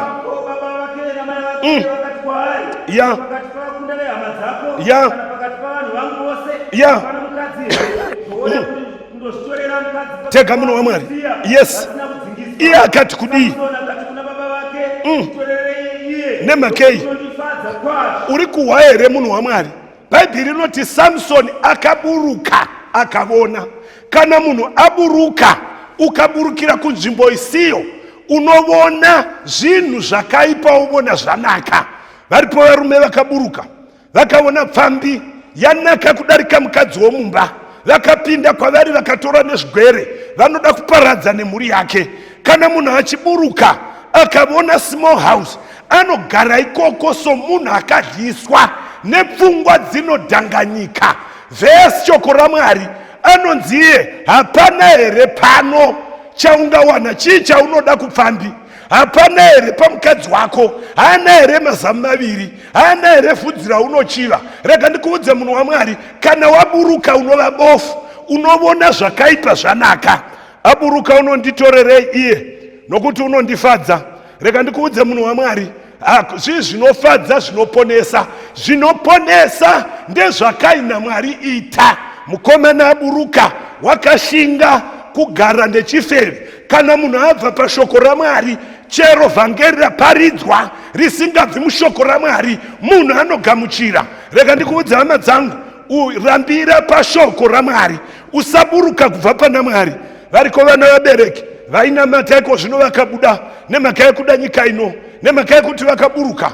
Vamwe vakada mari, vamwe vakada vakadzi, vamwe vakada doro, vamwe vakada mafara enyika ino. Kana waburuka une zvaunovona zvichakuchengetedza kusvika wafa. Hama yangu inodikamwa, Bhaibheri rangu rinondiudza kuti nemhaka yekuti wakaburuka uchitsvaka pfuma, unofira izvozvo. Mwari uchatanga kubvisa appetite, agobvisa hope, uchabwaira kusvika kwaidza. Toda kuverenga Judges 16 pavhesi ra16 inoti kudii? Tega munhu waMwari. Come on.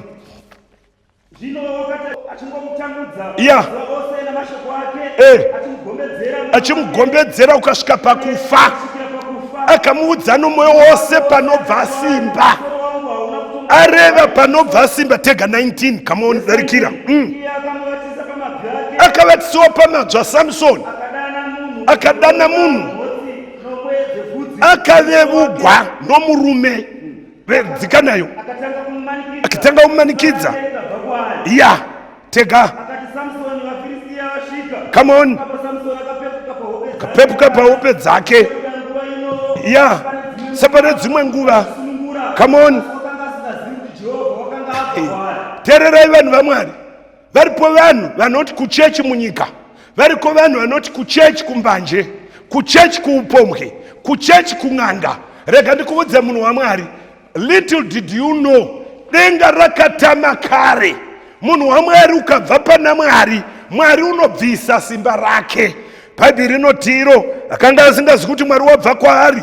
Bhaibheri rangu rinoenda mberi rinoti vakatanga kumudzanisa Samson, vachimudzanisa kusvika aneta. Unoti kumukomana, ndise pambiru verse 24. Tega muno. Yes. Come on, verse 28. Verse 28. Yeah. Ishemwari. tirangarire henyu famba tsika pazasi verse 29 akabata mbiru mbiri dzapakati dzakanga dzakatsigira imba akadzisunda rorudyi imwe noruboshwe imba ikabvuma. Chimira ipapo inda kune imwe. Bhaibheri rinotiro Samsoni aneta nokudzana. Unoti mukomana ndiise pambiru mbiri ndimbozorora. Hama yangu inodikamwa hausati here waneta nokudzaniswa naSatani. Wose wakunyenga unokukisa, miromo yako seichasvuuka. Wose wakunyenga unovata newe. Munhu waMwari hauneti here noupombwe saSamsoni. Unoti ndaneta. Vakakombera kuvanhu vaMwari vanoti ndaneta. Vamukomana akati one more time upombwe handichadi, ndoda kudzokera pakakwirira. One more time handichadi kusungurudza mukadzi. Varipo vanorangarira kumusiki wavo vagoti one more time handichadi kugara navaprofita, ndoda kudzokera kushoko raMwari. Vakakomboregwa vanorambira mushoko raMwari. Jeremiah 22 verse 21. Bhaibheri shoko raMwari rinotiro Mwari harovi munhu asati ataura naye tega. Munhu waMwari, come on. Eka wakati handidi kunzwa. All right. Bhaibheri rino ndakataura newe uchakafara. Wakanga uri mutovo wako wokuranga, zvino Mwari uchavuyisa zvinovava. Hama dzangu dzinodikamwa, musaburuka kubva pana Mwari. Mapsalm 7:12 inotiyo kana munhu asingatendevuki ari kurodza munondo wake. Rega ndikuudze munhu waMwari, tendevuka usarodza munondo. Ndoda kuudza hama dzinodikamwa, dzokera pana Mwari. Mwari unokupa chigaro chako. Mwari unoregerera. Ukadzokera kuna Mwari uchabatwa, agokuropafadza, agokupfekedza nguvo yomutambo, agokupfekedza kururama kwake. Varipo vanoti Mwari ndibatsirei, handidi kuburuka kubva pana Mwari, handidi kuburuka kubva pamitemo yaMwari, ndoda kuramba ndina Mwari. Parichadzika Jerusarema ndoda kuva pakati pevakaponeswa. Chidiso chako here? Wadi kusumudza ruoko tikanamata. Baba vedu vari kudenga, muzita raJesu toda kutendai navanhu venyu vaita chisungo gore risati rapera kuti handidi kuburuka kubva pamitemo yenyu. Vanga vaburuka Mwari, hava noi vari kudzoka vari kuti one more time ndoda kudzosegwa simba rokunamata. One more time handichadi zvibhotoro zvemvura. One more time ndoda kudzoka kumusiki wangu agondichengeta nokundirapa nokundipa zvinodikamwa nomwoyo. Tatenda Mwari nokuti matinzwa. Muzita ramuponesi Jesu tinonamata. Amen. God bless you.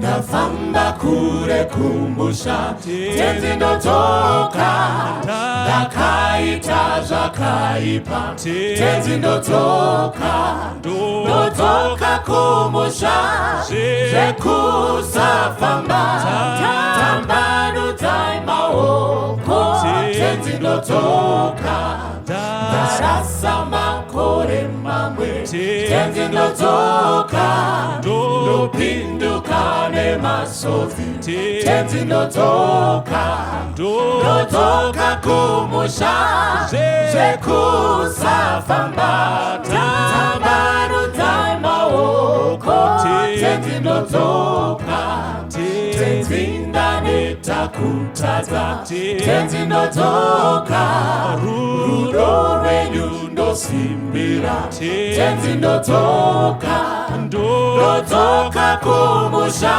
zvekusafamba, tambanudzai maoko tenzi ndotoka, rusimbiro rwangu rwega tenzi ndotoka, kuti Jesu wandifira tenzi ndotoka, ndotoka kumusha zvekusafamba, tambanudzai maoko tenzi ndotoka, ndashaya ropa renyenye tenzi ndotoka, mundisambidze ndichene tenzi ndotoka, ndotoka kumusha zvekusafamba tambano dzamaoko tenzi ndotoka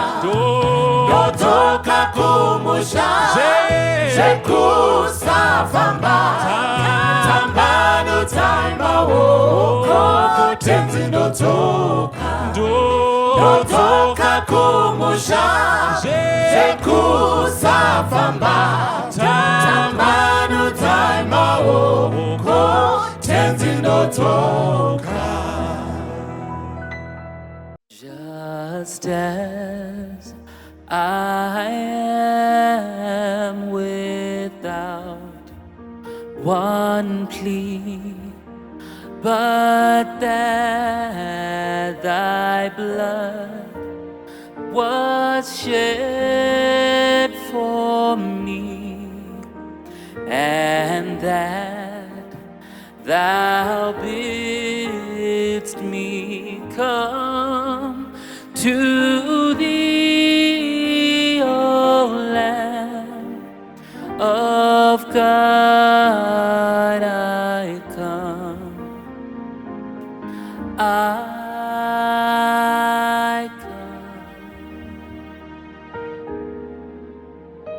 Just as I am without one plea, but that thy blood was shed for me, and that thou bidst me come to thee, O Lamb of God, I come.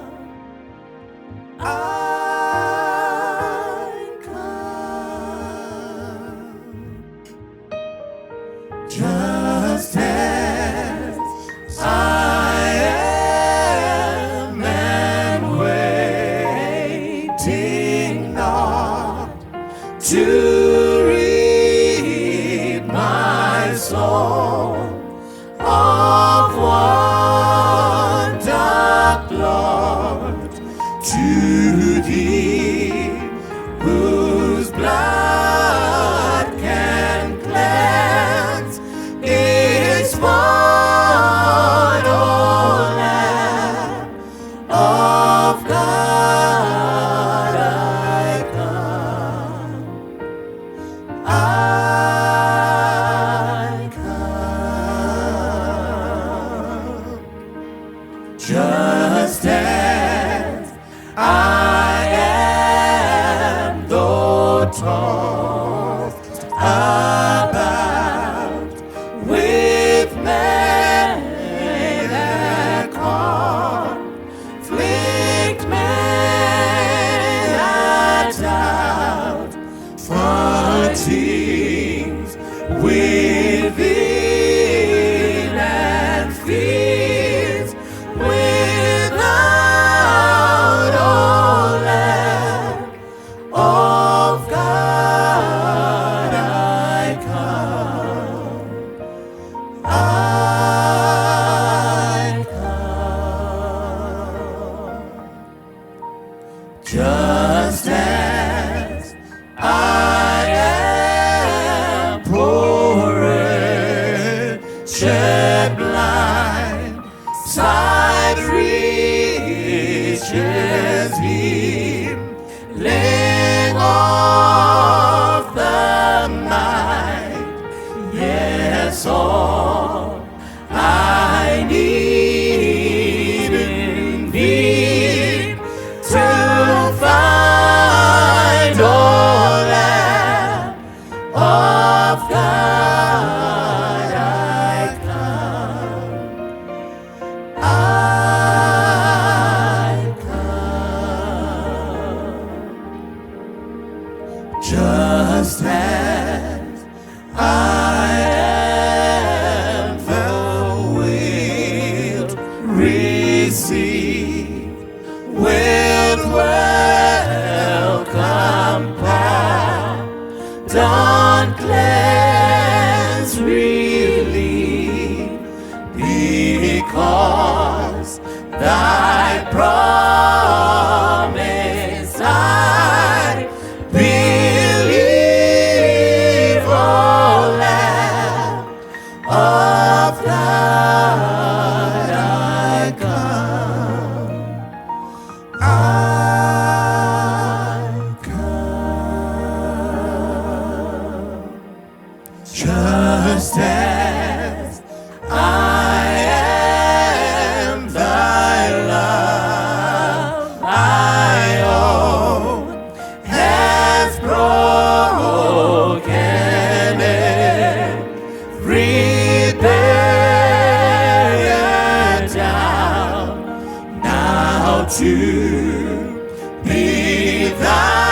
Greetings to you all, my dear brothers and sisters in Christ. It is my great joy and delight to join together with you as we continue in our exploration of the Word of God. We are still focusing on the 7 churches in the book of Revelation, the messages that were sent to these churches by Jesus through John back then in the 1st century, and so that we may see what communication is there for us, what spiritual nourishment we can get, what spiritual nuggets we can glean and dig out of these passages of Scripture. And so we are continuing. We talked about Ephesus, we talked about Smyrna. Now we have come to a new church, and that is the church of Pergamos or Pergamums. Sometimes you find those two spellings, Pergamos or Pergamum, but I'm much more familiar with Pergamos. So, but it is the same church, and so that is the name that I'll use in this presentation and even in the next one, which will also be on the same church. And so we are going to read from the book of Revelation chapter 2. This is from verse number 12. That's where we are going to read from. But before we read, let us close our eyes and invite the Lord's presence to be with us. Our kind and most gracious Heavenly Father, may glory and honor come to you, for only you are worthy to be praised, Lord. We invite your presence to be with us as we read and as we learn from your word. May you interpret and help us apply appropriately the lessons and insights out of these messages. In the name of Jesus, our Lord and Savior, we pray. Amen. Revelation chapter 2, verse number 12. To the angel of the church in Pergamum write, these are the words of him who has a sharp double-edged sword. I know where you live, where Satan has his throne, yet you remain true to my name. You did not renounce your faith in me, not even in the days of Antipas, my faithful witness, who was put to death in your city, where Satan lives. Nevertheless, I have a few things against you. There are some among you who hold the teaching of Balaam, who taught Balak to entice the Israelites to sin, so that they ate food sacrificed to idols and committed sexual immorality. Likewise, you also have those who hold to the teaching of the Nicolaitans. Repent, therefore. Otherwise, I will soon come to you and will fight against them with the sword of my mouth. Whoever has ears, let them hear what the Spirit says to the churches. To the one who is victorious, I will give some of the hidden manna. I will also give that person a white stone with a new name written on it, known only to the one who receives it. Indeed, may the Lord add a blessing to the reading of his word. There's just so much that we can learn from here. And so I titled this Pergamos, the Compromising Church.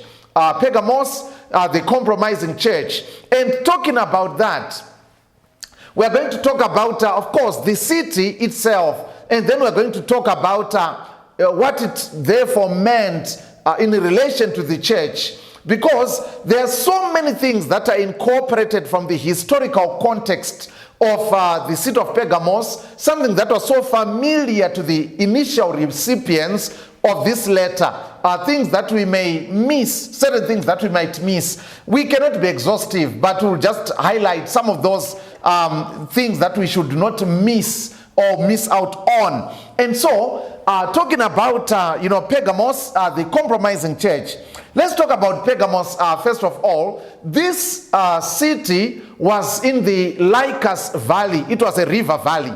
It was in the Lycus is the river. So it was in this river valley. And it was initially the city was built right perched on top of a conical hill.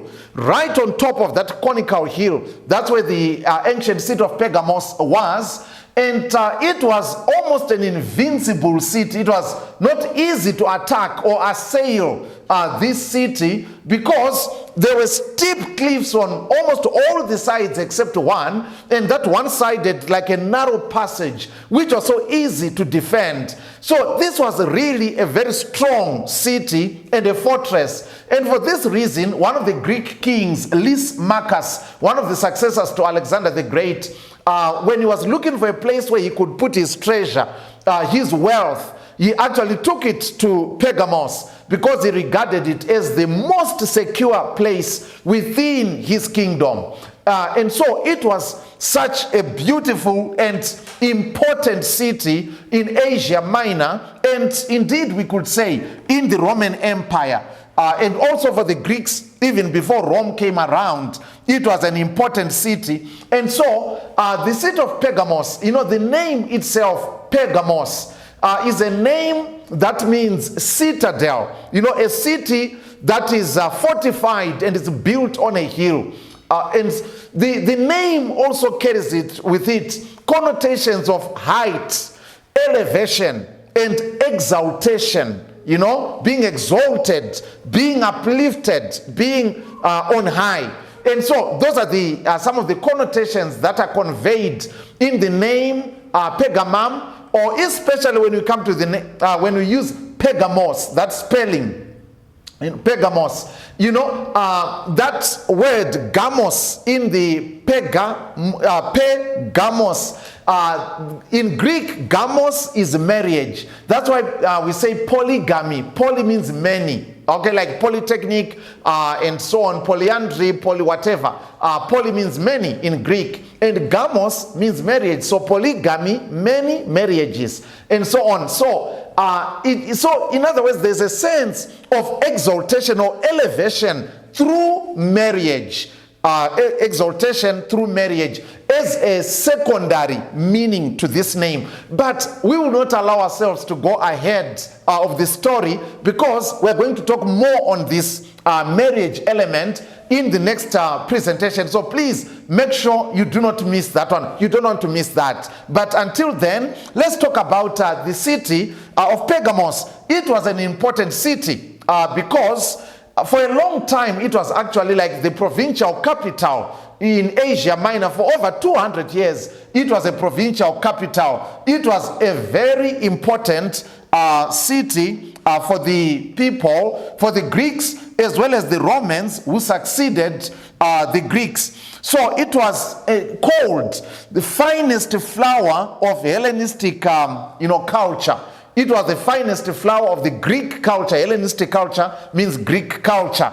And it also housed one of the most important libraries of the ancient world. They had over 200,000 volumes or books in that library.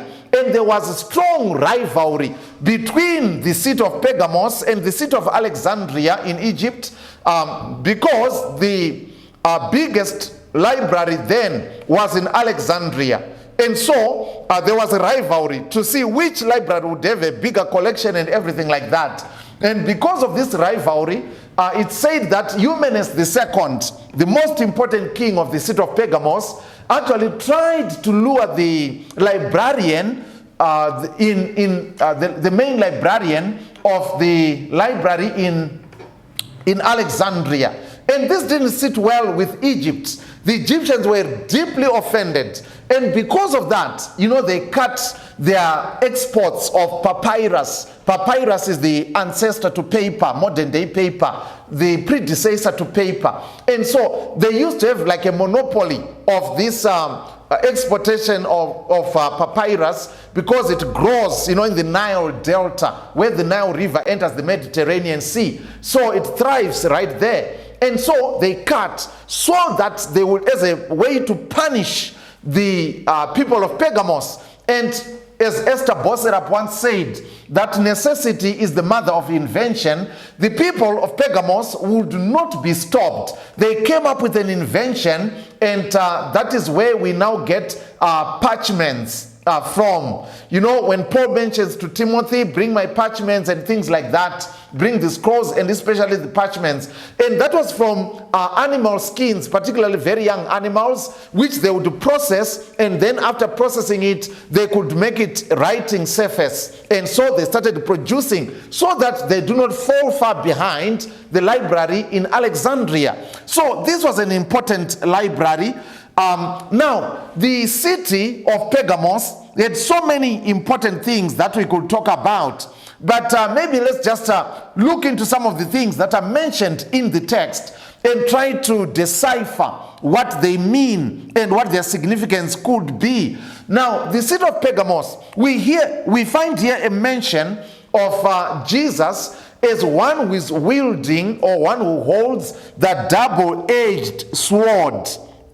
That's what the Bible says here. And so it says, these are the words of him who has the sharp, double-edged sword. Now, this would have been particularly meaningful to the people in Pergamos because as a provincial capital, the city of Pergamos was made to be the place where the proconsul, or the governors of the regions, where they would stay. For example, the governor of Judea would not stay in Jerusalem. People like Pontius Pilate, those are the ones we are calling the proconsul or the governors. They didn't stay like in Jerusalem. They stayed in Caesarea Maritima, right on the edges of the Mediterranean Sea, on the west coast of Israel. That's where they stayed. But for Asia Minor, they were housed in the city of Pergamos. And these governors, these Roman governors, were given the liberty of wielding the sword, and they could use the sword at liberty, at will. And so the sword which they held was the symbol of Roman power and authority. I mean, it meant that people needed to comply. You needed to comply with whatever orders or directions that came from the central government in Rome and were implemented through the proconsuls. So the people in Pergamos were very familiar with the sword. And Jesus introduces himself as one who is holding a double-edged sword, a sharp double-edged sword. And this is a claim to superior authority, to the one that they were familiar with, the one that they knew, which was represented by the Roman governors. And so Jesus introduces himself in this way as the one who has the ultimate authority. And so he says here, I know where you live. I know where you live. Jesus says, I know where you live. To these people. And what is the significance of that? I know where you live. And then it says, where Satan has his throne, yet you remain true to my name.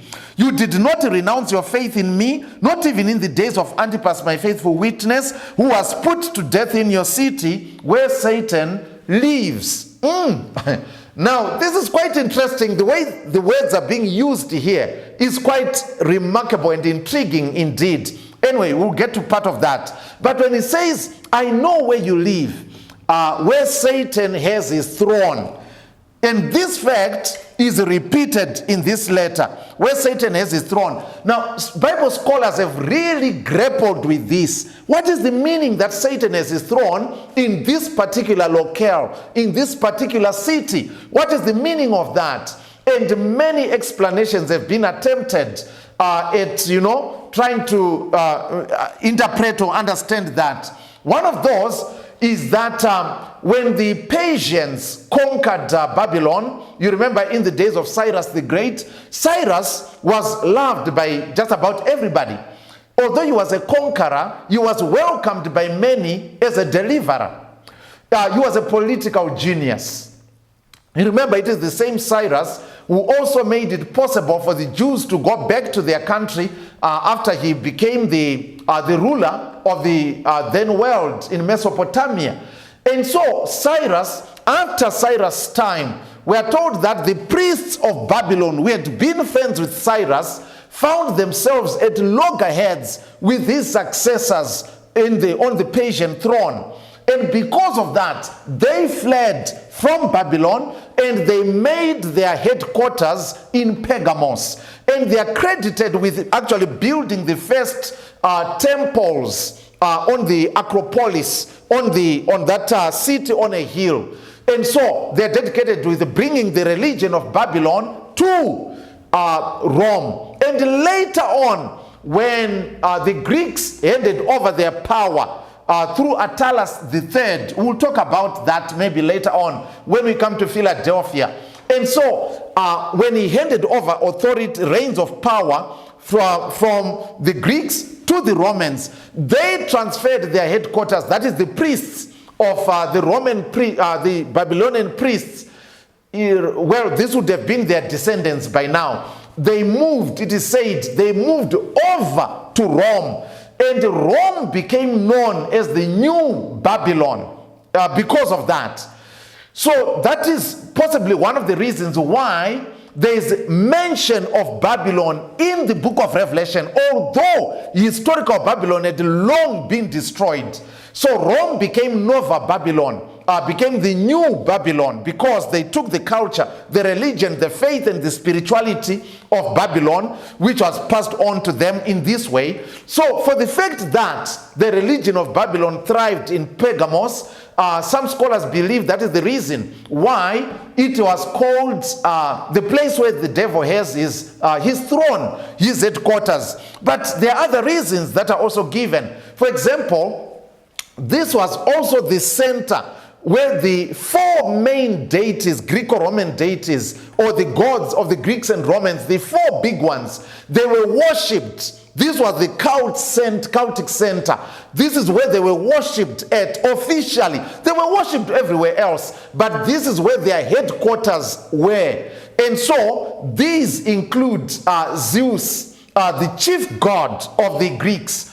Zeus was the greatest of the Greek gods. And so, just like, because of that, there was a temple, or there was an altar rather, an altar dedicated to Zeus. And this altar, they say it looked like a giant throne. It was right on the top of that hill. And for anyone in the valley looking at that hill, it would appear like a huge throne. And for some scholars, they believe this is why it's referenced as the place where Satan has his throne. But there are other reasons as well. By the way, a replica of that huge altar to Zeus is found in the Berlin Museum today in Germany. You can Google it, you'll see it. It's a massive and imposing structure. It is an imposing structure. It's in the Berlin Museum. The other god who was worshipped was actually a goddess, Athena or Diana. You remember we talked about her when we talked about Ephesus. And she is the same goddess who is worshipped today as Mary in Christianity. It is the same goddess who is worshipped today in the form of Mary. We talked about that when we talked about Ephesus. And then the other god who was worshipped at Pergamos was Dionysius, one of the chief gods of the Greeks. And then one of the interesting ones is the fourth one, Asclepius. Asclepius was known as the great physician and was the god of healing. Asclepius, there was a famous hospital and a school of medicine in Pergamos. Some of the ruins of that school are still there actually. And so this was a school of medicine. It was a famous school of medicine. In fact, one of the most prominent physicians from the ancient world, who was called Galen, was a native of Pergamos, and he went to school in this school of medicine, which was at Pergamos. Now, the interesting thing about Asclepius is that he was considered as the god of healing, and Asclepius was the official god of the city of Pergamos. You know, these ancient cities, there would be like the overall god, but there would be a guardian god for each city. The guardian god for the seat of Pergamos was Asclepius, the god of healing. And interestingly, the symbol for Asclepius was a serpent coiled around a stick, a staff. So this was the symbol of Asclepius, the god of healing. You know, the serpent coiled around a stick. And so it is interesting that even today, this has become the symbol in the field of medicine. It is still the same symbol. You look, for example, the emblem of World Health Organization. You look at the emblem, what it looks like, you'll find that the logo for WHO, it is a stick with a serpent coiled around it. And this is where the origins are. This is where it all comes from. And in medicine, there are these double serpents, facing each other, but coiled around a stick, as it were. So these are the origins of the things that we're talking about. And so since so the serpent was the official emblem or symbol of the seat of Pergamos. Just like for the nation of Zimbabwe, the official symbol is that fish eagle, is that eagle. And then for different countries, in the United States, they have an eagle, the British have the lion, and different countries have different, of these symbols. Canada, they have this this myrtle flower, or I don't know the name of that tree. They have this, the leaf, they don't have flower, but the leaf, and so on. These are symbols for different nations. And so for Pergamos, the symbol was the serpent. It was the snake.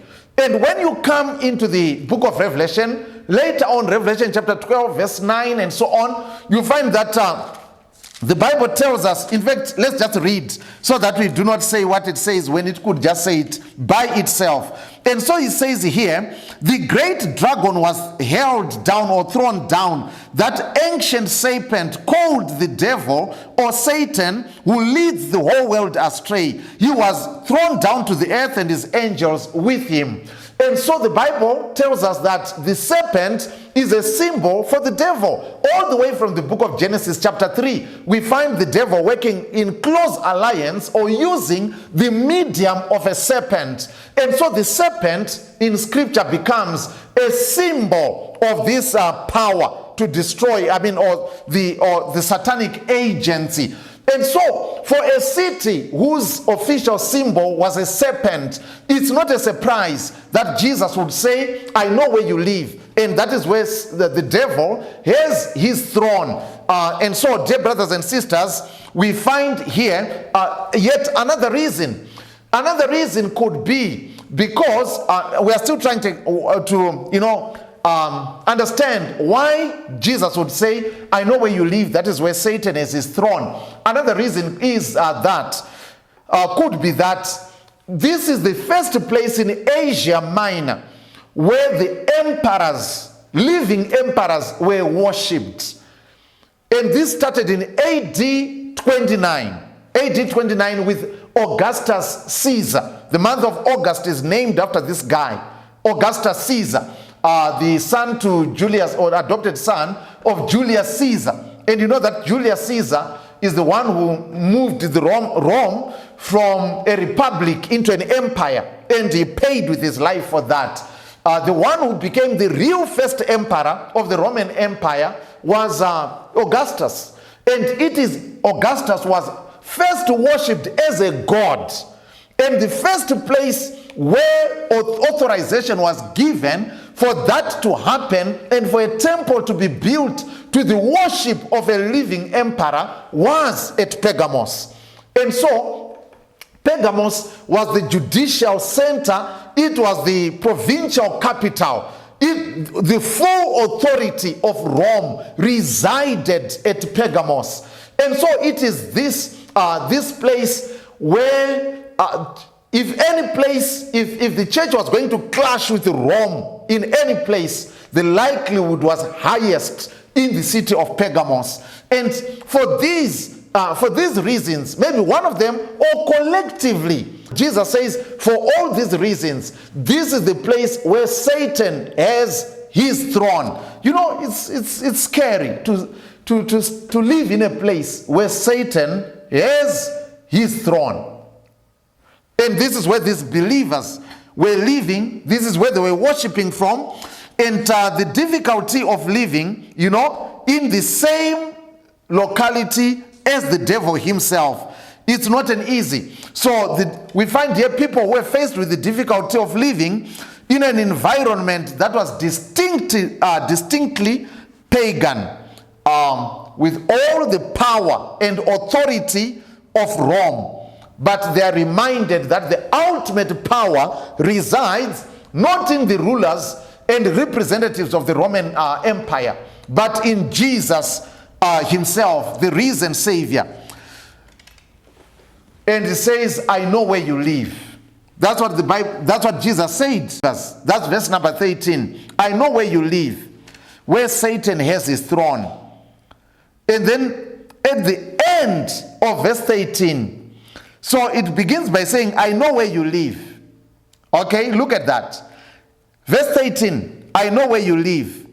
And then in my Bible, there's a hyphen, and then a string of sentences, and then another hyphen, where Satan lives.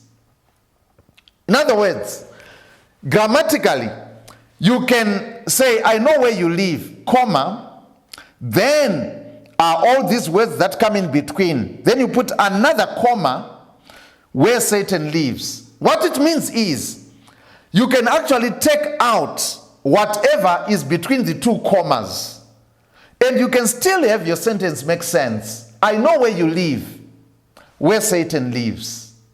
So which means these believers and Satan have the same address. They're in the same locality. I mean, how about that? Living in the same space. When the devil patrols the whole province and the empire and everything like that, and when he comes home tired and resting and everything like that, when he comes home, he goes back to Pergamos. And Jesus says that is where Satan has his throne. And so they were not in an easy place. And he was not just living there, he was actually enthroned. He was enthroned. Later in the book of Revelation, for example, chapter 13, we find this Satan giving his throne to the beast who came out of the sea. So that means authority. And this was a seat of authority. So interesting indeed when you look at those. And so Jesus talks about their faithfulness in those difficult circumstances. But then he goes on to say, but I have a few things, although you have been faithful, I have a few things against you. Nevertheless, verse 14, I have a few things against you. There are some among you who hold to the teachings of Balaam, who taught Balak to entice the Israelites to sin, so that they ate food sacrificed to idols and committed sexual immorality. Likewise, you also have those who hold to the teaching of the Nicolaitans. Repent, therefore. That's what Jesus says. I like how Jesus addresses these believers and how he speaks to us. He doesn't speak in a way to condemn. He speaks as a physician who's pointing out and giving a diagnosis of the true condition and situation. But he does it although what he's talking about is difficult, but he does it in the friendliest of ways. And he says, I have a few things. You have some among you, a few things. And you have some among you who hold on to the teachings of Balaam. Now, who is Balaam? I don't think there was anyone with an ID card written Balaam, son of so-and-so, attending church in Pergamos. But this is being used as a code name, as a symbol, as a prototype. Balaam is being used as an example. To understand what was happening in the church in Pergamos, one needs to go back to the Old Testament. Mind you, the book of Revelation is the most Old Testament book of the New Testament. Although it never quotes, it only alludes and echoes the Old Testament. And so in this case, it cites the name of Balaam and mentions also Balak. And so that takes us to Numbers chapter 22. In Numbers 22, we find Balaam, a prophet, presumably a prophet of God, because God used to communicate through him. And he could identify the word of God and the voice of God, and he was determined to do God's will. But Balaam, that is during the Exodus period, Balaam was invited by Balak, the king of Moab, because the king of Moab was really scared. He was terrified. He was all panic stations. He was so scared about the Israelites. He didn't know how to confront them. Other kings had tried to militarily engage them or stop them, but they'd been decimated. Even Og and Sihon, kings who were feared in the Transjordan area. And so the king of Moab said, I don't know what to do with these Israelites. What am I going to do? And so he decided to send for Balaam, who lived in Syria. It looks like northeast Syria, and said, please come over and help me. I'm in trouble with the Israelites. I just want you to come and place a curse upon them. Instead of mobilizing his army, he invited a religious leader. And he says, please, since they are religious people and you are a prophet, may you come and place a curse on me, on them for me. The Bible says when Balaam heard that word, that invitation, received that invitation, he said to those messengers of Balak, please, may you sleep here tonight. I need some time to talk to God about this matter. And so he took some time to pray. And when he took the matter to the Lord in prayer, the Lord came through and spoke to them. And he said to them, and God said to him, do not go with these people. Do not go, and I'm not going to place a curse upon them. And he was very clear on what God's word was and what God had said and what he wanted for him. And so Balaam said to God, Balak, son of Zippor, king of Moab, sent for me this message and everything like that. But God, this is chapter 22, verse 12 of Numbers. But God said to Balaam, do not go with them. You must not put a curse on those people because they are already blessed. In fact, they're on this journey. I'm leading them. I'm guiding them. And so Balaam was very clear about what God's will was. And so he went and said, oh, sorry guys, I can't come with you. And so they went back to Moab. They told King Balak, we're sorry, the prophet can't come with us. And Balak was not a man to take no for an answer. He sent a bigger delegation, more important officials, and made a bigger offer of what he could do for Balaam. And so when that offer was made, Balaam said, oh, no, I can't come with you. I already told you what God said. But, because of the size of the offer that was made, he said, oh, but you can also sleep here tonight. I will take this matter to God in prayer. And so he took it to God in prayer. And God said, okay, since you so much want to go, you can go with them. And so he said, oh, thank you, Lord. Thank you. Thank you so much. And so we find here Balaam getting onto his donkey and going with these people. And the Lord was angry with Balaam. And withstood him on the way, sent an angel with a drawn sword. You see the sword again. Jesus says, I'm the one with the sword. The Roman proconsul had a sword. And now we find an angel standing right in front of Balaam and his donkey with a drawn sword. And so he says to him, where are you going? And Balaam argues with his donkey. He argues with the donkey because he cannot afford to lose the offer that has been made to him. Later on, he meets up with Balak and he makes 10 attempts at cursing the Israelites. Why is the prophet? The prophet has gone wrong. The prophet has gone, crazy. The prophet, the missionary, is now a mercenary because of the size of the gift that has been offered to him. He has gone crazy and is doing anything that he can, bending over backward to place a curse upon the Israelites, a people that God had already blessed. This is a prophet who has gone crazy because he so much wants to profit, he so much wants to gain, he so much wants to make it and everything like that. And because of this, brothers and sisters, he prostituted his faith. He compromised his faith. This is a compromising prophet. because of the offer that was made to him. Pergamos likewise had much to offer to any people who were willing to dance along, to play along, and to go along with the culture, the dominant culture. And Jesus says, in the same way that Balaam taught Balak to entice the Israelites, you also have in Pergamos the Nicolaitans, who are corrupting the faith of many believers. Now, when Balaam failed to place a curse upon the Israelites, he suggested to Balak that we cannot use violence against these people. The only thing, let's befriend them. You befriend them, and just be friends with them and tell them let's be good neighbors. When you get into the land which the Lord your God is giving you, and I'm over here, let's just be good neighbors. And let's have some cultural exchanges and things like that. And before long, that trick worked. The Israelites were dancing around Moabite altars, eating food sacrificed to idols, and they were also committing sacred prostitution.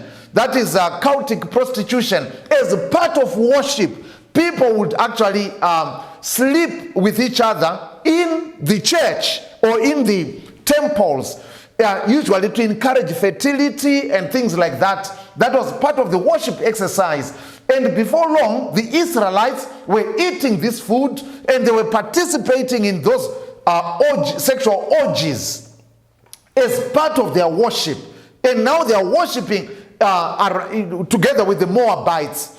And God in his anger destroyed many of them. Thousands of them were destroyed because they had compromised their faith, and the strategy worked. And Jesus says, in the same way, you also have people who have such corruptive influence in the church in Pergamos.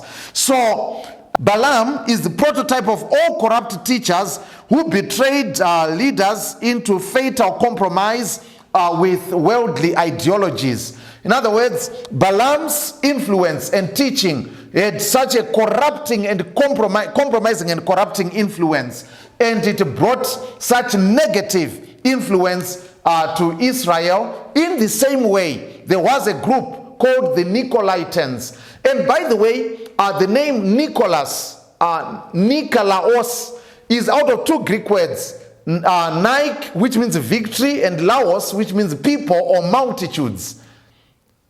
And so that means victory over the people. And interestingly, the name Balaam means the same.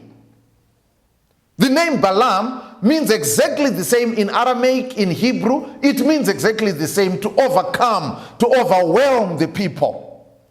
And so the Nicolaitans were a people who were teaching in the church in Pergamos that, let's not be too hard. Let's not be too fast. We can just, just to make things move, you can just accept this and that, and even put some incense at the stage of the emperor so that, your things can move and things like that. And this is what they were doing. They were compromising. And that compromise was destroying the testimony of the believers. It was destroying the testimony of the church that was in the city of Pergamos. The Bible says in 1 Peter chapter 5, verse 8, your adversary, the devil, comes as a roaring lion. But like a roaring lion, seeks whom he may devour. But sometimes he doesn't come as a roaring lion. He comes as a slithering serpent. And so we find, as an example, from the book of 2 Corinthians chapter 11, verse 2 to 4.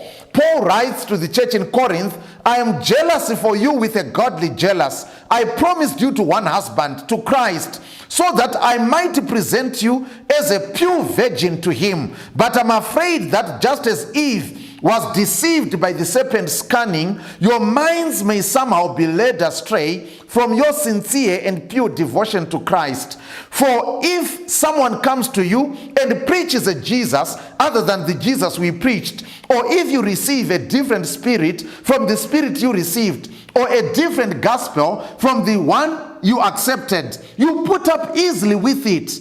And it says, so Paul says to the people in Corinth, I'm really worried about you, because you just tolerate. It was such a permissive church. They didn't have any qualms, anyone coming and say, oh, guys, I'm a pastor, I'm a prophet, I'm this, I'm that. Can I preach? Can I teach? May I? And they was, oh, yeah, sure. This is the pulpit and everything like that. And it says you are even willing to listen to other gospels other than the one you received, other spirits other than the one you knew. And it says, I'm concerned. I already betrothed you, or you are already set to get married to Jesus, but now you're flirting. You're flirting with the devil. You're flirting with sin. And he says, I'm concerned about that. This is what Jesus says. I'm concerned about that. And instead of coming as a roaring lion, the devil here comes as a slithering serpent, a deceiving serpent, the same way Eve was deceived. And it is the same thing that was happening in Pergamos, a city whose symbol was a serpent. The devil was working among those church members like a serpent. He had tried to use the sword, but I think he didn't go very far. And so he changed the strategy, just like Balak decided not to fight against the Israelites using the soldiers, but actually to curse and eventually befriend them. And he won by that strategy. So, my dear brothers and sisters, as we read and as we learn, we find here that worldliness and apostasy were rapidly gaining ground at the church that was in Pergamos. There was creeping compromise as these things happened among them. How is it with you? How is it with me? In your life, in your family, in your church? How is it in our church, in Christianity in general? How is it? Are we not compromising for the sake of gain, and benefiting like Balaam? Are we not compromising and bending over backward? Are we not flirting with sin the same way that the people who were in Pergamos did? And when Jesus says you have Nicolaitans, remember the Nicolaitans were mentioned at Ephesus. And at Ephesus, they were not given any chance, but they were always welcome at Pergamos. Are there no things that Jesus hates, which you put up with, which you flirt with? Are there no places, no sites online that you hang around, which Jesus hates? Are there no things that you're okay with, which Jesus is not comfortable with at all? This was the situation at Pergamos. Israel of old was corrupted and entrapped by the doctrines of Balaam. So were the Christians at Pergamos. My dear brothers and sisters, how about us? What is our situation like? In the 1 Corinthians chapter 10, verse number 6, we find that eventually these things apply and relate to us. 1 Corinthians chapter 10, verse number 6 to 12, the Bible says, now these things occurred as examples to keep us from setting our hearts on evil things as they did. Do not be idolaters, as some of them were. As it is written, the people sat down to eat and drink and got up to indulge in revelry. We should not commit sexual immorality, as some of them did. And in one day, 23,000 of them died. We should not test Christ, as some of them did, and were killed by snakes. And do not grumble, as some of them did, and they were killed by the destroying angel. All these things happened to them as examples, and were written down as warnings for us, on whom the culmination of the ages has come. So, if you think you are standing firm, be careful that you do not fall. Let's not flirt with the devil. Let's not flirt with sin as they did. They thought they were strong, but they fell and they suffered for it. As we conclude, what really encourages me is that even in that place where Satan lived, there were still people who were faithful to God, people who were loyal to his word, people who feared the sword of God's word more than they feared the sword of Rome. And one of those was Antipas. He was one of those believers. And he sealed his testimony with his blood because he died as a martyr. And Jesus calls him my faithful witness. My faithful witness. And this is a title that Jesus uses for himself in Revelation chapter 1. But in this case, it is also applied to Antipas, my faithful witness. The title of faithful witness is applied to Jesus himself in Revelation 1. In this case, it's applied to Antipas. So that means he had the character of Christ, the mind of Christ. Let this mind also be in you, which was in Christ Jesus. That was his character. How I pray that such be my experience as well. And so he was a countercultural figure. He was more loyal to God. He was not a compromising Christian. Is it still possible to find Antipases in our world that has gone so secular, in a world that even laughs and scoffs at Christian things? Things are beginning, there's more and more of secularism in all spheres of life, we might say. Brothers and sisters, the devil is still making his offers, just like Balak offered to Balaam and compromised the prophet and stupefied him with the offers that he made. But let's follow the example of Christ. Matthew chapter 4, verse number 8 to 11. When Satan took Jesus to the mountaintop and showed him all the kingdoms of the world, and he said, if you bow down and worship me, I will give you these. And he said, only God in heaven should I worship.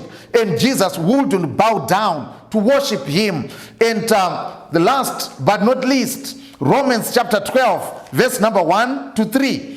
Therefore, I urge you, brothers and sisters, in view of God's mercy, to offer your bodies as a living sacrifice, holy and pleasing to God. This is your true and proper worship. Do not conform to the pattern of this world, but be transformed by the renewing of your mind. Then you will be able to test and approve what God's will is, the good and pleasing and perfect will.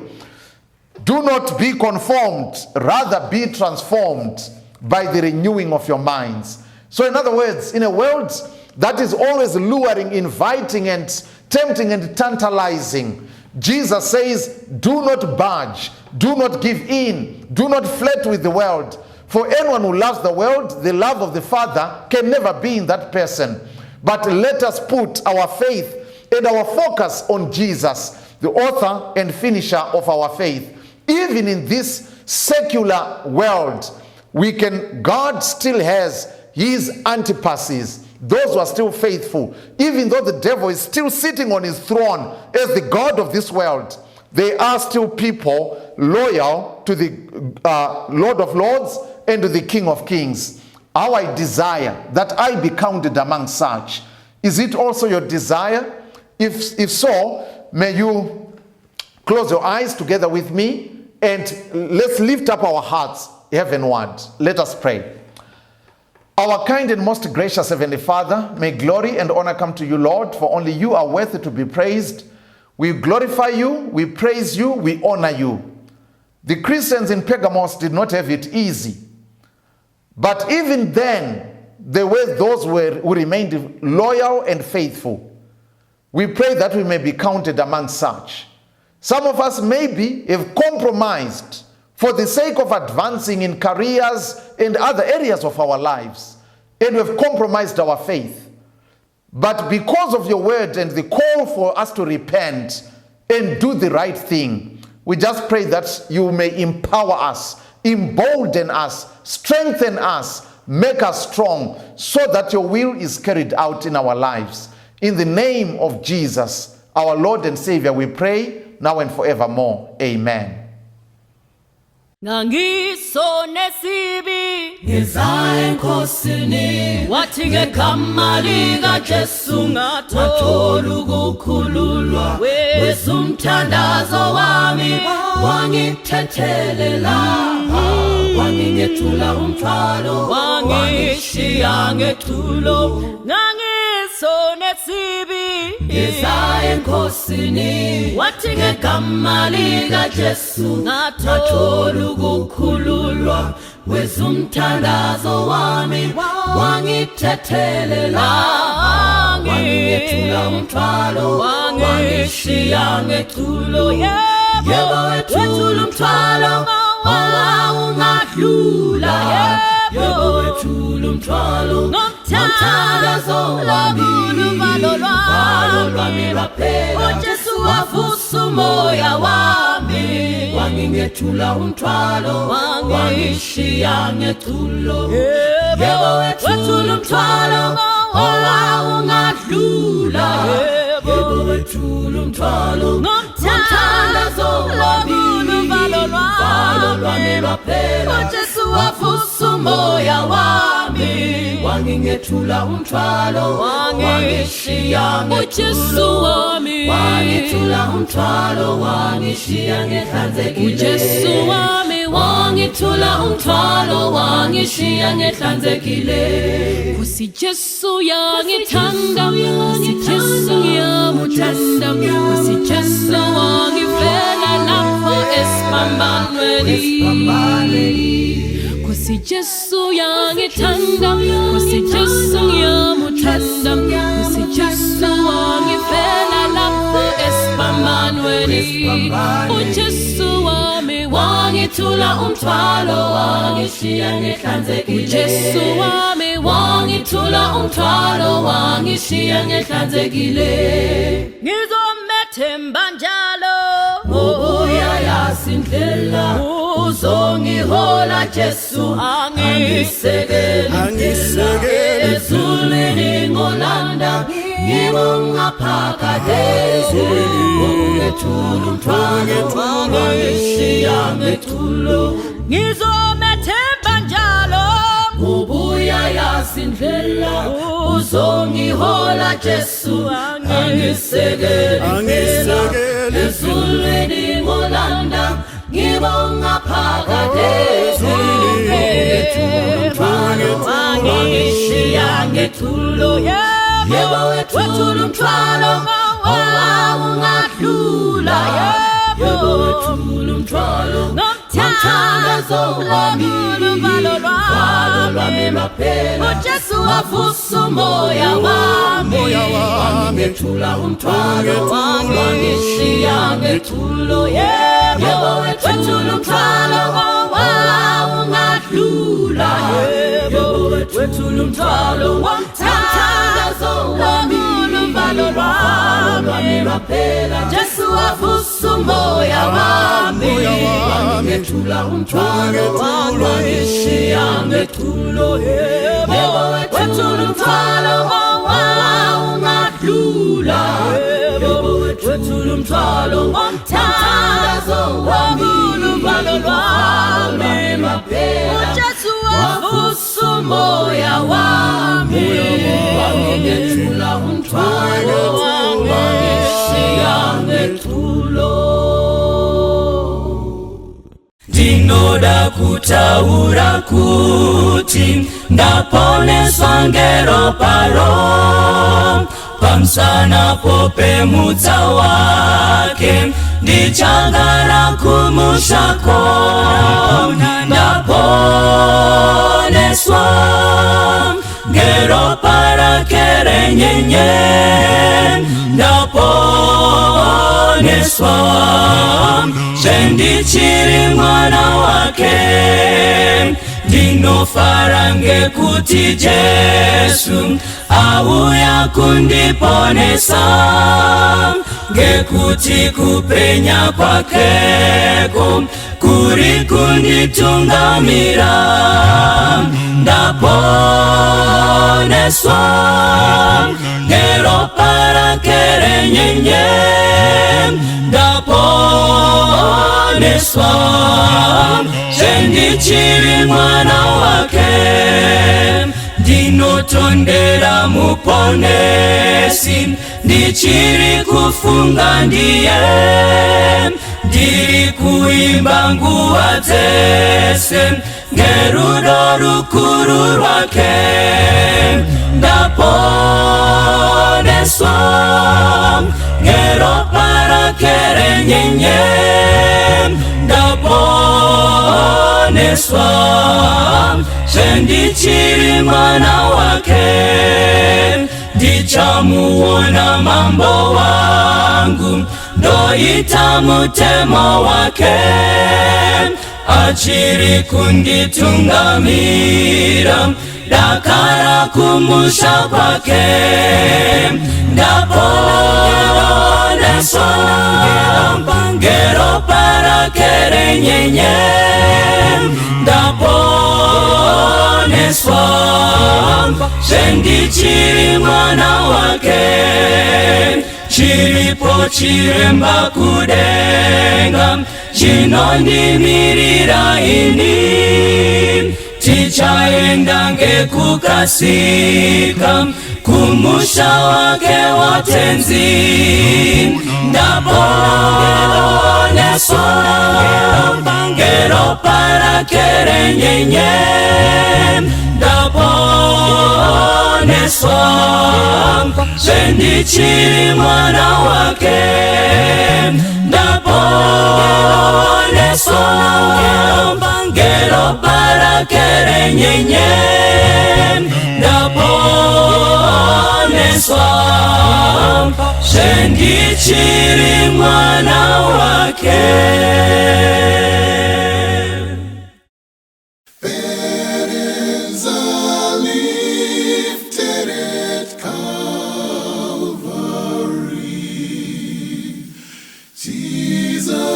Is very near. Hallelujah bazalwane. Ake simbongeni uThixo ngesenzo sakhe sokulunga asenza eCalvary. Hallelujah. Come on. Days are filled with sorrow and care. Hearts are so lonely.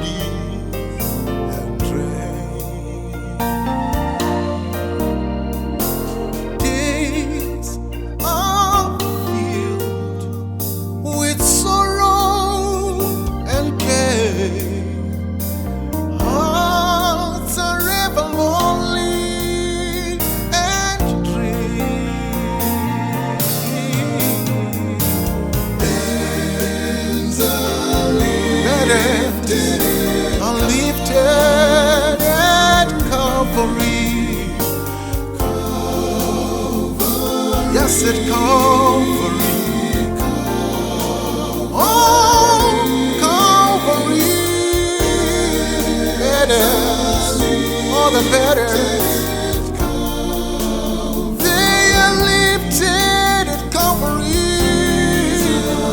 Jesus is very near.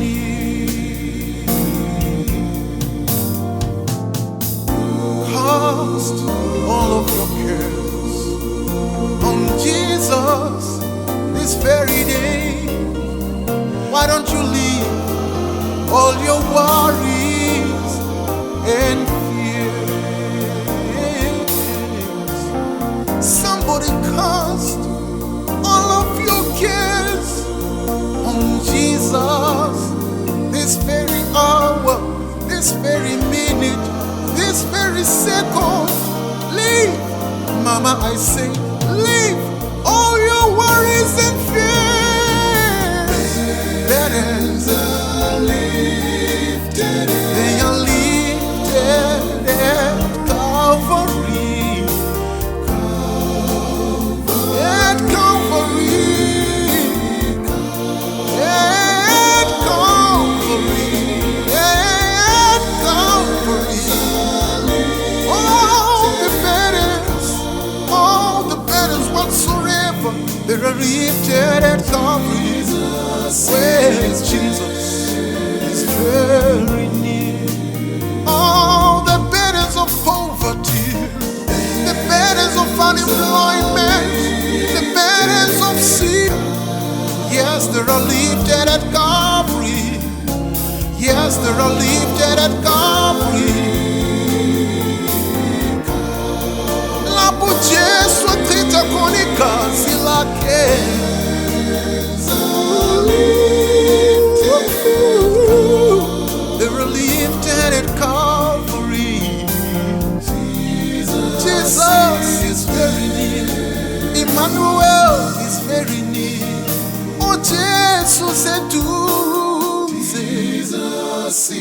Agalali, agadeli, he's very